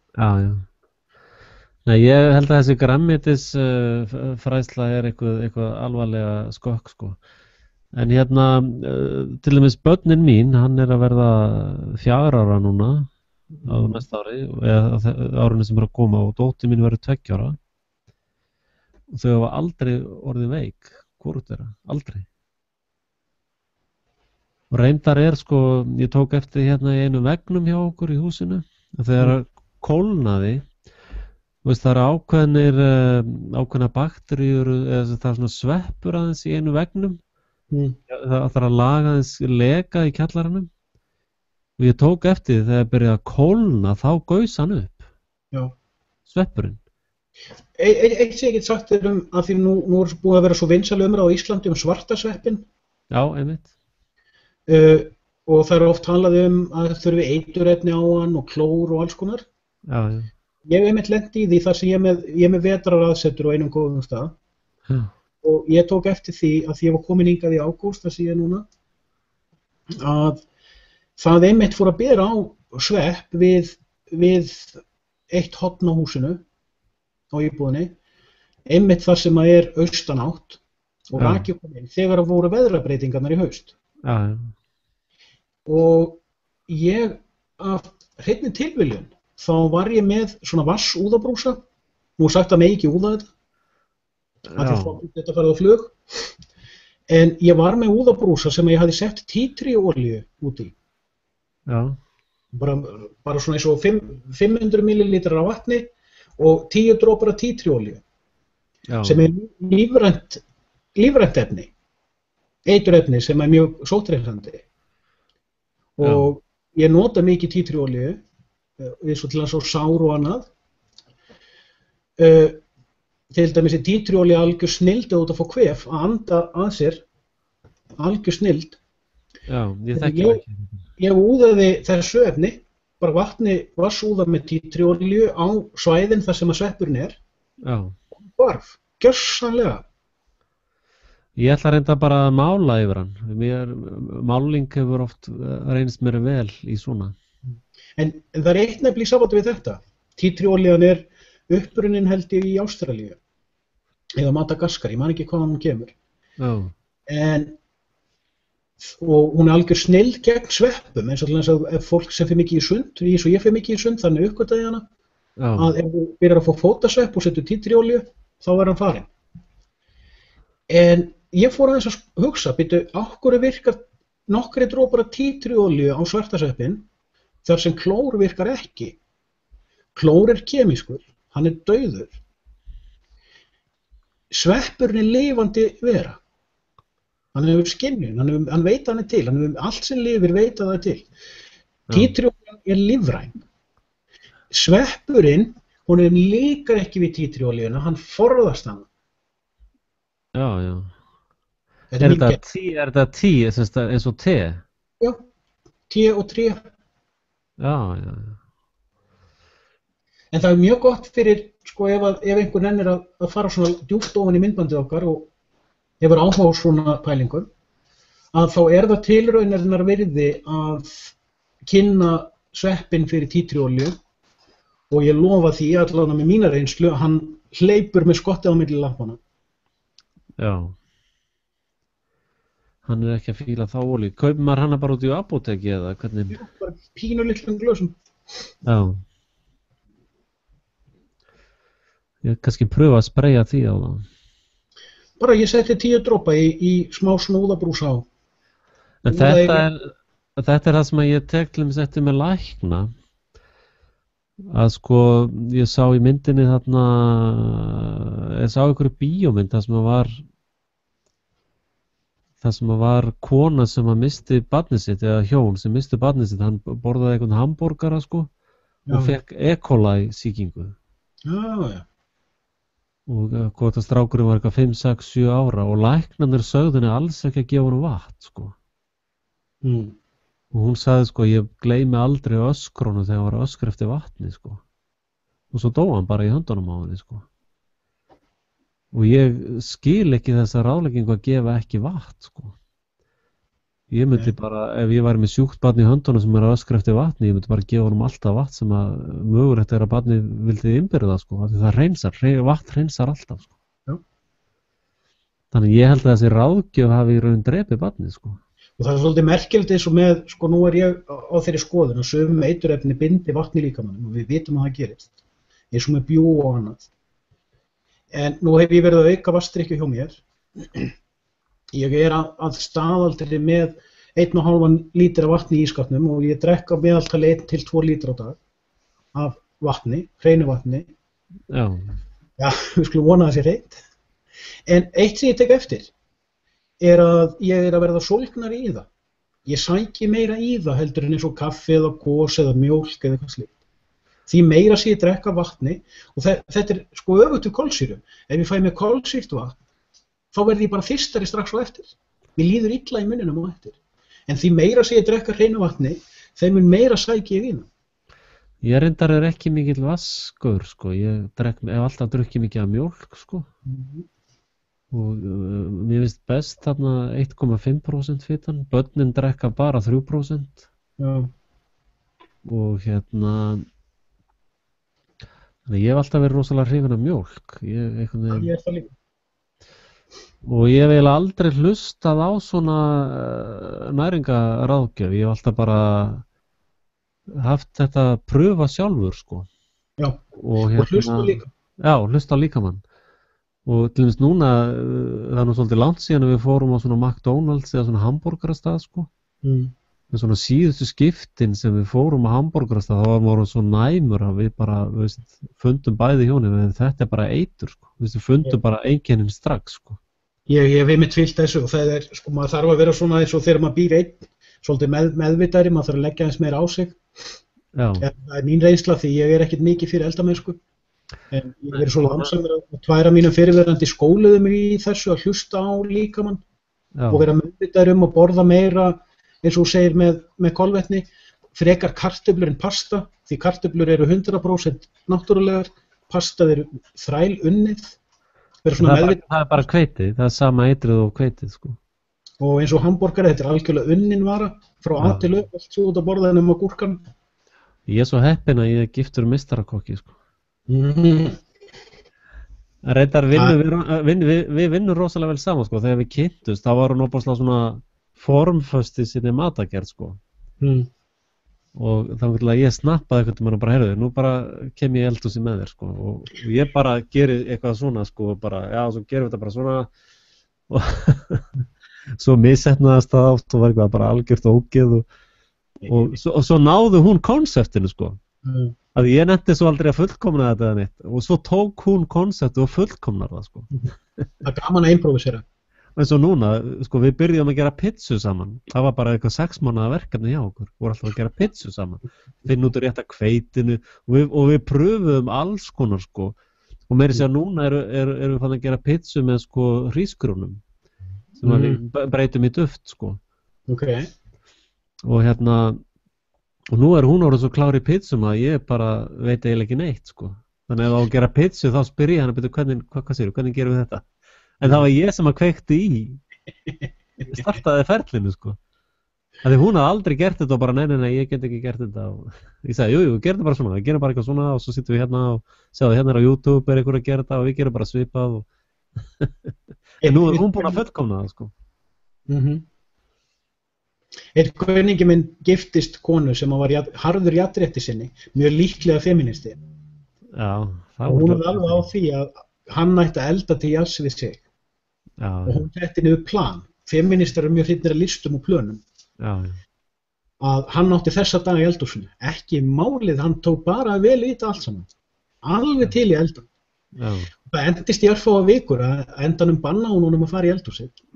Hann setti pottana í diskaskápinn og diskana í pottaskápinn þegar hann gekk frá og því miður kunni hann bara grónagraut og hafragraut.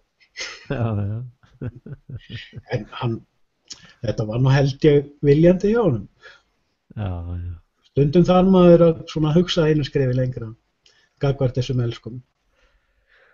Já, kellingar eru nú bara eins og þær eru.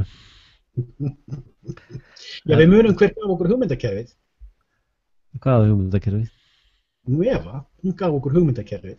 Vakti bónda sinni upp miðja nætur til þess að ræða málin. Þar til hann var svo ringlaður í hugmyndakerfinum að hann fór að dæma munin á gott og góð og illu. Er þetta ekki allt saman einhverja lygasögur bara? Þetta er allt saman blekking. Adam þýðir atóm, sko. Það segir samt og sjá. Það er atóm. Það er Adam, sko. Það er mjög góð pæling. Já, hann er mjög djúpur kallinn, sko. Hann er góður. Já. En já, herruðu, nú þarf maður að fara að sinna fjölskyldunni. Þetta búið að vera hvað, 3,5 tími, eða ekki? Svona á að vera í áramótunum. Hvað segir þau? Svona á að vera í áramótunum, brenna þetta. Já, en fyrst þetta er svona áramóta sjó, hvernig heldur að 2015 verði? Bara sama hjakkið? Heldur að verði heimstyrjaldir? Ég hef áhyggjur á hvert þetta er allt saman að stefna. Ég sé meiri glundróða í alheimsmálunum, heimstjórnmálunum. Já. Og mér finnst skrítið að það er ekkert verið að tala um Kína, ekkert verið að benda á Kína, enginn að fylgjast með Kína, ég veit ekkert hvað þeir eru að pæla. Jú, Kínverjar voru að lána Rússum núna nauðavarnalán og Rússar voru að opna SWIFT-kerfi hjá sér í Rússlandi. Þannig að þetta BRICS-samkomulag er að fara á fullt flug. Já. Og ef að menn hafa einhvern veginn lifað undir einhverju einókunum, þá er það að breytast núna, það er ekki lengur einókun. Ísland getur til dæmis valið að taka nauðavarnalán hjá BRIC eða hjá IMF. Og er ekki Kínverjar búin að bjóða Íslendingum að kaupa skuldina þeirra? Já, Rússar hafa mikinn vinskap við Ísland alltaf, þannig að við höfum, ég held að sko, ef að New World Order nær ekki þessu sturlaða útrýmingadrasli sínu, þess að var flutt frá Þýskalandi og frá reyndar Rússlandi, þess frá Stalin og Hitler. Það er búið að hvíla sig núna frá stríðslokum og er búið að leynast í Bandaríkjunum og Ísrael, sko, þangað flutti þetta drasl. Sko, ef gullforðin er ekki að safna saman í New York og Fort Knox. Gullforðin er á Filippseyju núna. Já, ég tekið vel eftir þeirri fullyrðingu þínu, menn ég hef verið að spyrja hvað ef hann er ekki á Filippseyju? Hvar er hann falinn þá? Hver væri þriðji mögulegi staðurinn? og þá kom Kanton upp í hugan og tengingin við Tíbet. Já, þá þarftu líka að skýrgreina gullforði hverra. Sko, gullforði Vesturlanda í Filippseyjum. Hver á gullforðan? Við eigum 20.000 tonn á honum eða. Það Vesturlandakerfið á Vestur IMF kerfið með sinn gullforða í Filippseyjum. Kínverjar og Indverjar og Pakistanir hafa verið að kaupa gull eins og engis í morgundagurinn. Þjóðverjar líka, en þeir geyma ekki neitt af sínu gulli. Hverjir? Þjóðverjar hafa verið að kaupa gull, en þeir geyma ekkert af sínu eigin gulli. Þeir hafa keypt það hvert á? Ég veit það ekki. Það svo erfitt að fá góðar upplýsingar um þetta. Ég búin að sjá einhverja fyrirlestra og einhverja upplýsingar, en svo gleymir maður að rekja þetta. Og það eru hlutir sem ekki verið að segja frá og ég spyr allt. Ég hef ekki heyrt að Þjóðverjar sé að kaupa gull eins og engis í morgundagurinn. Ég sá góðan fyrirlestur um þetta í sumar, ég finn hann ekki aftur. Bara ég læti vita að við rekst á hann aftur. Já. Nei, gullið almenningur í Indlandi og Pakistan hefur keypt gríðarlega mikið af gulli. Í Kína almenningur að kaupa gríðarlega mikið af gulli. Rússnesk stjórnvöld eiga gríðarlega mikið af gulli og það þetta sem best að ef almenningur á gulli, það svo erfitt eins og í Líbíu þá mætti bara og í Úkraínu í Líbíu mætti bara eitthvað sérsveit og tók 150 tonn af gulli sko. Eins með Úkraínu? Já, það voru milli 35 og 40 tonn tekið þar. Og vestur? Já, en það sem hefur verið að gera sko að og það ástæðan fyrir að menn að segja að Vesturlandakerfi muni hrynja bara á örskot stundu að Fort Knox tómt sko. Já, menn að segja það. Og Comex-markaðurinn sem pappísmarkaður með gull, þeir eiga örfá tonn sjálfur sko. Þannig að það sem að fólk veit ekki að gullmarkaðurinn snýst allur verðbréf. Gull geymt á einum stað, það eina sem þú gerir þegar þú kaupir gull að þú kaupir ávísun á þú eigir gull. Já, ekki þú kaupir gulli sjálfur. Ég keypti smá gull sjálfur sem að kona mín á. Já, ég kannast við þetta, en vinkona mín var að vinna tíma í Sádi-Arabíu, hún var að vinna með mikið af fólki frá öðrum heimshlutum, hún var að vinna í fluginu þetta. Já. Hún talaði til dæmis það þegar indversku flugfreyjurnar voru að fá útborgað, þá fóru það beint á markaðinn þar sem þær gátu keypt gull. En hvar á Íslandi kaupir gull? Hvergi? Á Íslandi minnur? Já. Ég kaupi hún hefur keypt bara í Svíþjóð. Já, ok. En þú ert náttúrulega líka út í heimi. Ísland aðeins öðruvísi. Já, ég reyndar þessi aðili bauð mér að selja til Ísland En það sem að mig langar að rekja svona af því að ég þarf að hlaupa, Sunna þarf að fara út að guppa. Að ef við horfum á stóru myndina. Já. Þetta myndband sem ég þarf að finna aftur, ég var að reyna að leita því daginn, mér láðist að vista það nefnilega. Þeir voru að tala að Rússar ættu tæp 2000 tonn, eitthvað í kringum 1700 til 1900 tonn. Þeir töluðu að Englendingar hefðu selt meiri eða minna allt gullið sitt þegar Tony Blair var forsætisráðherra. Þeir töluðu að Þjóðverjar hafi verið að hamstra gull og verið komnir upp í 1300 tonn og svona var rakið áfram, en þeir sögðu Kínverjar eiga yfir 3000 tonn. En það sem ég fór aðeins að hugsa, sérstaklega eftir hana vinkonuðina sem var hjá World Bank, Karen Hudson, og þetta með Filippseyjar og fleiri, ég fór aðeins að hugsa þess meira, býtu hvað í gangi? Follow the money. Það svo mikið af blekkingum í gangi, vald snýst peninga, sá sem á peningana og sá sem nær að verja peningana, gullið, hann ræður. Bandaríska hagkerfið sem að stjórnar líka evrópsku hagkerfinu og öllum vesturveldunum hefur ekki notað gull síðan 1971 eða 2. Og við vitum ekkert hvað orðið á gullinu, við vitum ekki af hverju bandaríska, eða IMF réttara sagt, og Rothschild að reyna að koma gulli til Bandaríkjanna. Ja, byrju, Rothschild þeir allar þurrka Bandaríkjanna gulli, sko. Og sko, Rothschild fékk einkaleyfi á gullverslun eftir Napóleonsstyrjöldina og í gegnum World Bank of England. Sko, þetta þú veist, ég spyr, hvað það sem enginn að tala um? Það enginn að tala um hvað Kína að gera. Það enginn að tala til dæmis um það að Kínverjar taldir að miklu leyti meira eða minna eiga efnahagskerfi Bandaríkjanna í dag í gegnum sína fjárfestingar. Hvert verið að safna gullinu? Hverjir að reyna að geyma gull? Ja, þarna eru gaurar sem ég hef hlustað mikið á sem að fjalla mikið um gulli, það Gerald Celente til dæmis, það Paul Craig Roberts og það Greg Hunter, hann með gríðarlega mikið af fólki úr gullbransanum í viðtölum. Þannig að þessir menn eru nokkuð vel með púlsinn á gullinu, sko. Comex markaðurinn hérna á Vesturlöndum, hann á ekkert raunverulegt gull, þetta bara pappírsdrasl. Gullmarkaðurinn í Shanghai, hann allur forðaður upp á gulli, þannig að þeir eru með nóg gull í Shanghai, sko. Kanton borg sem aðeins upp frá Hong Kong. Hong Kong rosalega stór heimsverslunarmiðstöð. Kanton varða áður en Hong Kong varða. Kanton hefur verið í margar aldir ein aðal verslunarborg Kínverja. Já, það getur vel verið að þeir geymið það þar, sko. Þetta bara punktar og eternum.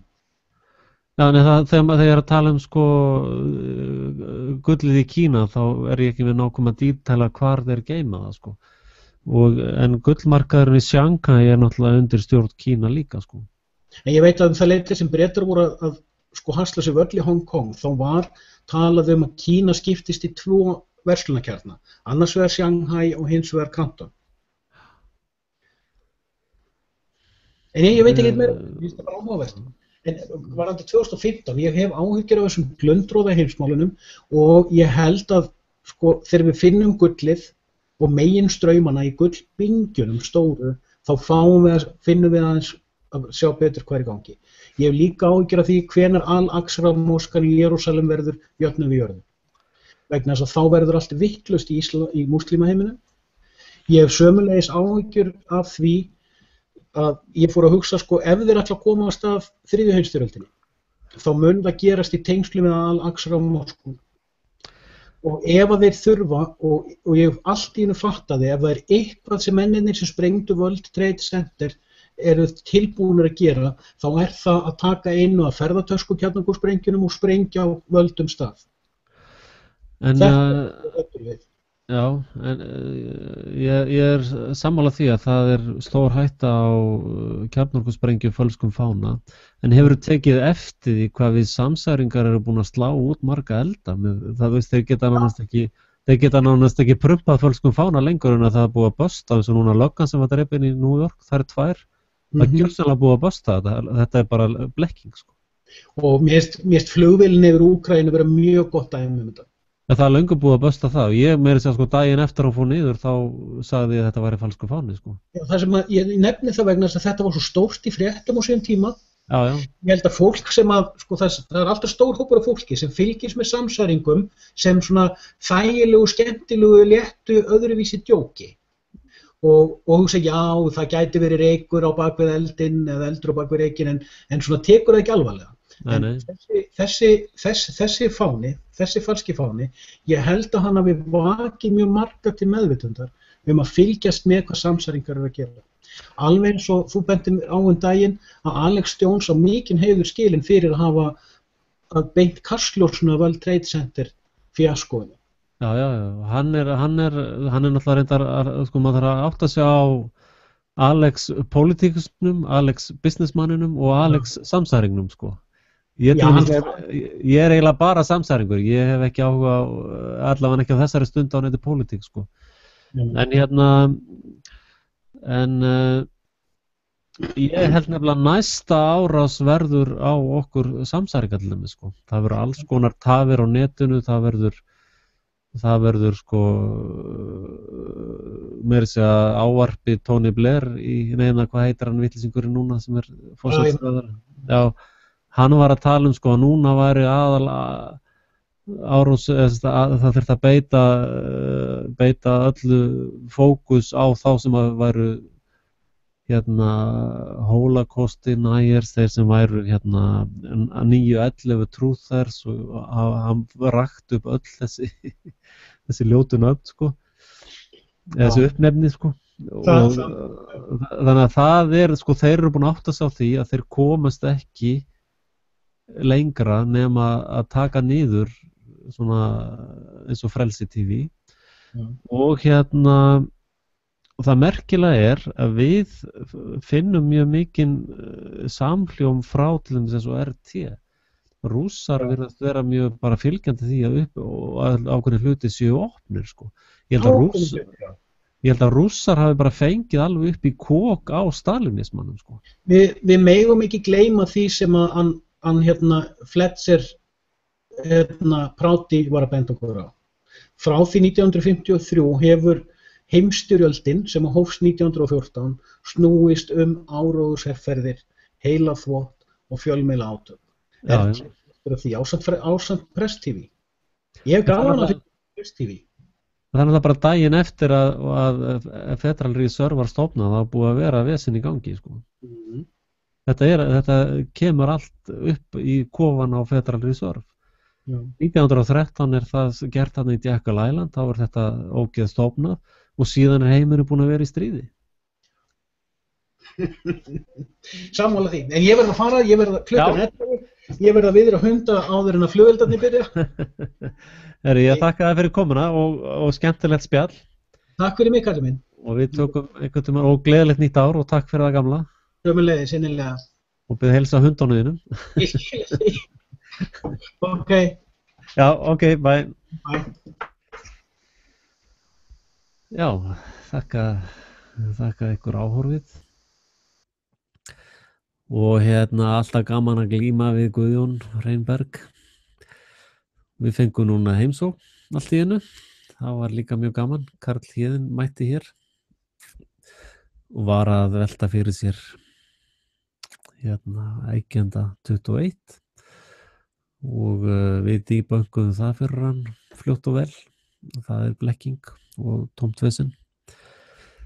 En nú ætla ég að fara að njóta áramótanna með fjölskyldunni og takk fyrir komuna og gleðilegt ár og endilega komið sem oftast á nýja ári inn á Frelsi TV og eflaust læti ég nú detta í huga eitthvað nýtt stöf á nýja ári en bara góða nótt.